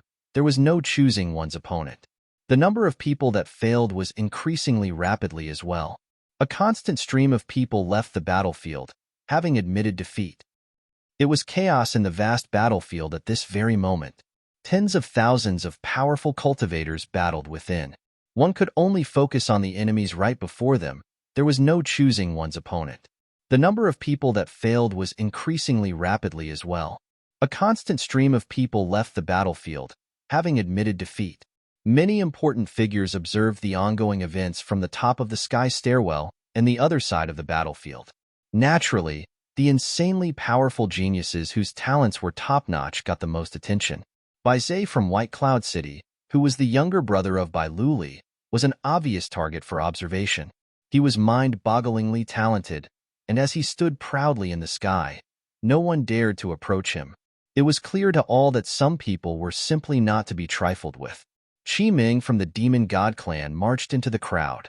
His arms were powerful as a dragon's, and when he grabbed at the crowd, several cultivators were sent flying. The attacks of those from the Demon God clan have always been savagely violent. Qi Ming was a large burly man. Leading other powerful figures from his clan into the crowd, Qi Ming sent the people around him flying with yet another powerful swing. He was like a tiger charging into a flock of sheep. No one was able to hold their ground against him. The insanely powerful figures of Zhongzhou City were also under great scrutiny. At this moment, streaks of golden light gleamed from the middle of the crowd. The light was especially dazzling and attracted countless gazes. Several extravagantly dressed young men stood there, bathed in a sovereign glow. Streaks of light swept across the place, turning into dragons and phoenixes. No one could defend against them. The young man in the center of that group had an impossible elegance to his features. His aura was unmatched by most people. This young man was Huang Jiuge, an insanely powerful figure of Zhongzhou City's sovereign family.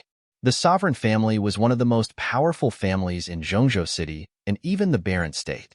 They were so powerful that even the prestige of the Holy Ji Palace meant little to them.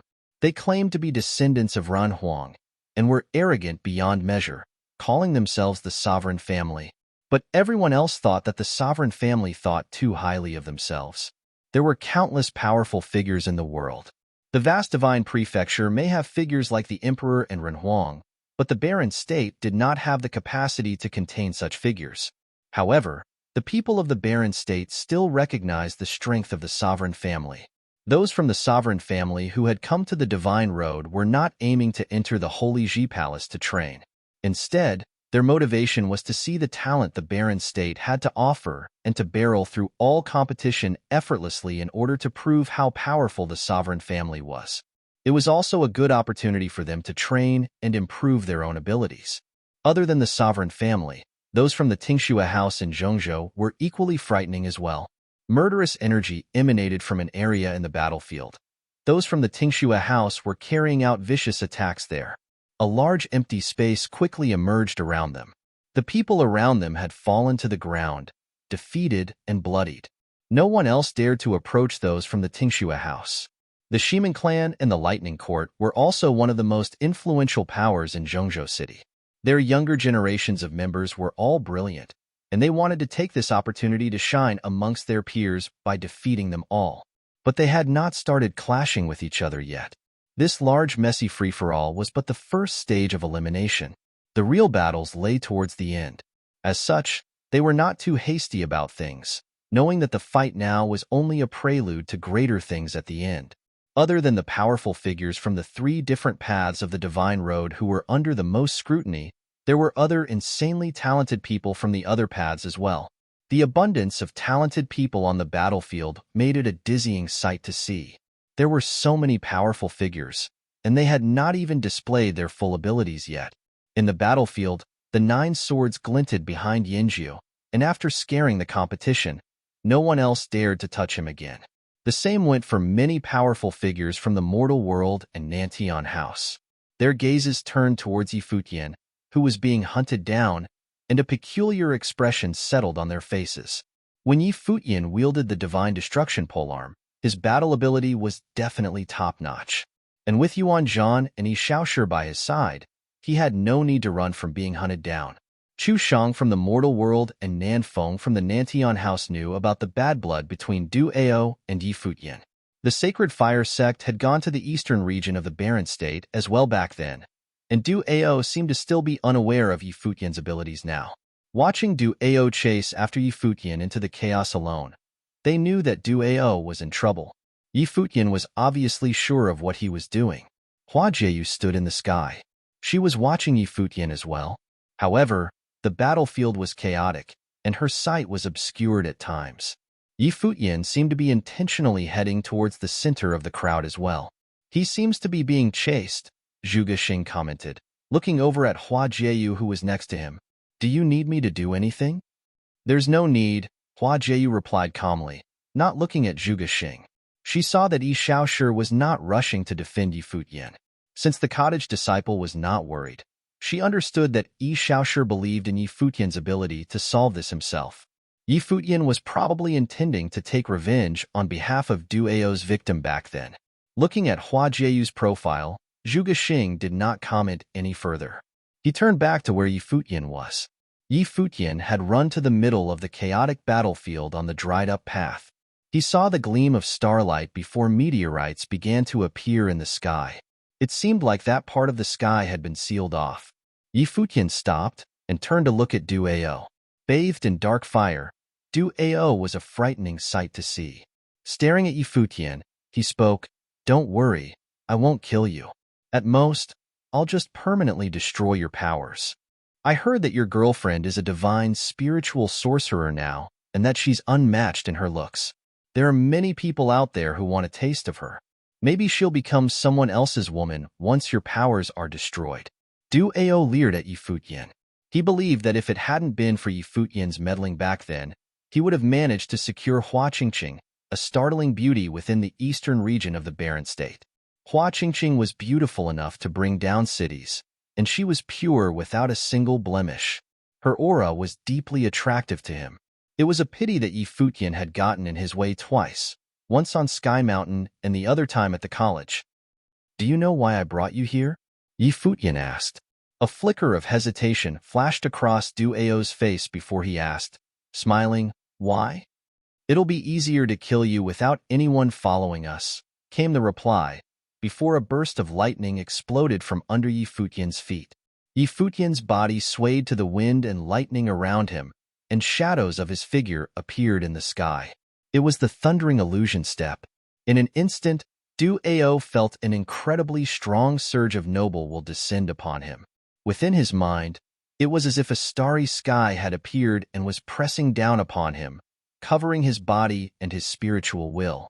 He felt suffocated. A rumble was heard, and Du Ao's expression changed slightly. He didn't understand how Futian's energy could be so powerful when he clearly hadn't reached the noble plane yet. In his mind, powerful flame intent was released. A dark figure appeared, covered in dark fire that consumed all and pushed back at the immense pressure. At the same time, a shadow of the dark flames appeared behind him. Upon the release of a spell, dark flame dragons writhed in the air towards Futian. The divine destruction polearm whistled through the air with a shocking might. Futian was using the 9 heavenly attacks. It was clear that Futian was aiming for Duao's life by using the most powerful technique he had on hand. The flame dragons were reduced to nothing with one strike of the divine destruction polearm. Duao's face darkened before a sage's flame scepter appeared in his hand. Holding the scepter out, endless dark flames began to gather before him and form a giant dark handprint. The handprint was filled with frightening dark flames and could incinerate in an instant if it were to hit someone. The divine destruction polearm was just about to land a strike again when Futian spun in the air and dealt a second attack through the space. The rapid attacks rained down on the handprint, and it exploded. Duao's expression completely changed. Since when had Futian become so strong? Back then, Futian had been of a plane way lower than his. Duao gripped onto his scepter, and the shadow of the dark flames behind him seemed to solidify into a tangible mass.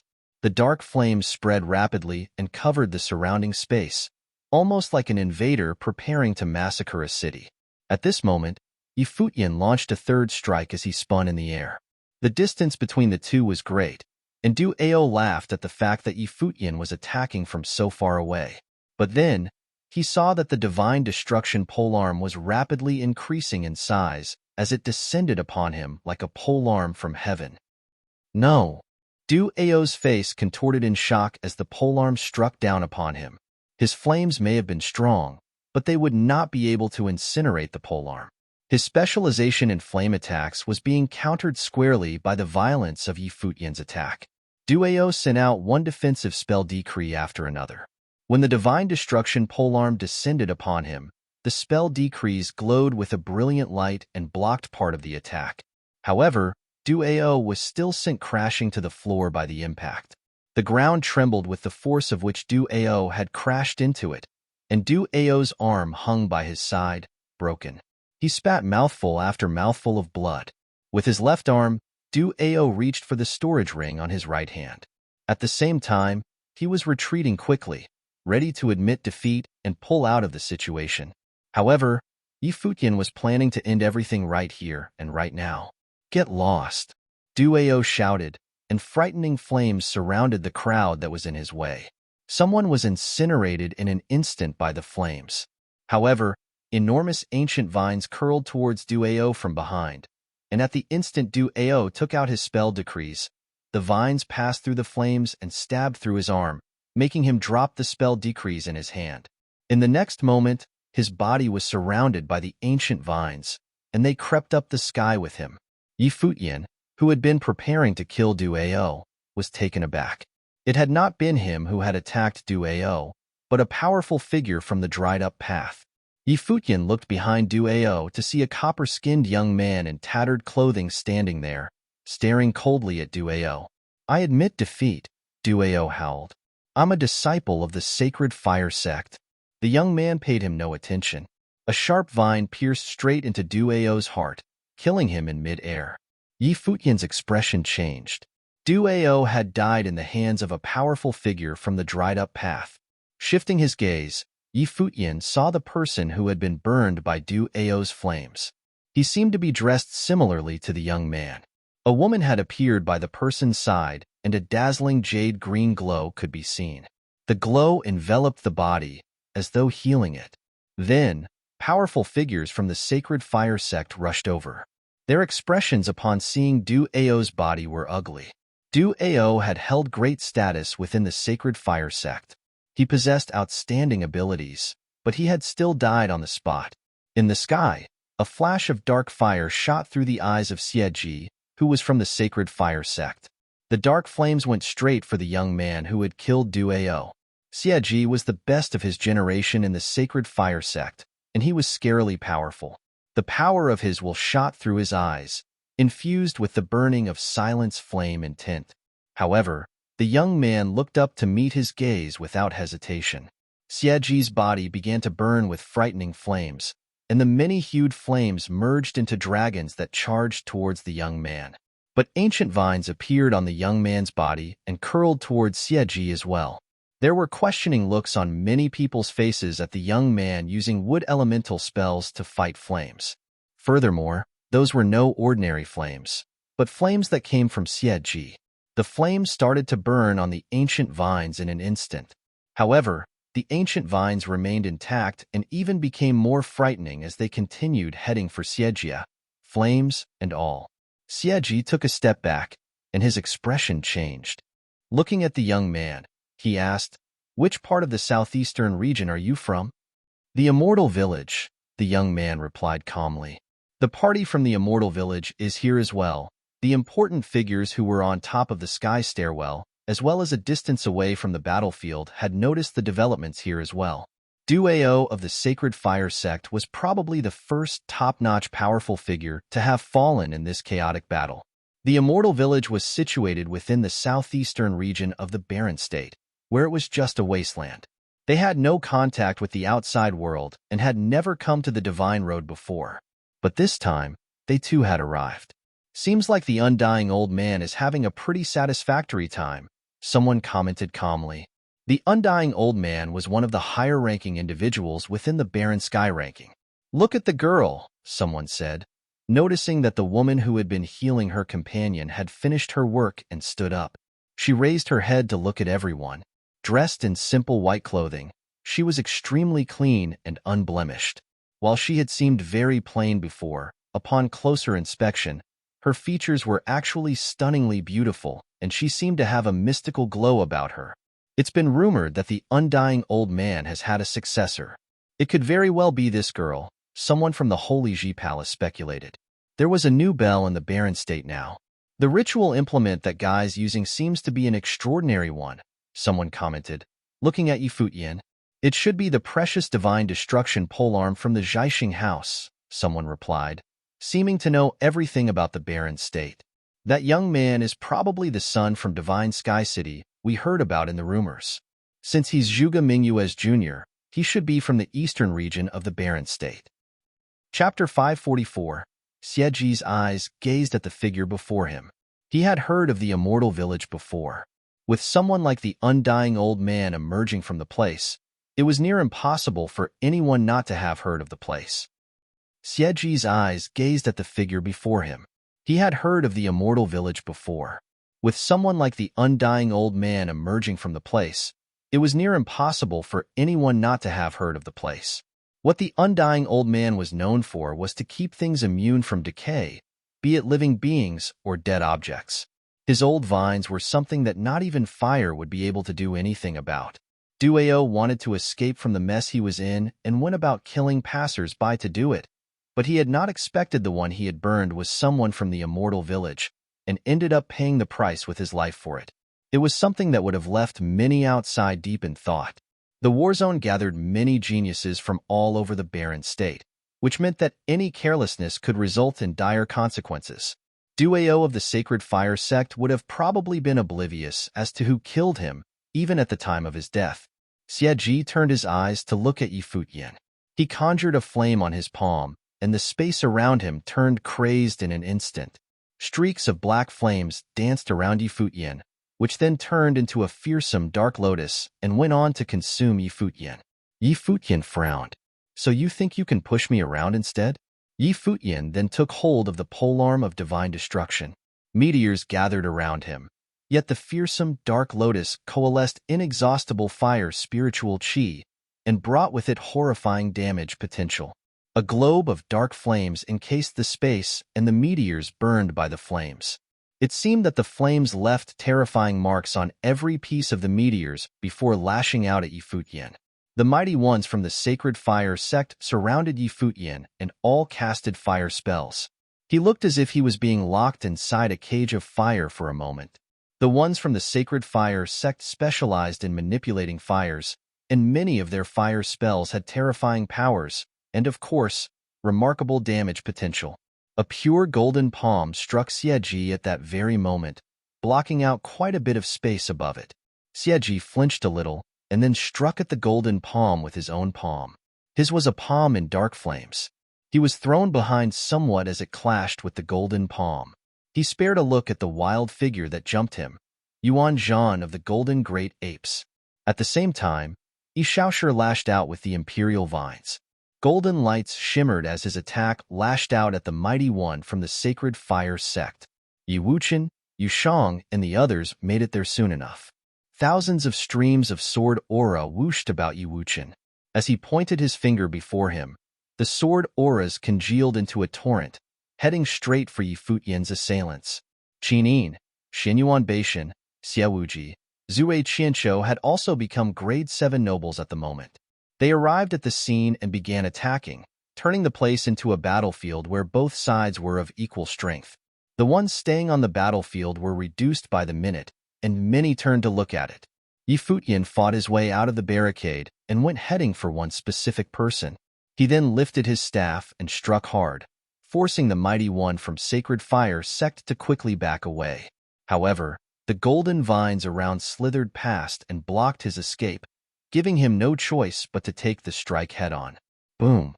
The polearm of divine destruction was brought down hard, and the one struck by it had his body sent flying right away, all his bones and meridians broken, and throwing up blood by the gallon. Yi Shaoshi's imperial vines made their way to several other mighty ones and entangled them before throwing them down. The following loud thumps spoke of the shock they suffered as they hit the ground. Xie Ji was being held back by Yuan Zhan, and the mighty ones from the Sacred Fire sect were quickly swept away, thrown out of the game. Xie Ji quickly retreated at the scene and looked very troubled. So everyone's out now? There was no one from the Sacred Fire sect left now but him. This? Many looked at the fights taking place there and sported funny looks. The ones from the Sacred Fire sect had been bullying Yi Futian for quite a while, and no one would have expected the tables to turn like this. That overwhelming ape is probably that golden great ape from Mount Taixing then. The Sacred Fire sect suffered quite a humiliating defeat that time. Xie Ji kept retreating while looking gloomy. The odds were stacked entirely against the Sacred Fire sect, and they suffered terrible losses. Yi Futian and the rest did not pursue Xie Ji. The battlefield became more relaxed. The fighting that never ceased in the battlefield threw many out of the game in a very short time. Hua Jieyu kept tabs on Yi Futian's battlefield. She did not participate. There were the mighty ones from the Zhuge family by her side, and there was no need for her to fight. Nice ritual implement he had there, allowing someone only of Arcana plane like him to bring quite a lot of power to bear, and it seems to work well with his abilities. Zhuge Xing, who had been watching Yi Futian's battle, added, however, the more he relies on the powers of that ritual implement, the more apparent the disadvantages of his low levels will become later on. The battle might allow the use of everything in one's disposal, but the ones after that, not so much. There is no certainty that he would be able to make it to the end and reach the Holy Ji Palace. Even if he was to be noticed by any of the mighty ones from the 1,000 Holy Islands, it'd still be difficult for him to match you. Since Hua Jieyu was brought to the Zhuge family by Zhuge Mingyue kept tabs on all who took care of Hua Jieyu. They even presented a great opportunity for her, and provided her with all sorts of resources to further her training. Hua Jieyu became a totally different person compared to when she first arrived at the Zhuge family. If she were to enter the Holy Ji Palace, her profession as the divine spiritual sorcerer alone would have been enough for her to be noticed by the ones from the palace. While Yi Futian sported extraordinary looks and talents, he would have still paled in comparison to the height of someone like Hua Jieyu, and that was something Zhuge Xing hoped Hua Jieyu would be able to comprehend. Flowery words and cunning statements might have had their uses for some time, but such trickery would have been deemed unpresentable in the world of cultivation. What are you getting at? Hua Jieyu looked at Zhuge Xing. Her eyes looked as bright as the smile she wore with, yet her expression was one that made Zhuge Xing feel distanced, completely different from the expressions she showed to Yi Futian.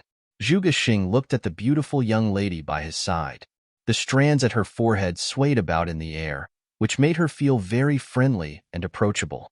While there was nothing anyone could have made out from his looks at the moment, he was struggling to keep his affection for her contained within. Someone like him would have no trouble getting his hands on beautiful women, yet some did feel different from the others. He had taken notice of her the very first time she came to the Zhuge family. She wore an aura of sorrow about her back then, and there was always a hint of sadness in her eyes, making anyone who saw wanting to embrace her. While he had not been spending much time with Hua Jieyu, as it was Zhuge Mingyue who had been spending time with her most of the time, but every time he saw her, his calm composure would always falter. As time went by, he came to understand that he was longing for her. You might have been lovers, but maybe he is no longer the one for you now. Zhuge Xing stayed silent for a moment before answering the question and did not bother masking what he intended to say. He believed that Hua Jieyu was able to understand what he meant. The smile on Hua Jieyu's face disappeared completely. She seemed to be reluctant to even spare a patronizing one for Zhuge Xing, despite him being a member of the Zhuge family. No one had any right to judge her relationship with Yi Futian, the boy whom she had been holding hands with near the lake back in Qingzhou, the one who had intruded the Nanda clan with a staff in his hand and thumbed his nose at the emperor's will. Their relationship was not one she would allow Zhuge Xing to judge. There was nothing she could have done to stop Zhuge Xing from saying what he wanted to say, but at the very least, she could still make her own decisions. Please try not to appear before me ever again. Hints of disgust came from Hua Jieyu's tone before she went to where Yi Futian was. Zhuge Xing's eyes were stunned as he watched the beautiful girl before him take off. While she said, please, it did not sound like a polite request at all. Zhuge Xing's expressions looked bad as he saw Hua Jieyu making her way to Yi Futian. Is it really that wrong to even criticize him? Furthermore, he was saying that for her sake. The youths of the Zhuge family all looked funny before one said to Zhuge Xing, we have nurtured and kept her around for more than 2 years, and still no chance of her making into the Zhuge family. What a pity. They spared a look at Yi Futian plainly. Everyone loved beautiful things, but none of them hoped for much in the first place. Despite this, they still hoped that Zhuge Xing was able to get his hands on her and make her a woman of the Zhuge family. From the looks of things, however, the Zhuge family seemed to have nurtured a spiritual divine sorcerer, yet also handed a masterpiece to Yi Futian on a silver platter. Hua Jieyu took to the air, attracting the attention of many. Someone leaped over and got in her way, then burst the spiritual qi around him. All she did, however, was simply cast a cold glance at him. The person instantly felt as if his mind was torn off his body. The spiritual qi that he had control of was torn right there, and then as if his body was entirely controlled by her. Hua Jieyu had always been a full attribute spiritual type sorcerer and possessed powerful spiritual abilities.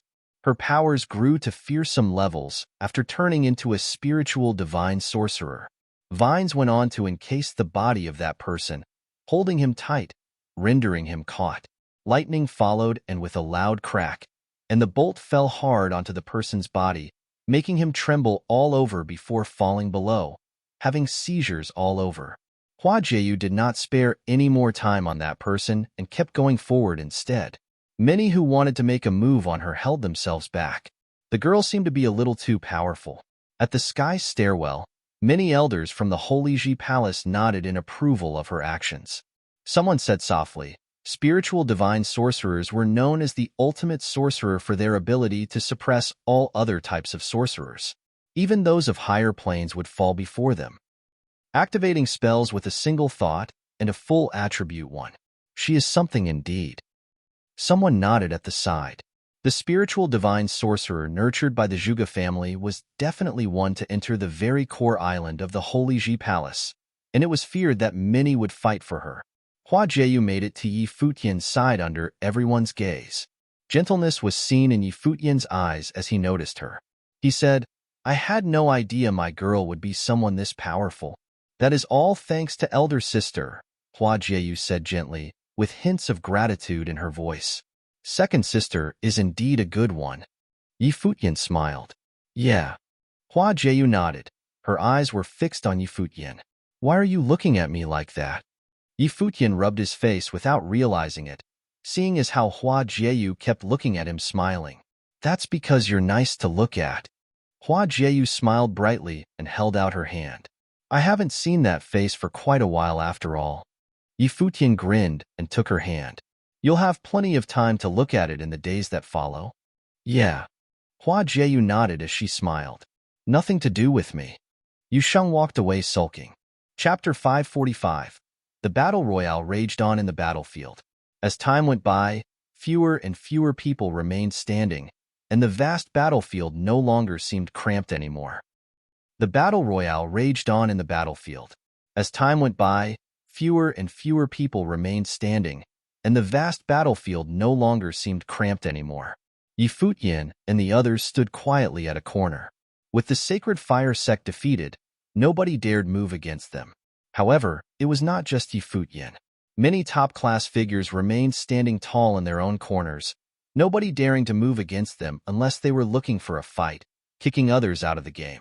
Eventually, the elder overseeing the battles at the sky stairwell announced, "Cease fighting." Many who were still engaged dispersed as soon as the announcement was heard. The 9-word ring at the 9 major positions dimmed, and the screen disappeared. The violent battle royale ended right there and then. It was rather harrowing seeing those left standing on the battlefield for everyone there, as only 3,000 people were left out of all the mighty ones who participated in the first place. The remaining 3,000 were, without doubt, some of the very best every corner of the barren state had to offer. Many moved from the Holy Ji Palace, cleaning up the battlefield and clearing out the injured or the dead. There were mighty ones from the Sacred Fire sect carrying the body of Du Ao away with cold expressions on their faces.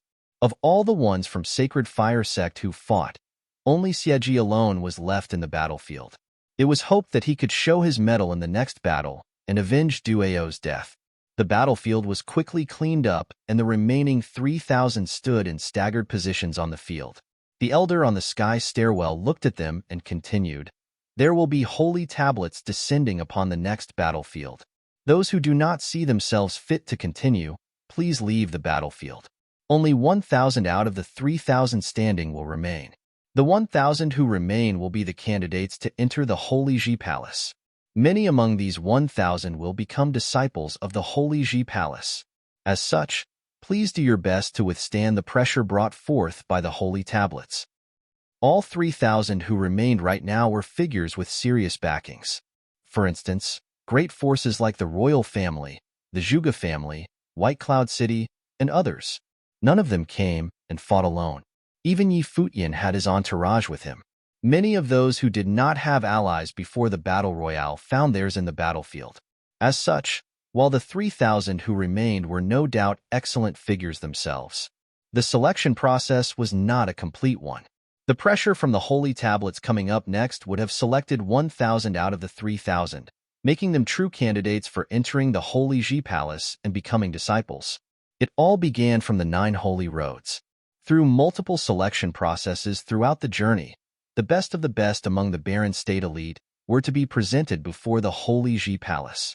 In the next stage, nobody will be allowed to rely on external instruments or implements of anything. Anyone who is found using such objects to resist the pressure from the holy tablets will be fouled immediately, the elder on the sky stairwell continued. Many mighty ones flashed about and came to the rear of the participants, unleashing formless pressures as if they were to isolate the battlefield. "The holy tablets now, please," the elder on the sky stairwell announced. The vast field turned eerily silent, and the ones standing far away looked in the direction of the Holy Ji Palace. 9 dazzling beams of light appeared, and the winds howled in response. One holy tablet after another flew down from the sky stairwell and made their way down like ghosts. The holy tablets were as per their namesake, huge stone tablets, and each and every one of them was infused with different kinds of powers. Many below began to feel themselves trembling as the tablets made their way down, feeling a formless pressure bearing on them. Said pressures were so powerful that images popped in some of their minds. Boom, boom, boom. 9 tablets descended from the sky and landed before the Holy Ji Palace. Huge stone tablets of 3 zhang tall each appeared before the masses and positioned in an arc. Bam, bam. Rumbling noises were heard as soon as the holy tablets took their positions, and many were heard groaning. A considerable number of people were thrown off, and they kept going back. For cultivators, the strength of one's spiritual will was the key to one's training. This will was a kind of talent on its own, and one that was very, very important. If the strength of one's spiritual will was weak, one could only go so far with their training. It was precisely this reason that the selection process with the holy tablets took place. Furthermore, participants only had their own prowess to rely on, and no one could help anyone. If one failed to pass the trial, they were out of the game immediately. At this very moment, Futian took one step back to steady himself as well, his eyes staring right at the holy tablet before him. The tablet was a fiery red color. It felt as if a figure clad in terrifying flames walked out of the tablet as he fixed his eyes on it. The figure was a great one, seeming like a god of fire itself. It took fearsome steps in his direction, putting more pressure on him with every step. He instinctively wanted to retreat, yet what happened right there alone was part of the test, and he knew that retreating was not an option. Spiritual will attacks were some of the most mysterious powers there were. They did not look real, yet they felt every bit as real as tangible attacks. Futian knew that the holy tablet stood where it was, yet what he saw at the moment was no longer a tablet, but a manifestation of flames taking steps in his directions, trying to burn him into cinders. He felt his own will and body burning, and it was an excruciating experience. The figure seemed far, yet it seemed near at the same time. It took one step after another at him, yet the figure never seemed to reach him. Despite this, the pressure grew as every second passed, making things feel more and more unbearable. Sun flare flashed and blossomed, and a sun was seen right behind Futian. As the will of the flames were unleashed, he closed his eyes to bear the might of the violent, burning intent, resisting the pain adamantly.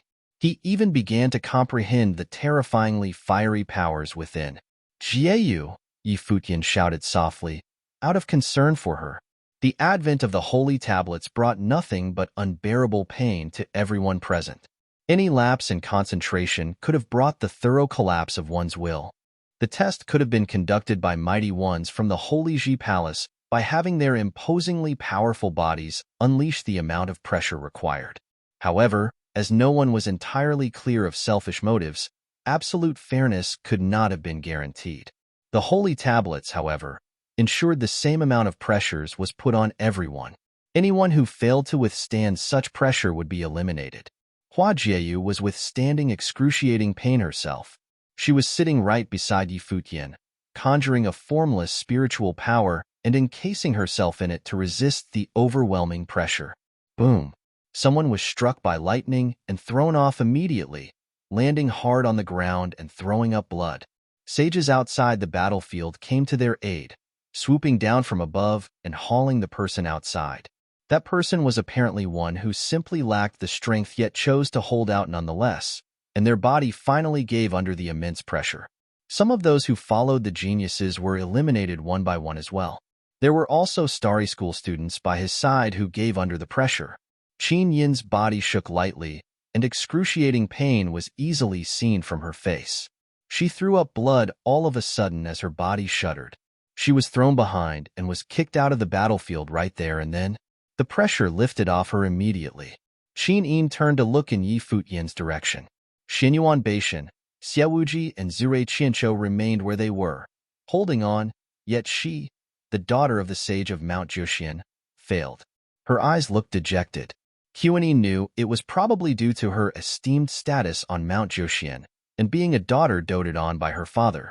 Her birth and status resulted in her lacking in experience with the world, and she had never withstood such pain in her life. All that resulted in her weak will in the face of intense pressure. An esteemed family background did not guarantee excellent talents after all. There were many who were born into high places, yet those who truly shone were those who were able to make out on their own. Seems like I'm less capable than even a bird. Qin Yin looked at the black wind condor right behind Futian. The demonic beast remained seated quietly, and she had not expected the bird to have such remarkable prowess. More and more people got eliminated, and the field was quickly reduced from 3,000 participants to about 2,000. The rate of reduction slowed somewhat after that, yet there were still many who gave out and were eliminated. On the battlefield, Huang Zhouge's body remained upright, and 3 beams of glittering royal aura were released. He looked impressively regal, and it seemed he was engaged in some battle of wills, bringing his might to bear on his opponent. On the other side, Bai Zai's, from White Cloud City, clothes were billowing and he looked just as impressive. His eyes remained fixed on the holy tablet, and it seemed that he held out well against the pressure. Shui Ke of the Tingxue house was practically clad in intense murderous intent, flaring about and cutting up any stream of will that intruded. The 9 swords rang behind Yinjiao, and they danced around him. The sword wills were as sharp as ever. All those top-class geniuses had already comprehended the noble will and sported power spiritual will.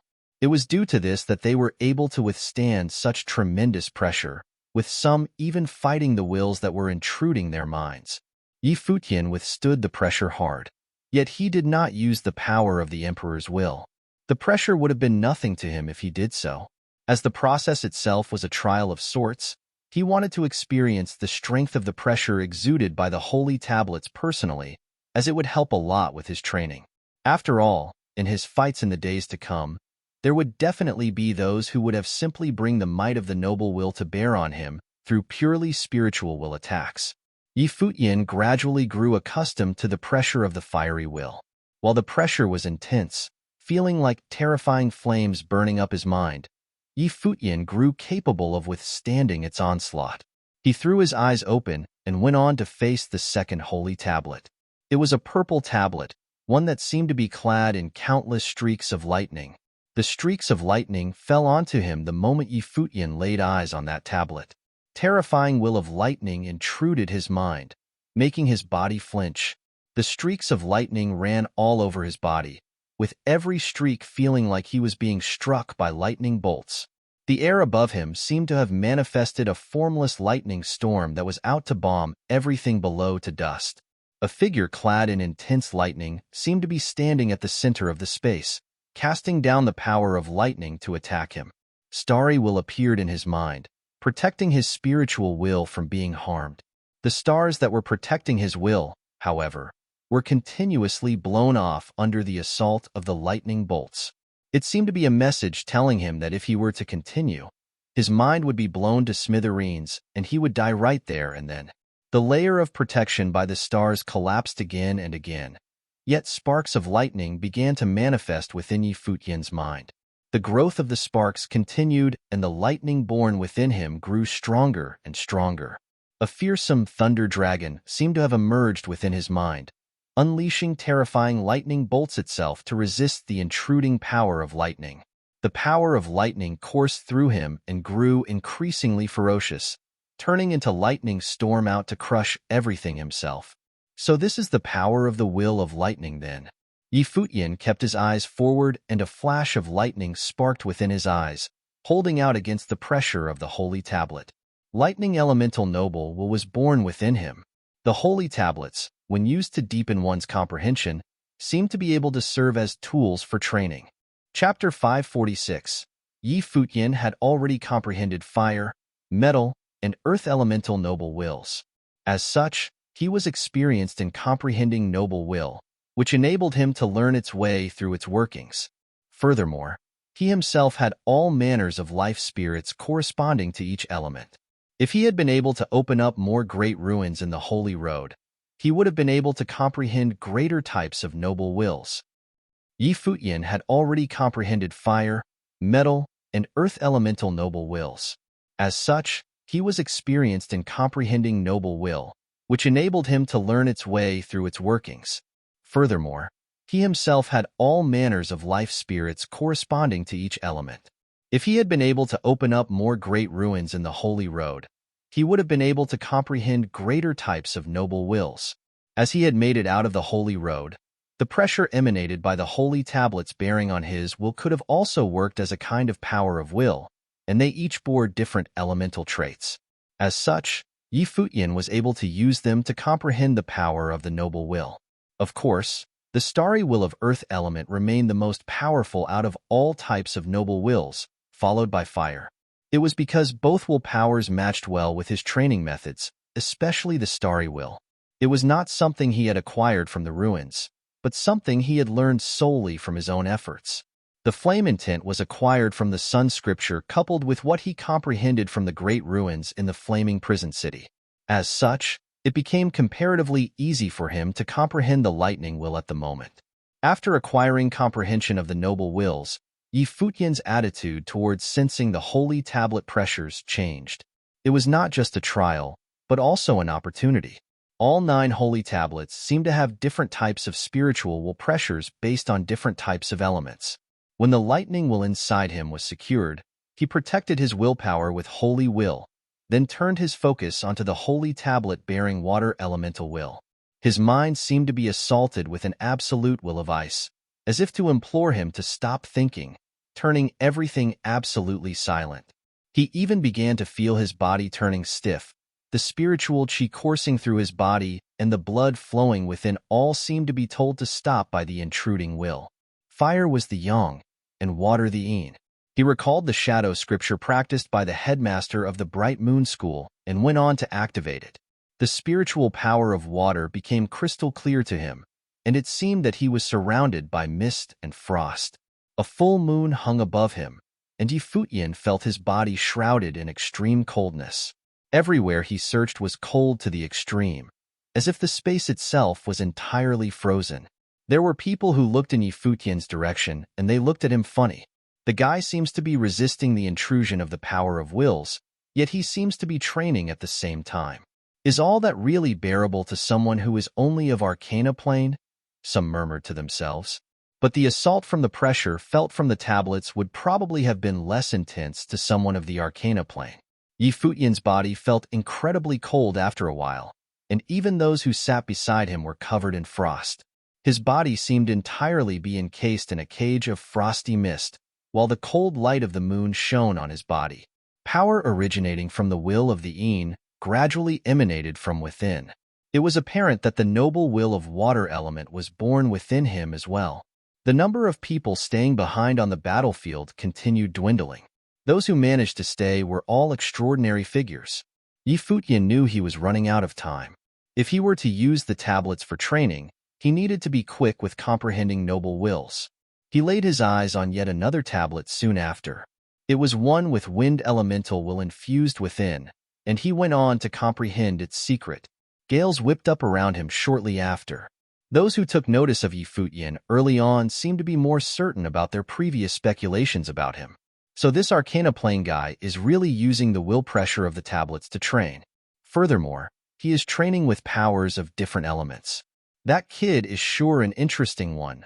One of the mighty ones from the Holy Ji Palace, standing near the sky stairwell, quipped as he laid eyes on Yi Futian. Interesting indeed.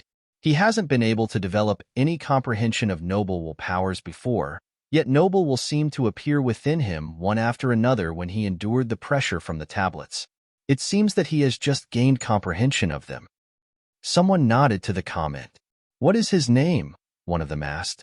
Yi Futian from the Eastern Barren Territory.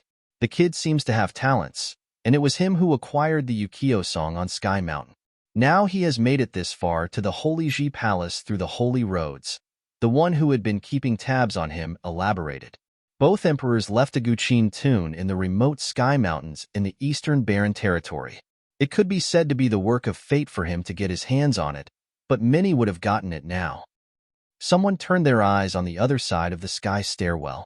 There was a figure sitting there quietly with a Guqin in front of him, and it was no other than Bai Luli. Bai Luli had played the Yukio song before. Luli, what do you think about that kid's talents? One of his seniors seemed to have challenged you before, that person asked with a grin. Bai Luli recalled Gu Donglio's challenge, and there was admiration seen in his deep, clear eyes. The teacher from the cottage in Eastern Barren Territory was quite a marvelous figure himself, being able to nurture a disciple like the kid here. Given more time, Gu Donglu would have made it to the Barren Sky ranking. Mingyue was also someone from the cottage, and now the junior before us has talent as well. It's a pity that his level is rather low at this point. If he had been able to come here when he had reached grade 7 noble plane, he would have been able to do a lot more great things. Everyone nodded in agreement to Bai Luli's apt comment. It was anyone's guess how Yi Futian would have performed from here on out, and whether it would be good enough to keep their eyes on him. However, if Yi Futian proved excellent enough as a cultivator, there was still the question of taking him in and letting him train at the core islands of the Holy Ji Palace. The reason why Gu Donglu had challenged Bai Luli was because Zhuge Mingyue and the Holy Ji Palace were hoping that Bai Luli would have been a couple with Zhuge Mingyue. If it was done, There might have been a fissure between Bai Luli and Gu Donglu, as well as the ones with Yi Futian. If they were to let Yi Futian train in the Holy Ji Palace, it would have been anyone's guess what Bai Luli would have thought about that. Perhaps Bai Luli himself, with his current status, would not care about things like that. However, it was imperative to consider such matters from the Holy Ji Palace's point of view. Bai Luli's place in the Holy Ji Palace was an extraordinary one. He was like the face of the palace itself. The numbers are close, someone quipped without considering such problems, as it was still rather too early for them. Compared to the rest of the participants, Yi Futian was actually not that much of a standout. A voice came from the sky stairwell. After all, that will be all. The 9 holy tablets took to the air and flew in the Holy Ji Palace's direction after the announcement was heard. Many sighed a breath of relief, feeling the air around them relax. Those geniuses, however, did not show much of a reaction, and they looked calm instead. Yi Futian felt the power of the will of the wind around him, and then quickly put it away. Time was too short indeed, and he was not able to keep training. However, he deemed himself to be doing well at the moment. Only the wood element was left out of the 7 elements to be comprehended. Yi Futian stood up and turned to look at the ones behind him, finding several of them gone. Only Hua Jieyu, Yuan Zhan, Mu Jiqiu, Yu Shang, Yu Wuchen, Zui Qianqiu, Xianyuan Beishan, and the Black Wind Condor remained. Qin Yin and Xia Wuji were unable to make it. It was quite a pity, as it was time for the Holy Ji Palace to select disciples to be taken in. Only 1,000 were left on the humongous battlefield, and the small number of people left had the place feeling rather empty. Everyone who remained on the battlefield, however, were true elites. Countless watched the ones who remained on the battlefield from the outside. Many were mighty ones from all over the barren state, and some were from the 1,000 holy islands. The true objective of the trials would take place soon, as it was time for the Holy Ji Palace to pick their disciples. Those candidates had proven themselves by getting past the last round, meaning that they had earned the chance to be disciples of a training place that was thought to be the most powerful in all of the barren state. The elder spoke on the sky stairwell, his eyes on everyone below. Everyone, disperse and head to the edge of the battlefield. Everyone went rearward towards the edge of the platform. Yi Futian and his group took a corner for themselves. The air was tense, and now it will be time for the Holy Ji Palace to select its disciples. The selection will be done through battle, using only one's own powers, no implements or instruments of any kind allowed. Who among you is willing to be the first to accept the challenge? The elder said at the stairwell. The remaining 1,000 all looked serious. The last stage was also the most important one, as it would determine if they were able to make it as a disciple of the Holy Ji Palace, determined by the battles that were about to take place. Only actual battles proved to be the one true standard for measuring one's talents. I will. A figure walked out among the huge group of people. Countless eyes went in that figure's direction. That figure was someone walking out from beside Zhuge Xing, a member of the Zhuge family, Zhuge Ping. At the side of the Holy Ji Palace sky stairwell, Zhuge Mingyue and Zhuge Qianyang stood, feeling startled. They then saw Zhuge Ping cast his glance at a single spot, where Yi Futian and Hua Jieyu stood. I will challenge him for my first battle. Zhuge Ping pointed at Yi Futian and sounded rather lazy as he said so. Yi Futian's performance prior had been rather eye-catching as he took out Du Ao alone. However, that was mostly attributed to the immense powers of the super-powered ritual implement. With the actual battle coming up and Yi Futian's level of training stuck at the Arcana plane, it was anyone's guess how someone not even on the noble plane would perform. Being able to come this place, there was hardly any doubt about Zhuge Ping's talents. He was among the ones anticipated to come out on top among the younger generations of the Zhuge family. It seems like it was Zhuge Xing who told me to come out, Zhuge Qianyang murmured. This is the first battle of the Zhuge family, and also Yi Futian's first. Who do you think will come out on top? Zhuge Xing has had a thing for Hua Jieyu for quite a while, and Zhuge Ping was never one to know his place. This battle will serve as a good lesson to humble him. Zhuge Mingyue grinned. Not of noble plane. So what? My little brother in training is not someone that can be judged by usual standards. The interest of the ones standing outside was piqued as well. Zhuge Ping was a member of the Zhuge family, and Yi Futian was Hua Jieyu's lover.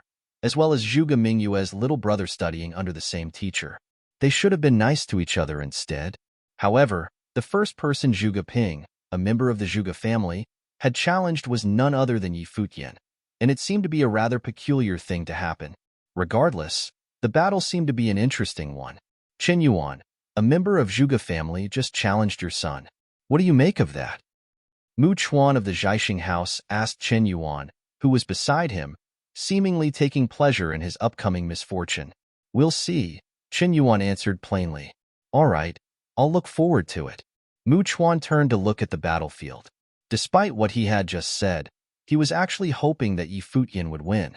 The reason was none other than Yi Futian had defeated Mu Zhiqiu despite suffering a disadvantage in plane differences. Yi Futian walked out slowly, and there was nothing much to make from his expression. He lifted his brows slightly and looked at his opponent rather funnily. He had not expected that the first one to come to fight was someone from the Zhuge family, and the person they picked was him. Chapter 547. Yi Futian walked up to the middle of the large battlefield and looked at Zhuge Ping standing opposite of him. Zhuge Ping was wearing a rather smug expression on his face. Being one of the elites from the Zhuge family, Zhuge Ping had absolute confidence in his abilities, especially when facing against someone of the Arcana plane. He was not doing this to be chosen by the Holy Ji Palace, as defeating someone on a lower plane would not show off his true capabilities, but he chose to fight Yi Futian first nonetheless. Yi Futian walked up to the middle of the large battlefield and looked at Zhuge Ping standing opposite of him. Zhuge Ping was wearing a rather smug expression on his face. Being one of the elites from the Zhuge family, Zhuge Ping had absolute confidence in his abilities, especially when facing against someone of the Arcana plane. He was not doing this to be chosen by the Holy Ji Palace, as defeating someone on a lower plane would not show off his true capabilities, but he chose to fight Yi Futian first nonetheless. The very reason he was doing this was because of Hua Jieyu. She was, after all, a spiritual divine sorcerer nurtured by the Zhuge family, and also one with looks so beautiful that men would kill for her. Letting someone like Yi Futian get his hands on a treasure was a notion that irked him incessantly. He was not the only one among the younger generations of the Zhuge family to think so. As such, when Zhuge Xing asked for him to fight, he did so without any hesitation or reservation. He was simply doing this to show Hua Jieyu that Yi Futian was not the man for her. Yi Futian was, of course, very clear why Zhuge Ping wanted to fight him. He could not have thought of any reason other than Hua Jieyu. Hua Jieyu's smile has made many in the Zhuge family fall for her, I guess, he thought. Yi Futian smiled and cupped his hands. Yi Futian, grade 9 of Arcana plane, halfway into the noble plane. I look forward to learning from you. Arcana is arcana and noble is noble. I have never heard of such a thing as half a noble or whatever, Zhuge Ping said plainly. Zhuge Ping from the Zhuge family, grade 9 noble, and I look forward to teaching you real good. Lightning flashed the moment Zhuge Ping finished, and Yi Futian found himself in a world filled with lightning in his mind. Angry bolts flashed about in the battlefield, bringing thunderous might to bear down on Yi Futian. Zhuge Ping's silhouette was nowhere to be found, and all everyone was able to see were mirages of lightning bolts. Lightning phantasm movements. All cast their eyes on Zhuge Ping as he zipped about like a bolt of lightning. Yi Futian saw a finger infused with sparks coming right for him at his brow. The finger felt like a terrifying flash cutting through the air. The heavy pressure of Zhuge Ping's will flashed inside his mind. The finger attack seemed more ferocious in both speed and power than that of a sword. Thrusting thunder finger. Many continued to follow Zhuge Ping's movements with their eyes. The Zhuge family was one of the two forces that were most known for their specialty in manipulating the power of lightning, the other being the lightning court in Zhongzhou City. Zhuge Ping blazed past with incredible speed as if he had truly turned into lightning. Despite being rather cocky, Zhuge Ping has the actual strength to back it. The members of the Holy Ji Palace quipped to Zhuge Qinyang. Lightning flared on Yi Futian's body at the moment as well. He cranked up his thundering illusion steps and backed away quickly, appearing in the distance in the blink of an eye. Zhuge Ping's thrusting thunder finger shot out, and a terrifying flash stabbed through the air where he stood. If Yi Futian remained where he was, the consequences would have been dire. Zhuge Ping frowned. He had intended to overwhelm Yi Futian using the most direct of methods, Yet he missed all the same, which spoke volumes of Yi Futian's speed. Another flash of lightning was seen, and Zhuge Ping was nowhere to be found again. He stretched his hand to grab Yi Futian, and streaks of lightning flashes seemed to coil around Yi Futian's body like tentacles. Light of earth element glimmered before Yi Futian, conjuring a large meteor which was quickly crushed by the lightning. Yi Futian himself, however, continued moving backward. What kind of fight is that? If that's all he is capable of, it looks rather ugly. Many looked at Yi Futian. While there was no doubt that he was fast, he had avoided facing Zhuge Ping thus far. There was no doubt that his lower plane put him at a disadvantage, but fighting like this here made him look rather bad. Is this really that kind of person Hua Jieyu has fallen for? Zhuge Xing turned to look at Yi Futian and felt rather disappointed. He had expected Yi Futian to have performed better than what he had seen thus far. Lightning flashed wildly on the battlefield, yet Yi Futian avoided all confrontation, doing nothing but evading and defending against attacks. Zhuge Ping's speed seemed inferior to Yi Futian's, which angered him and made him unleash his life spirit. Illusions of lightning bolts appeared, a product of the Zhuge family's most renowned art, the Thundering Thousand Illusions. Illusions of Zhuge Ping seemed to fill the battlefield in an instant, and he himself seemed to be bathed in the flashes of lightning as he went for Yi Futian. The illusions appeared around Yi Futian, locking him out. They said at the same time, "We'll see where you can run to now." The place seemed to be drowned in flashes of lightning, and bolts rained down on Yi Futian. The many illusions of Zhuge Ping went for the fatal blow at the very next moment.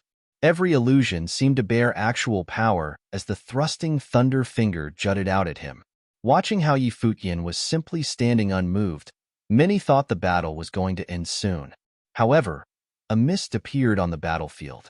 Extremely cold air shrouded the area, and Zhuge Ping was only able to feel the flow of his blood slow. Everything in the world seemed to move in slow motion, seemingly grinding to a halt. Worse still, intense will of gravity seemed to have befallen him, making his movements even more sluggish. Yi Futian stood quietly where he was as he lifted his hand. Violet lightning coiled around his arm, and he cast his eyes in one direction. This alerted Zhuge Ping and made him nervous, feeling a looming threat about him. How was Yi Futian able to determine where my true body was?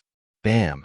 Yi Futian stomped on the ground, and a flash of lightning burst from beneath his feet. Many saw a flash of lightning that moved even faster than the one before. Zhuge Ping wanted to respond, yet his mind and body seemed to have become so sluggish that he was able to do nothing as Yi Futian zipped past him. The power of lightning coiled around Yi Futian's arm rammed hard onto Zhuge Ping's body, making his body flash with violent streaks of lightning for a second. His mind turned numb as his body suffered seizures. The Thundering Thousand illusion dispersed, and only Zhuge Ping's body remained. People around saw his body fall from the air onto the ground, still seizing. It produces a light thump. Yi Futian, on the other hand, stood in the air right above him, and no more lightning was on his arm. He crushed Zhuge Ping, using the power of lightning, staying silent and unmoved, lashing out only to kill. The victor was Yi Futian. Zhuge Ping came to a moment later, looking at Yi Futian right above him. He said coldly, "So you've been playing dumb all along?" Zhuge Ping was able to feel several types of powerful noble will within that one last strike. "I told you before." Halfway to the noble plane. "It has been an honor." Yi Futian grinned as he cupped his hand, then left the battlefield in a flash. As Zhuge Ping was the challenger in that battle, Zhuge Ping was required to stay behind on the battlefield to be scrutinized. That was low. Members of the Zhuge family looked at Yi Futian in anger, playing dumb before bursting with one overpowering lightning attack, causing Zhuge Ping to lose for underestimating his opponent. Many had funny looks on their faces. Other than the very last move Yi Futian had demonstrated, there was no part of the fight that could have been considered magnificent. Zhuge Ping, on the other hand, was finished off before he was able to unleash his true potential for combat. What was truly shown was, however, Zhuge Ping's arrogance costing him the victory that should have been his. Eyes looked in the direction of the Holy Ji Palace, and many turned their attention to Zhuge Ping. "Is there anyone willing to take him under their wing?" the elder on the sky stairwell asked. He was arrogant in battle and underestimated his enemy. There was nothing extraordinary seen there. Someone spoke the truth plainly and softly, and Zhuge Ping was rendered incredibly embarrassed. It was rather disappointing indeed. Let's move on with the next battle, someone said. Indeed.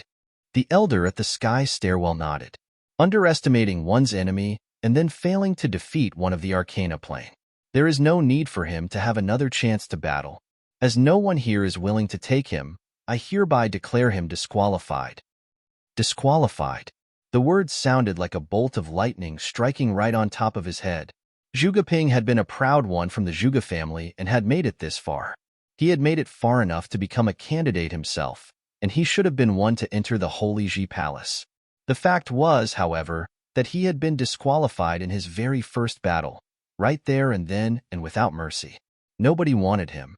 It was humiliation like no other. Sir, could you give me another chance? Zhuge Ping looked at the Holy Ji Palace.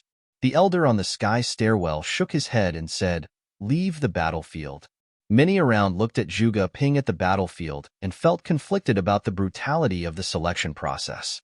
Every battle at this point needed to be taken seriously. Everyone needed to give it their all at this point. Zhuge Ping might have had the right to enter and train in the Holy Ji Palace. Even the mighty ones from the palace understood that. But it remained a fact that his performance was subpar, and there was no second chance for him. Zhuge Ping turned to glance at Futian, eyes cold as ice. He lost all that pride as he walked out of the battlefield. Zhuge Xing cast a razor-sharp gaze at Futian. However, Futian was seen smiling and quietly standing where he was. His eyes returned the gaze, which made Zhuge Xing think that this had been Futian's plan all along. Humiliating Zhuge Ping as he did and sending Zhuge Ping off in disgrace. This is too much. A light smile was seen on Zhuge Mingyue's face instead. So this little brother was still that same little brother that we knew. Cute indeed. I'm sure this is one lesson that Zhuge Ping will never forget. Well, he did win, but he seems to lack something. There was no air of a top-class mighty one about him. Zhuge Kenyang quipped plainly. Well, some people are meant to be different. Don't go measuring everything with your standards. That air you speak of, you will see it soon enough, Zhuge Mingyue replied in an equally plain manner. Elsewhere, in another corner, Futian was doing something else. Was that intentional? Hua Jieyu came up to him and chuckled. She knew naturally that Futian's abilities were beyond what was seen earlier. He had not gone all out with his battle with Zhuge Ping. How's that possible? I'm an honest person. Futian smiled. Yet he looked at Zhuge Ping with rather sarcastic eyes nonetheless. He had heard Mu Zhiqiu talk about the rules in the last selection process before. Those who lost their battle, if they performed exceptionally enough, or if their opponents were simply too powerful and they were finished off right away, the Holy Ji Palace would give them another chance. There were those like Huang Zhege and Bai Zhe after all. No one fighting them would have much of a chance showing what they were truly capable of fighting them. His battle with Zhuge Ping was different. However, he had been at a disadvantage all along. He had only able to turn the tables with the last lightning attack. It was Zhuge Ping who had underestimated his opponent, and he was of a much higher plane. It was only natural that he was disqualified right away. The ones from the Zhuge family wanted to humiliate him in ways that were apparent to Hua Jieyu. As such, in Futian's perspective, it was only natural that he returned the favor. Yeah, I believe you. Hua Jieyu's beautiful eyes looked at Futian, and she knew everything that was going on in his head. Chapter 548. The rules of selection of the Holy Ji Palace were very simple. Anyone who walked out would need to display his power and talents in actual combat.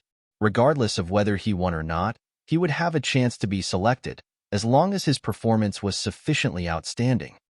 The rules of selection of the Holy Ji Palace were very simple. Anyone who walked out would need to display his power and talents in actual combat. Regardless of whether he won or not, he would have a chance to be selected, as long as his performance was sufficiently outstanding. Everyone would try their best to display their talents and win the fight because they might be eliminated if they lost, and were not selected by any sage of the Holy Ji Palace. Those who won could continue battling even if they were not selected yet. Zhuge Ping was the first to fight. Unfortunately, he underestimated his opponent and lost. Moreover, the Holy Ji Palace did not give him a second chance. This was indeed a very miserable ending for him. After all, he was a junior genius in the Zhuge family, and it was not easy for him to even reach this stage. There were only 3 people from the Zhuge family in total. Who will participate in the second battle? The cultivator from the Holy Ji Palace continued. The atmosphere in the battlefield became tenser. With the lesson learned from Zhuge Ping's failure, nobody would dare to underestimate their opponents anymore. At the moment, everyone was just one step away from entering the Holy Ji Palace. "Me," someone said in a low tone. Then, everyone saw a person walk out. Realizing his identity, many people seemed to be surprised. Why did he actually walk out so soon? It was Xie from the Sacred Fire sect. Xie was the most outstanding disciple from his clan in this generation, and his position was even higher than Duao. Of course, he was also more powerful, and he was currently at the peak of grade 7 of the noble plane. If he really fought, who would be able to deal with him except for a few top geniuses? Nevertheless, there were many people left on the battlefield. Nobody thought that Xie would choose them as the opponent. Xie turned his head and looked in a certain direction. Immediately, some surprise flashed across the faces of many. Then, Xie pointed at Futian and said, "You."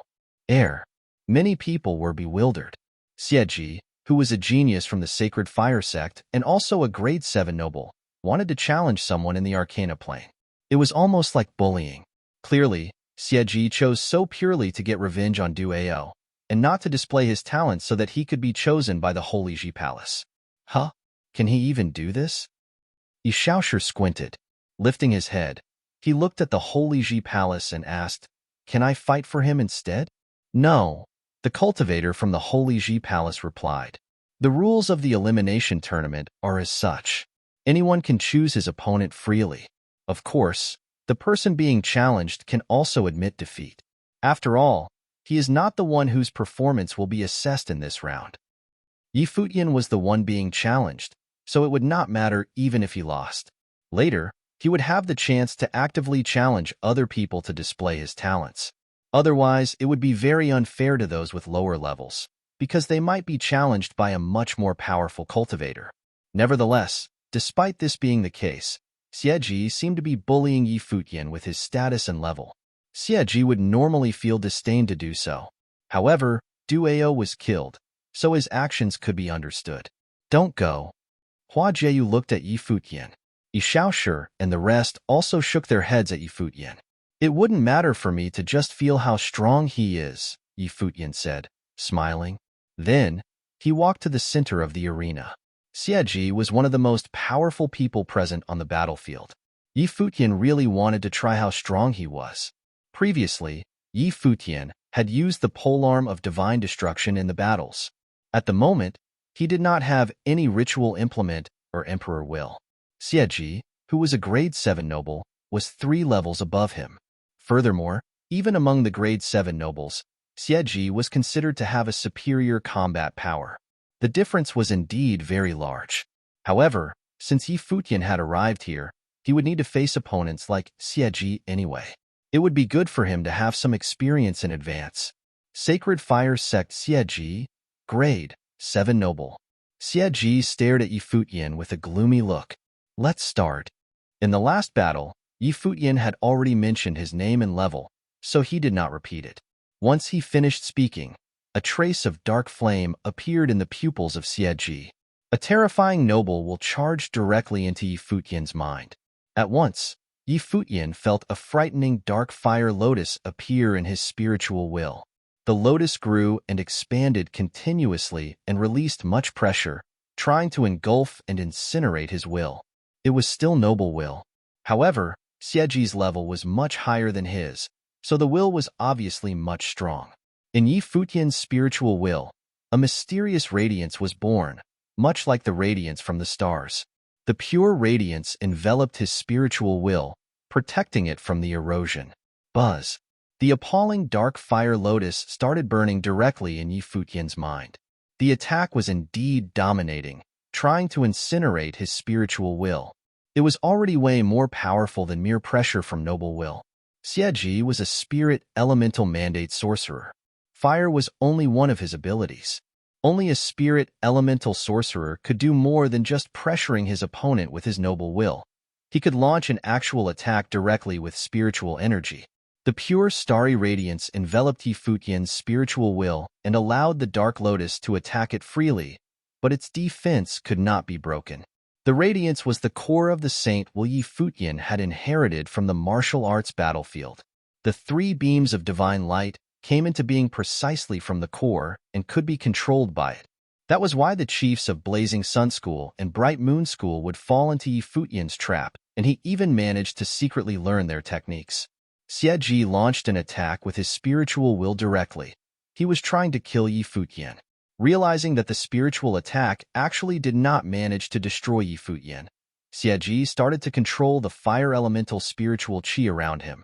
Immediately, many traces of dark flames appeared around Yi Futian, turning into many dark lotuses. Every one lotus contained an enormous amount of destructive powers. Whenever a spirit elemental mandate sorcerer cast a spell, the casting speed and power of the spell would be higher. The dark lotuses circled rapidly around Yi Futian's body, and a scorching wave of dark flames engulfed the region Yi Futian was in. Ice will suddenly appeared, and a layer of frost emerged around Yi Futian. However, under the scorching heat, the ice was evaporated directly, producing a sizzling sound. Xieji's level was way higher than him. Why is he still fighting? Outside the arena, Li Qingyi, Qin Yin, and Lulan Shui were watching. Although they did not manage to stay on the battlefield, they were still paying close attention to Yi Futian's battle. At the moment, they were all somewhat anxious. Suddenly, a powerful wave of meteorite storm appeared around Yi Futian. They turned into the constitution of stars, resisting the burning flames. The wildly rotating dark lotuses converged to form a huge dark lotus, enveloping Yi Futian's body. The meteorite storm was engulfed directly, and many meteorites were burnt into nothingness. Burn! Xieji shouted coldly. The dark fire lotus engulfed everything in its path. At once, Yi Futian shot towards the sky like a bolt of lightning. The dark lotus closed, trying to incinerate Yi Futian inside it. A golden bolt of lightning flashed across the sky, and Yi Futian managed to charge out. At the moment, he was wearing a golden piece of armor and showered in starry radiance. Around him, the radiance of the dark flames still seemed to be flowing. A terrifying air current exploded, and only then did the flames slowly dissipate. He's actually not incinerated. Many people looked at Yi Futian, whose defense was really amazing. Xieji lifted his head and looked at Yi Futian. He extended his palm again, but Yi Futian smiled and said, "Nice attack. I admit defeat." Then, he backed off and exited from the stage, returning to his original position. Xieji glanced coldly at Yi Futian. Although the fight was short, he could already feel that Yi Futian was not weak. Both his spiritual energy and physical defense were way beyond that of an ordinary arcana plane cultivator. Even a grade 8 noble would have been burnt to death under such an attack. Zhuge Xing looked at the scene emotionlessly. He did not walk up to the stage just now precisely because he knew that Yi Futian could admit defeat directly. It was pointless for him to challenge Yi Futian. Yanjiu, Bing Yi, Chu Shang, and many people from Nantian House had also been paying attention to this battle. Without the ritual implement, he indeed can't make it far. Bing Yi looked at Yi Futian. It seemed like Yi Futian's ritual implement was extremely powerful.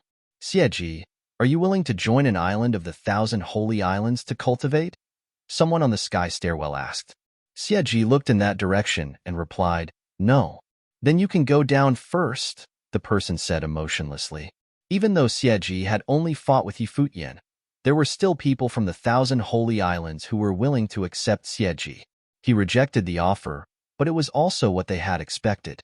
The core island of the Holy Ji Palace would only choose its disciples among the last 100 people left. The top geniuses would certainly not choose to join any of the 1,000 holy islands in advance. They would be part of the last 100 cultivators. Next, the cultivator from the Holy Ji Palace said. After that, many cultivators walked out one after another and challenged various people. Some people were chosen and entered the Holy Ji Palace, while others performed poorly and were eliminated. Of course, a minority rejected the offers from the 1,000 holy islands, and wanted to stay in the arena. Their goal was obvious. As the battle continued, a few extremely outstanding geniuses also participated.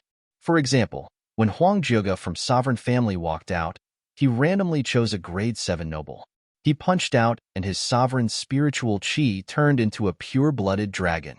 The overpowering attack crushed his opponent directly. When Su Ke from Tingxue House fought, a murderous aura filled the arena. He struck out his hand, and a blood mark appeared on his opponent's neck.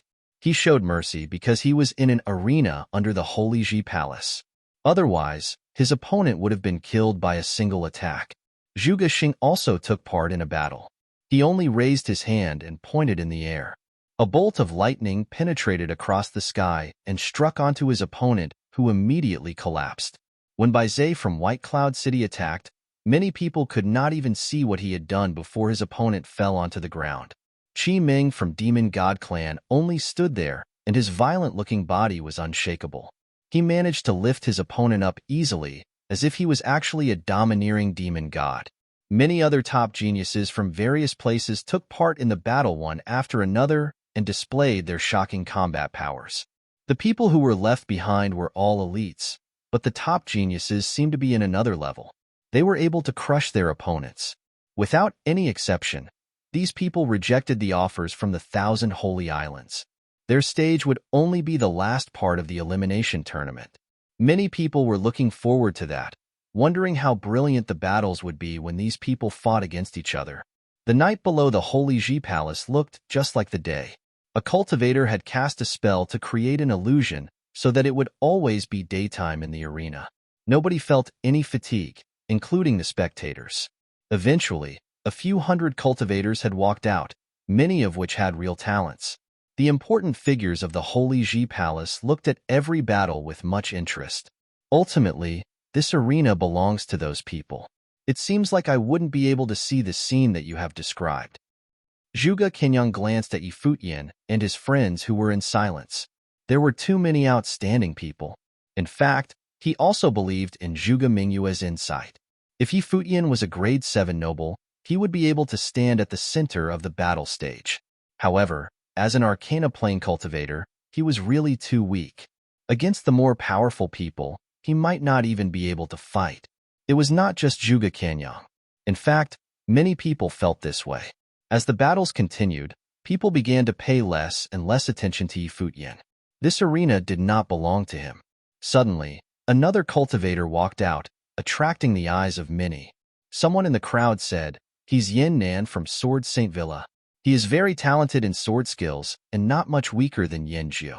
His position in Sword Saint Villa is extraordinary because he's very strong." Many people looked at Yin Nan. At the moment, everyone left behind in the arena could be considered as a genius. Yin Nan walked to the center of the arena and looked in Yi Futian's direction. Previously, when Yi Futian took over their relic by force, he was also present, so he still remembered this clearly. However, he did not challenge Yi Futian again. Yi Futian was only in the Arcana Plane, and he might admit defeat if he was challenged. How boring that would be. "You come out?" Yin Nan stared at Yi Wuchen, who was also a swordsman. Moreover, Yi Wuchen had inherited the relic from Flying Sword City. Chapter 549, Be Careful, Yi Futian reminded softly. The cultivators from Sword Saint Villa looked really strong. All the people who were still there were certainly very powerful. "Be careful," Yi Futian reminded softly. The cultivators from Sword Saint Villa looked really strong. All the people who were still there were certainly very powerful. Yi Wuchen nodded gently, after which he stepped forward and walked to the center of the arena. Many people stared at his single arm, as well as the sword he was carrying on his back. Was he a one-armed swordsman? Nobody knew what outstanding characteristics he had that had allowed him to stay until this moment. Yin Nan, grade 8 noble from Sword Saint Villa. Yi Wuchen, grade 9 noble. Handicapped first. Yin Nan gestured at Yi Wuchen, signaling him to attack first, but the word handicapped was particularly grating. The people around Yin Nan all stared at him in surprise. With his status, he should not be humiliating another cultivator in such a way, unless there was some resentment between the two of them. The people from Dawn Road knew the exact reason. Clearly, Yan'an, who was from Sword Saint Villa, was extremely unhappy that Yi Wuchen and Yi Futian had obtained the relic from Flying Sword City. It should be a place for him to cultivate instead. In his opinion, Yi Wuchen was an unknown one-armed person. What did Yi Wuchen have that had allowed him to inherit the relic that was supposed to belong to Sword Saint Villa? In reality, Yan'an was indeed thinking this. A handicapped cultivator had inherited the relic that originally belonged to him and his clan mates. How humiliating! The faces of Yi Futian and Yu Sheng darkened at once, and a cold beam of light flashed across their eyes. A faint, freezing aura was even emitted from Yi Futian's body. On the other hand, Yu Sheng clenched his fists tightly, producing a crackling sound. Handicapped? They did not forget how Yi Wuchen's other arm was cut off. Yi Wuchen's pupils contracted, and he glanced at Yan'an, but he did not seem to have an intense reaction. In fact, he was even calmer than Yi Futian and Yu Sheng. He had already accepted the fact that he was one-armed a long time ago. Cultivators were supposed to cultivate their mentality, and his arm was already not too important to him. Yi Wuchen still vividly remembered his master's words. It was more important for him as a swordsman to have a clear focus. Sword will started to flow around Yi Wuchen, and his entire body seemed to have turned into a sword itself. A dazzling radiance erupted and thousands of swords circled around him, awaiting their orders. Together, they produced a loud clanking. Yi Wuchen pointed his finger forward. Right away, the thousands of swords charged towards Yan'an like rain. Yan'an stared at Yi Wuchen's action coldly. Was Yi Wuchen trying to show off his sword skills before him? Behind Yan'an, a beam of light bloomed and a huge sword seemed to have appeared. Immediately, a vast amount of sword will swept over and converged together. The huge sword solidified gradually, and a terrifying storm made from sword chi emerged around it. The huge sword vibrated, after which it struck forward as if it had been drawn out of its sheath. 9 swords of the Celestials, edgeless great sword. Instantly, the huge sword struck out. Even the incoming sword chi from Yi Wuchen seemed to have stopped flowing. Then, the sword will all bypass the huge sword. Both of them were swordsmen. However, Yan'an was a grade 8 noble, while Yi Wuchen was only grade 9. With a higher level, Yan'an's sword will was purer and more powerful, and certainly much stronger than an ordinary swordsman. However, the sword chi coming from Yi Wuchen did not stop. Instead, the sword chi which filled the sky only charged over wildly. He had obtained the inheritance of a sage from the Holy Ji Palace in Flying Sword City, so he was clearly stronger. Suddenly, the sword will in the sky turned into many swords in an orderly manner. Then, they unified and actually charged towards the same place, colliding with the light screen around the incoming huge sword. An ear-piercing noise erupted, and everyone stared attentively at the battlefield. Sword chi blotted out the sky, producing a spectacular sight. Gradually, many cracks appeared on the light screen around the huge sword, after which it cracked open. An endless amount of sword will pierce towards the huge sword. In the end, even the edgeless great sword had countless cracks on it, and it eventually broke into pieces, dissipating into nothingness. Yan'an glanced coldly at Yi Wuchen. He is not too weak, he thought. Then, Yan'an flashed forward and passed through the endless sword will like a sharp sword himself. He appeared in the sky, and another sword appeared behind him. The sword penetrated across the air like a bolt of lightning, crushing the sword chi in its path.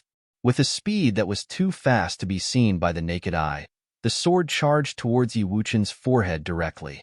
Many people held their breaths. The sword was so fast that they could hardly see anything. It was more like a beam of light. It was the sword of light in the 9 swords of the Celestials. At the moment, a brilliant wave of sword will emerge from in between Yi Wuchen's eyebrows, after which the powerful sword will turn into a sharp sword, shooting forward. The 2 lightning-like beams of light crashed into each other. Yi Wuchen backed off, but suddenly, he felt an intense sense of danger. Yi Wuchen's body suddenly moved to the right, leaving an afterimage behind. Following a soft thud, Yi Wuchen's left sleeve was cut into 2 directly. A blade of light flashed across and was hardly visible to the eyes. So close. Everyone stared at the arena. The 9 swords of the Celestials from Sword Saint Villa, This is the swords of light and darkness. The swords of light are exposed, while the swords of darkness are hidden. I didn't expect Yan Nan to be skilled in this technique. It is quite rare, looking at the scene. An important figure from the Holy Ji Palace praised. You should be grateful that you're handicapped, Yan Nan said. Yi Wuchen looked at the sleeve that had been cut into two, and it was empty inside. Wuchen. Yi Futian was somewhat anxious. He knew Yi Wuchen very well. Due to his personality, Yi Wuchen would not admit defeat easily when it came to swordsmanship. He would rather be severely injured than admit defeat. Moreover, Yan Nan was a dangerous person. At the moment, Yi Wuchen looked at Yan Nan, who extended his finger. Realizing that there was some sword wool flowing around the tip of Yan Nan's finger, Yi Wuchen closed his eyes. The swords of light could be seen, but the swords of darkness were hard to block. With his understanding of swordsmanship, Yi Wuchen should not have missed that out, but he did not manage to detect the sword of darkness at all. This meant that the sword of darkness was really powerful. Since his eyes were useless here, Yi Wuchen had decided to close them. It seems like you don't even want your eyes, Yan Nan sneered. However, suddenly, he saw Yi Wuchen, who was showered in endless sword chi move, charging towards him like a sharp sword. Yan Nan pointed his finger at the sky. At once, an infinite amount of sword chi converged into a huge sword which fell down from the sky. It struck towards Yi Wuchen, attempting to crush everything in its path. The sword chi around Yi Wuchen danced wildly and swept towards the sky. However, Yan Nan also stepped forward, walking towards Yi Wuchen. A battle between two swordsmen was always the most dangerous. In just one strike, one of them could be killed. In addition, melee combat between two swordsmen would be several times more dangerous. However, Yi Wuchen was fearless, so Yan Nan would not be scared as well. The sword chi above Yi Wuchen collided wildly with the huge sword. On the other hand, many swords appeared in front of Yan Nan. As he pointed his finger forward, the swords of light were activated. Every single sword turned into a beam of light, charging towards Yi Wuchen. Yi Wuchen similarly pointed his finger forward. Right away, several sword veils appeared before him and converged into one. Then, it turned into 9 beams of sword chi, striking towards the swords of light. They collided in midair. However, Yi Wuchen felt an intense sense of danger again, just like a while ago. At the moment, Yi Wuchen was clearly focused and time seemed to have slowed down for him. He could feel intense fluctuations coming from the swords of darkness in several places before him. This time, it was not just one sword. Instead, there were 3 beams of sword chi coming from 3 different directions, blocking all possible paths to dodge. Suddenly, a brilliant radiance erupted from Yi Wuchen. A bright blade of light appeared above his sword body as he dashed forward. At the moment, his body had combined with his sword had combined with his will, and his will had combined with his heart. Buzz! The 3 terrifying swords of darkness brushed past Yi Wuchen's body, after which they actually collided with each other, sending out a horrifying force. On the other hand, Yi Wuchen had managed to close the distance between him and Yan Nan. He dodged it.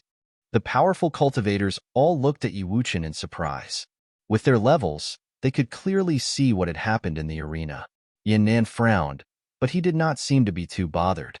There was still a frightening power on his fingertip. However, out of a sudden, Yi Wuchen, who was before him, opened his eyes as bright as the blade of a sword. In the next instant, Yan Nan saw an appalling sharp sword strike towards his throat. He sneered, after which his palm turned into a sword and swept out. A sharp noise was produced, but his attack somehow missed. Then, an intense feeling of danger befell Yan Nan and his heart pounded fiercely. This was an illusory sword technique.